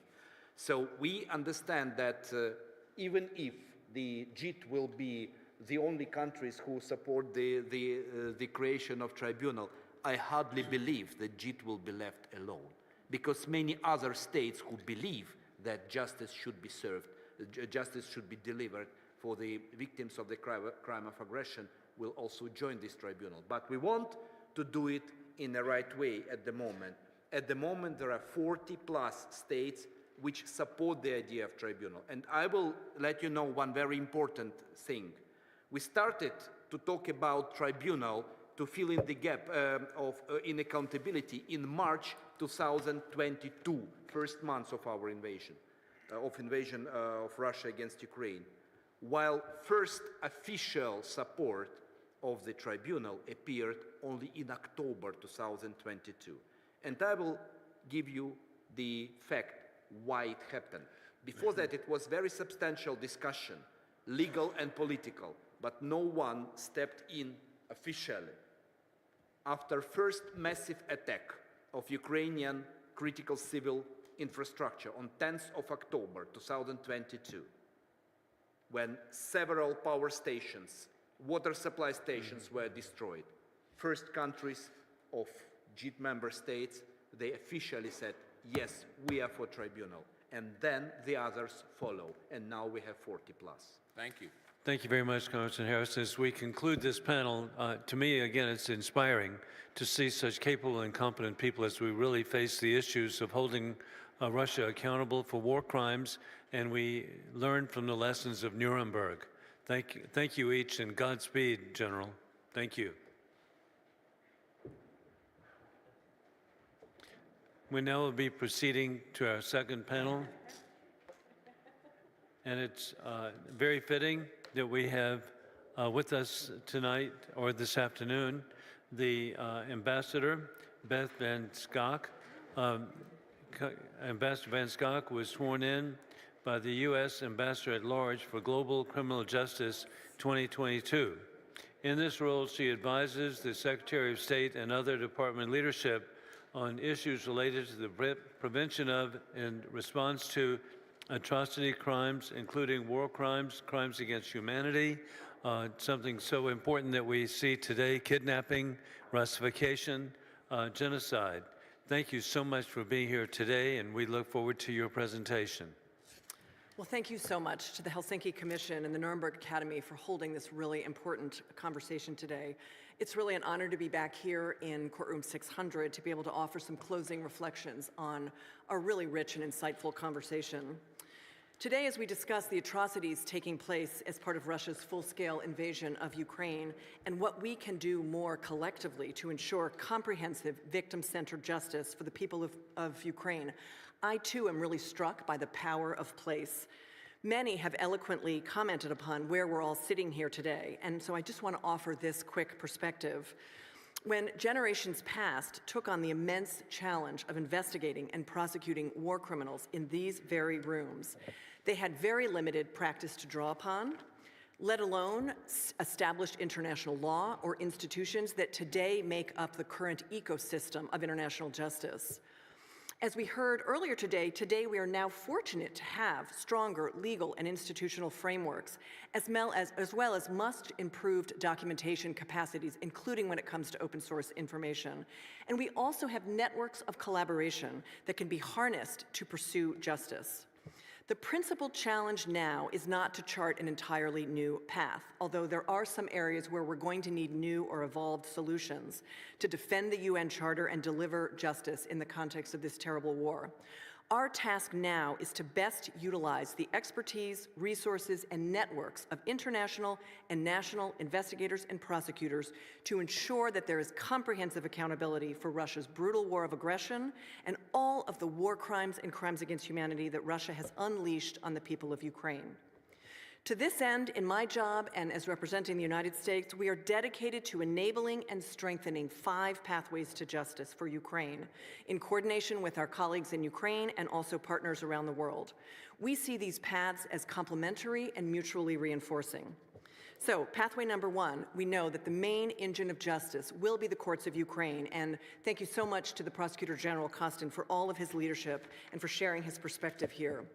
The United States is committed to assisting Ukraine's institutions as they work to document, investigate, prioritize, and prosecute war crimes. Prosecutor General mentioned the Atrocity Crimes Advisory Group that my office has been funding. This is a joint US, UK, EU initiative to provide coordinated, timely, multidisciplinary training, consultation, and strategic guidance. We're also supporting a number of other key institutions in Ukraine, including the National Police, which are in charge of investigations, as well as a number of civil society actors to build capacity for atrocity crimes investigations, ensure victim-centered justice, and provide long-term assistance to survivors. And I want to thank Congress for providing really focused funding to be able to support justice and accountability in this way. The second pathway runs through international institutions, and a number of them have been mentioned today. The United States is supporting the work of the ICC and its investigation into the situation of Ukraine. In addition, there's the Commission of Inquiry established by the United Nations, the UN Human Rights Monitoring Mission. We've heard today from Professor Bilkova about the important work of the Moscow mechanism through the OSCE and the UN Special Representative on the U.S. Special Representative of the Secretary General of the United Nations on sexual violence and conflict. The work of other international bodies, like the Register of Damage being stood up within the auspices of the Council of Europe, will be critical to understand the full impact of Russia's war of aggression and eventually ensure reparations to victims, to enable them to reestablish their life paths. The United States was very proud to become a founding associate member of this body when it was established in May. Pathway number 3 is aimed at supporting and coordinating investigations at the national level in Europe and elsewhere. One of the ways this has been done is to deepen the United States partnership with Eurojust in The Hague. Almost immediately after Russia initiated its full-scale invasion, national prosecutorial authorities across Europe within Eurojust banded together to coordinate strategies, share information, and potential evidence. And as Professor Safferling noted, they're able to use extraordinary forms and extraterritorial forms of jurisdiction, including universal jurisdiction. This is a collective effort that will enable them to coordinate their actions across the various courts. They formed a joint investigative team, as we've heard, particularly with the neighboring states of Ukraine, and they've also created a core international crimes evidence database. We're very proud, as the United States, to be able to support this effort, which has been a catalyst for advancing cases anywhere that perpetrators may be found in the world. The fourth pathway runs through courts here in the United States, and this is where the work of Congress has been really central. At the end of 2022, Congress amended the War Crimes Act to be able to expand jurisdiction and enable U.S. courts to assert jurisdiction over individuals who have committed war crimes who are present here in the United States. That will enable us to be a partner with our European colleagues who all have this prosecutorial authority. At the end of 2023, you will have seen the Department of Justice filed its first ever case against 4 Russia-affiliated military personnel. The charges include torture, inhuman treatment, and unlawful confinement of a U.S. national in Ukraine. We're extremely hopeful that Congress will continue to plug gaps within our prosecutorial authorities and within the U.S. legal framework, including by enabling our Department of Justice to charge perpetrators with crimes against humanity. This was one of the core crimes prosecuted right here in this room, alongside war crimes and crimes against the peace. We do not have that authority. Almost all of our NATO allies do, as well as a number of other states around the world. These are crimes that can be committed when they're part of a widespread or a systematic attack against a civilian population.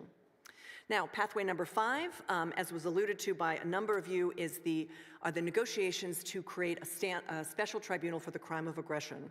The United States is participating in those negotiations through the core group. We remain very actively engaged. We're meeting monthly with the idea to create a legitimate and a powerful tribunal that will be able to prosecute the crime of aggression. We're also contributing to, as those negotiations are ongoing, the work of the Center, the International Center for the Prosecution of the Crime of Aggression, also stood up in The Hague to advance the eventual prosecutions. These are prosecutors working together to identify information that may become evidence, to establish the chain of command. We've heard mention of the fact that this is a leadership crime, and so who are those individuals who should be prosecuted for the crime of aggression? The Department of Justice has appointed an experienced federal prosecutor, Jessica Kim, to serve as our special prosecutor. We are very pleased, with help from my office, to be able to contribute $1 million to the International Center to allow these prosecutors to work together. In our collective pursuit of comprehensive justice for the people of Ukraine, we should be realistic about the fact that prosecutions will take years. This is a multi-generational effort, and not all victims of atrocities will have their day in court. This is why Ukraine should start at some point thinking about what transitional justice look like, to include other forms of justice, rehabilitative justice, truth-telling, and memorialization initiatives. And this is one of the contributions that the Nuremberg Academy has been able to make around the world. In conclusion, these 5 pathways are very much part of the legacy of Nuremberg. Just as the Allies at the end of World War II advanced the imperative of justice and ushered in a new era of accountability for the worst imaginable crimes, it now falls to all of us to ensure that the promise of Nuremberg and the precious Nuremberg principles are not mere history. So far, the international community has stepped up. We have seen an immense coordinated commitment by states around the world and international and Ukrainian civil society, national legislatures, justice architectures, policymakers, to build out this new integrated system of international justice. And I'm quite proud that at this critical moment in history, the United States is again playing a leadership role, just as it did after World War II in this very room. Timely and impactful legislation from you, from Congress, has enabled us and been instrumental to us to be able to support the work of the International Criminal Court, the work of Eurojust, the International Center for the Prosecution of Aggression, and to strengthen our own legal authorities. These crimes committed by Russia have been devastating, but our resolve to bring these atrocities to light and to hold those responsible are as strong as ever. Thank you all for being a part of this effort, and thank you for allowing me to be a part of this conversation. Thank you very much, and we'll now proceed to questions, and I will begin. And I just want to thank you for your passion and what you're doing and what you're serving. The environment you're in concerns me, and that we need your judgment on the international institutions. You mentioned so many that indeed are positive, that can be counted on for integrity, but the United Nations itself with the Security Council the capability of veto by 2 of its members of anything to me that might be constructive, but even worse, in Gaza, the collaboration of UN personnel with the Iran puppets of Hamas and the collaboration into terrorist attacks within Israel, but then to find out a control center or communication center for Hamas, Iran puppets, was located, virtually co-located with UN operations. How can that be addressed? Thank you so much, Chairman Wilson. There's no question that the United Nations has not served its purpose here when it comes to all of the various conflicts that you've mentioned that we've talked about over the course of the day today.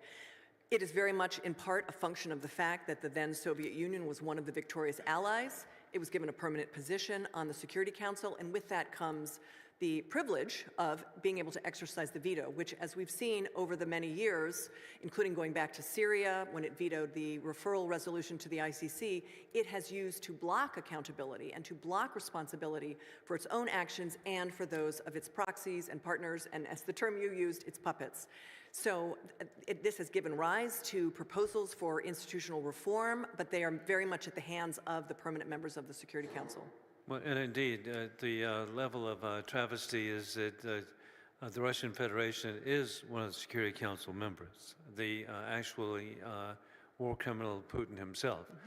With that in mind, too, with the assassination of Alexei Navalny, do you have any ability to look into this as to what international organizations can take actions to raise a response to what has just been such a clear assassination? Yeah. Indeed, that's a tragedy, and we may never know exactly what happened on that day that he died, but we do know that Putin killed him. One way or the other. This was at least the 3rd attempt that we've seen over the years. He was a spokesperson for free thinkers, not only in Russia, but across the world. And he paid an enormous price for that. I think you can eliminate the man, but you cannot eliminate the message. And we've seen now with protests across the globe how what he had to say with respect to free speech and anti-corruption has really resonated across the world. Now, to your question, which is, are there concrete things that can be done? Obviously, we need to continue to understand what happened that day so that we can shine a light on it, try and get that body back to his family so he can be given a proper burial, but also so that examinations can be done from a forensic perspective to see whether or not he was again subjected to poisoning or some other form of, what other form of malign action was responsible for his death. It is very difficult to do human rights work within Russia. That has been one of the legacies of Putin. He has crushed human rights, civil society. And so many of these groups now have to operate extraterritorially, but they are still doing so with great courage. And there are still individuals within Russia who are trying to document human rights abuses in defense of the Russian people. And so that work has to continue. And that's, again, a place where Congress can be quite helpful by funding and capacitating that work. And his wife, Yulia, is such a inspiration. I hope in whatever way you can help back her up. And then a final question. We've just got to have proper sanctions against the Russian Federation and effective, and whatever waivers. There's so many waivers. Every time we turn around, we find out the sanctions are really just being subverted, and then sanctions on the regime in Tehran, and whatever influence you have in the administration, please, this needs to be real. We've had real sanctions in the past to deny them the capability to finance what is ultimately attacks on America. I mean, the sanctions we have in place are unprecedented, but they're insufficient, as we've heard. And I think Roman's remarks were really critical. We have to go after enablers in addition to the direct perpetrators. And so looking for ways to protect against sanctions evasion is incredibly important. And my office doesn't really operate in that space, but we're very supportive of those efforts. Well, whatever waivers there are, please, with your influence with the administration, they need to be reversed. I'm really grateful to recognize Senator Tom Tillis. Thank you, Mr. Chairman. Madam Ambassador, thank you for your time. Your description of the 5 pathways was very helpful. I would appreciate it if any of that has been reduced to writing or a graphic, that I would like to get my office in possession of that information. Also, this panel has members of House and Senate Judiciary Committee. I was curious if you've had any specific interactions with Senate members in my case on specific actions that we should take to align U.S. law with some of our European partners. Are you aware of any initiatives now and members involved in it? Yes, thank you so much for that question, Senator Tillis. Senator Durbin has, for more than a decade, been championing a crimes against humanity law. It's a very strong draft. It's deeply grounded in the existing U.S. legal framework. It essentially takes a number of crimes and makes them crimes against humanity when they're committed as part of a widespread or a systematic attack against a civilian population. So it just opens the jurisdictional doors to U.S. courts if a perpetrator is found here. So that statute may not be necessary to provide justice here in Ukraine because we can use our war crime statute because there's a conflict. But many times you see mass atrocities, for example, Venezuela, where there isn't a conflict and our war crime statute would not be active. That's where a crimes against humanity statute would be very important. My understanding from speaking with staffers and the senator himself is that he still lacks sufficient bipartisan support for that effort. And so whatever you can do with your colleagues in order to encourage them to, with fresh eyes, look at this proposal, and I think it would much better align ourselves with our allies. Well, I think we should probably, as you know, if you follow any of the Judiciary Committee hearings, what we need to do is just tailor to sort of a minimal effort for maximal gain. So I'll be in touch with Chair Durbin on anything that we can do to help and maybe move something over to the House for consideration. Terrific. But thank you all for being here. In the interest of time, I want to make sure that my colleagues are not cut short. I know that we have a hard stop, so I yield back, Mr. Chair. Thank you so much. Thank you. Oh, hey, thank you, Senator Tillis, so much. And again, we appreciate your leadership in making this bicameral and now proof bipartisan Republican Democrat. Thank you, Lloyd Ambassador, Doggett. for devoting your day to us and last evening, as well as your long career of dealing with war crimes around the world.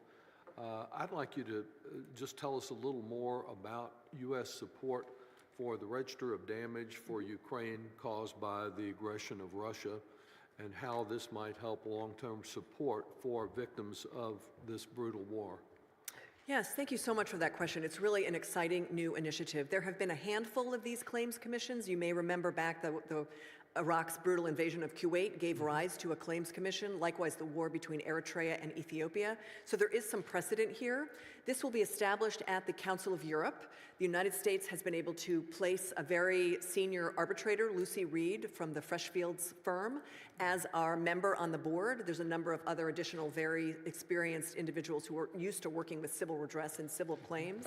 They will be creating some sort of a framework to accept claims from individuals and entities across Ukraine who experienced tangible damage, not just financial damage to property, but also the loss of loved ones. They can register those claims, they will be verified and evaluated, and then they will be passed on, it is hoped, to an imagined claims commission, also to be established at the Council of Europe. That would have an adjudicative function that would, not at a full criminal justice standard, but basically ensure that those claims have been established and would recommend a reward.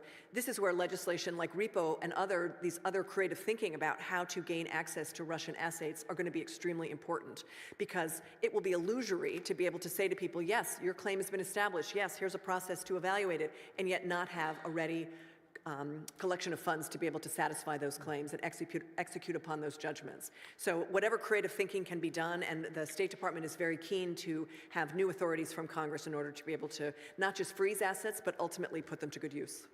This would be at The Hague and under the auspices of the Council of Europe? Yes, the Council of Europe, exactly, which is located in Strasbourg, France. I see. Yeah. And how near are we to having that in place? So the Register of Damage exists. They are starting to create a process. They're going to to do as almost a pilot project, allow people to make claims for immovable property, and then they would expand to other forms of harm.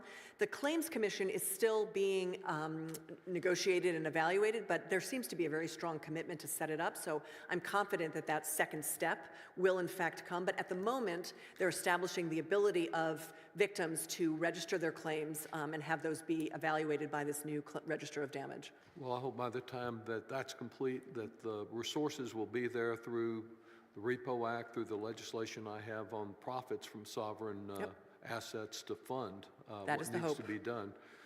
You heard my query this morning to the Prosecutor General about your Atrocity Crimes Advisory Group and the important role that it plays. I assume you agree with him that to terminate U.S. funding for that now and the other activities we have, relatively small in dollar amounts compared to the large amounts necessary in terms of armaments to defeat the Russians, but that losing that funding would set back the efforts of prosecution and investigation of war crimes, including trying to get these kidnapped children returned. It would be nothing short of devastating if we were not able to continue to fund the work of the Atrocity Crimes Advisory Group. And frankly, it would be embarrassing. This is a joint project with the UK and the EU. They have all committed to this project and committed for the long term. In addition, we've been able to establish a multinational fund that we're hoping individual states will contribute to. And we've had a number of expressions of interest across Europe and elsewhere to be able to contribute to the effort of supporting the work of the Prosecutor General as the main engine of justice for the war crimes and other atrocities committed in Ukraine. So this is a long-term commitment. You heard him say he has registered more than 100,000 potential prosecutable crimes. Those cannot all be brought to justice. It would be impossible. So he needs expert advice to help prioritize those crimes and to marshal the best evidence available to him to be able to seek justice, not only in his own courts, but then also to be able to support through the Joint Investigative Team, through the ICC partnership, anywhere else that may be able to assert justice. So we need to be able to maintain that commitment to justice in Ukraine, and that's why U.S. funding is critically important. Thank you so much. Thank you, Mr. Chairman. Thank you, Congressman Doggett. We now proceed to Congresswoman Victoria Sports. Thank you, Mr. Chairman. I have a brief question for you related to war crimes related to prisoners of war, torturing and killing Ukrainian prisoners of war in violation of Geneva Convention. And there is, I think, Human Rights Commission did some reports and everything else. So you look at how there could be accountability, because the brutality, what it's done to Ukrainian prisoners of war is unbelievable. And I think that's something that Russia been known for, but they continue to get away with that. So I'm not sure if there is anything you do try to make sure that there is, that's going to be proper accountability can happen there too. Absolutely, and I know that the Prosecutor General is very committed to that. Prisoners of war are entitled to humane treatment, full stop. And the testimony that we are hearing from some of those POWs who have been released is horrifying. The experience, not only the conditions of confinement, but physical violence, including sexual violence. And so that will be one of the core types of crimes that will be prosecuted by the Prosecutor General. And some of the experts that we have sent through the Atrocity Crimes Advisory Group came from the International Criminal Tribunal for the former Yugoslavia, where this was a central feature of the war crimes committed by Serbian and other perpetrators. And so individuals that did those cases at the Yugoslavia Tribunal are now advising Prosecutor Kostin's colleagues who will be doing those cases in domestic courts. But is UN doing anything? They're doing all these reports, and International Committee of Red Cross, everyone is doing all reporting. Is there any action taken to actually look into this issue and how to deal with that? Is there anything you involved or push to have more actions, not just resolutions and reports? Because this is truly brutality that's unbelievable that was happening there. No, I couldn't agree more. It's critical that we not only document what happened, that we get those prisoner exchanges so that those individuals can be brought home, but that there must be justice, not only for the individual perpetrators who were responsible for holding and mistreating those individuals, but those up the chain of command that created a system of detention that allowed this to happen, that tolerated it, maybe gave orders for it to happen, but at a minimum acquiesced in it happening. But you haven't seen anything happen at UN level beyond the reports? No, or I do know that the International Committee of the Red Cross is working very hard to assure humane treatment, but they do that in a very quiet and confidential way, so I don't have any insights into exactly what their Right, but approach they're has not the one, they do kind of behind the scene Right. work. They're not the one who is going to be. We have this commission that supposed, a variety of them, including one under UN, that issues some reports, but you haven't seen any actions beyond that. Is that correct? No, not beyond that. I mean, I understand that the prosecutor of the International Criminal Court is also looking at custodial abuses, so that that investigation is ongoing. Well, I and- think our funding also need to be tied to some actions because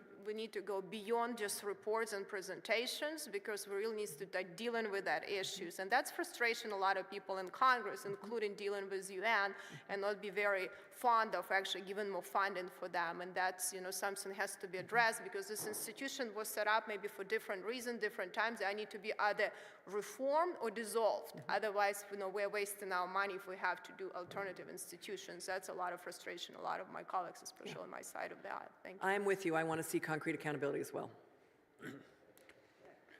Thank you very much, Congresswoman Swartz.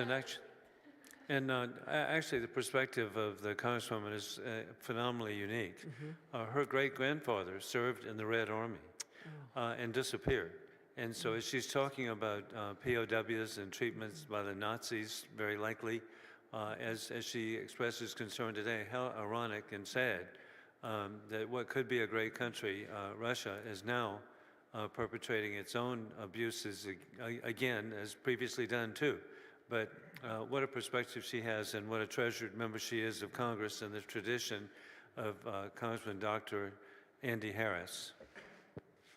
Thank you very much, Mr. Chairman, and thank you, Madam Ambassador, for appearing here. You indicated at the beginning of your testimony that we kind of have a framework. I mean, we're not completely reinventing the wheel here.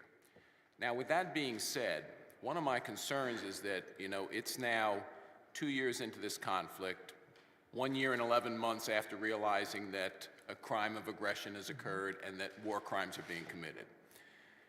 But the initial, if you go back to the timeline of the initial tribunal, although there was, the Moscow Declaration 1943, obviously Germany didn't surrender until May of 1945. And the first trial started in November. That's not a long period of time to have done the London Agreement, to establish the charter, to gather the evidence, to bring the indictment in October, and now to go to trial in November. So I've got to ask, and I appreciate, because I think your testimony was, well, you're having monthly meetings. Okay, when are we going to do it? When are we actually going to do what was done at the end of World War II, which is to believe that timeliness is important. And I think in this case, timeliness is exceedingly important because we have to create the record, again, in the court of public opinion, that Russia is committing war crimes on an ongoing basis, and as again, the testimony is literally on a daily basis. So what's the holdup?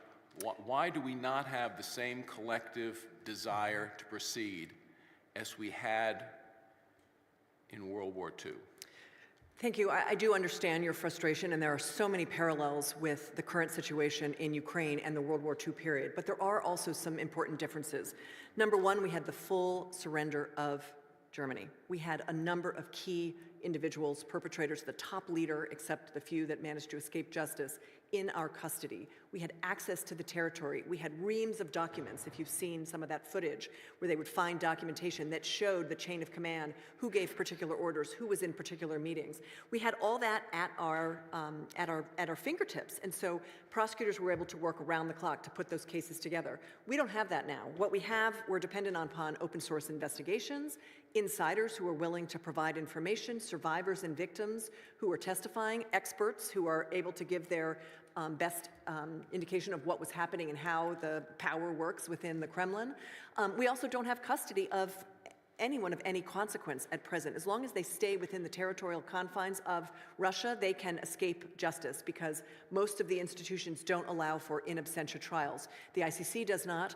Ukraine itself can prosecute individuals in absentia, but that is ultimately not satisfying. And so much of the delay is due to the fact that we don't have individuals in custody or sufficient evidence pulled together. Now, we can take comfort in the fact that the International Center for the Prosecution of Aggression has brought together prosecutors who have access to whatever evidence and information we do have. They're putting together dossiers, they're constructing the chain of command, they're putting together chronologies, what decisions were made by whom, what units went where, who was in charge of those units.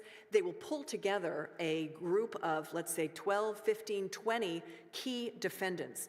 Aggression is ultimately a leadership crime, and so figuring out where to draw that line is one of the challenges that they're going to face. But those files will be ready once custody is obtained. And what I always say is that we are playing a very long game here. We may not have custody over anybody now, but over the years, somebody will travel, the political winds will change, there will be a transformation, they'll get tossed out, they'll want to save their skin, they don't want to fall out of a window or an airplane.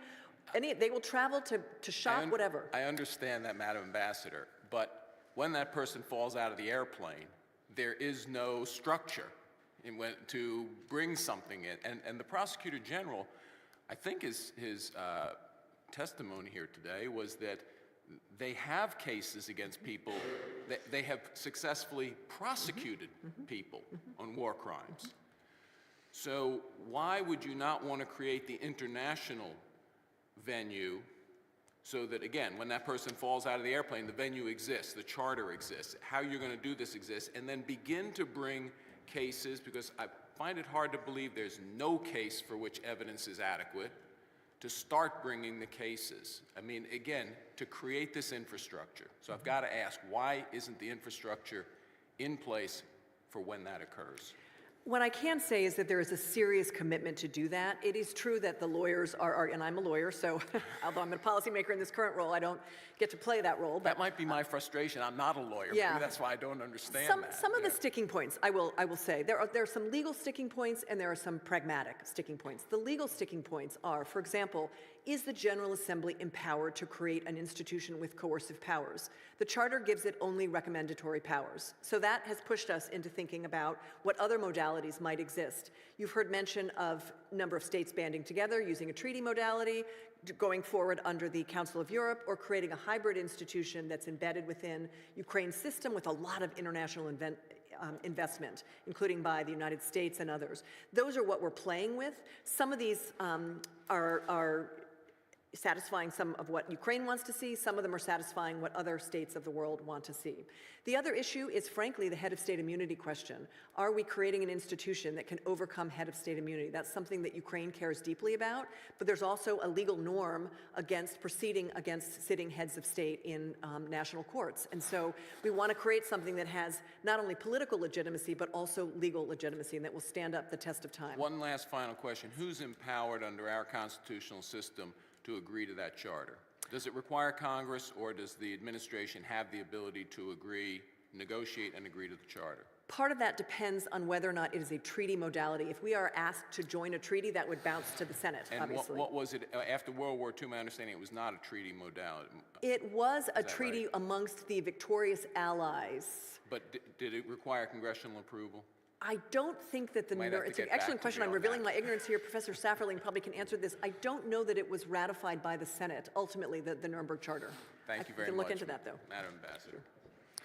Thank you very much, Congressman Harris. And indeed, as we conclude, it's just so inspiring. I want to thank our host, indeed, the International Nuremberg Principles Academy, Dr. Safferling. Thank you so much. And it's just inspiring to be here and to be in the presence of where the war criminals were tried, right here. And they were given a fair trial, except that they had committed such atrocities that they recorded themselves, that revealed the heinous conduct that ultimately led to their conviction. And then how incredible with Martin Bormann. In absentia, he was tried. This is a message for the future. And so I'm just so grateful again for our host. I want to thank the staff of the Organization of Security and Cooperation in Europe from Washington and also Vienna. I am just so grateful to the Helsinki Commission. And then I'm just so grateful for the panelists that we've had. Each of them are inspiring. And as we want to encourage the people of Ukraine of their resolve and to show the German resolve, the American resolve, the resolve of Lithuania, just on and on. To see Western civilization incredibly come together and stay together. And then I also want to thank so much my colleagues. I am very happy to point out, bicameral, can you imagine? Something inconceivable, Senate and House working together.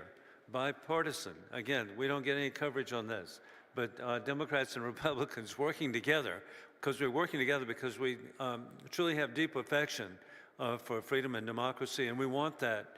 And we want, hey, to deter future war, and a way to do that, as I've stated over and over again, is peace through strength. And I'm so grateful. I can't wait. I'll tell the whole story. On Friday, I'm going to be with President Trump, and I can't wait to let him know that Germany's reached its 2%. Not only did they reach the 2%, so did France. And so, it's peace through strength, and then deterrence too, by having a legal system to go after war criminals in such a way as to deter them, and then the people who are actually conducting the atrocities, that they too will be identified with the new technologies we have today, and it should be a deterrence of future conflict in the future. And with this, again, I'm so grateful for everyone here. The lessons of Nuremberg, just to be in the presence here in courtroom 600, Nuremberg Courthouse, Nuremberg, Germany. God bless you all. Thank you.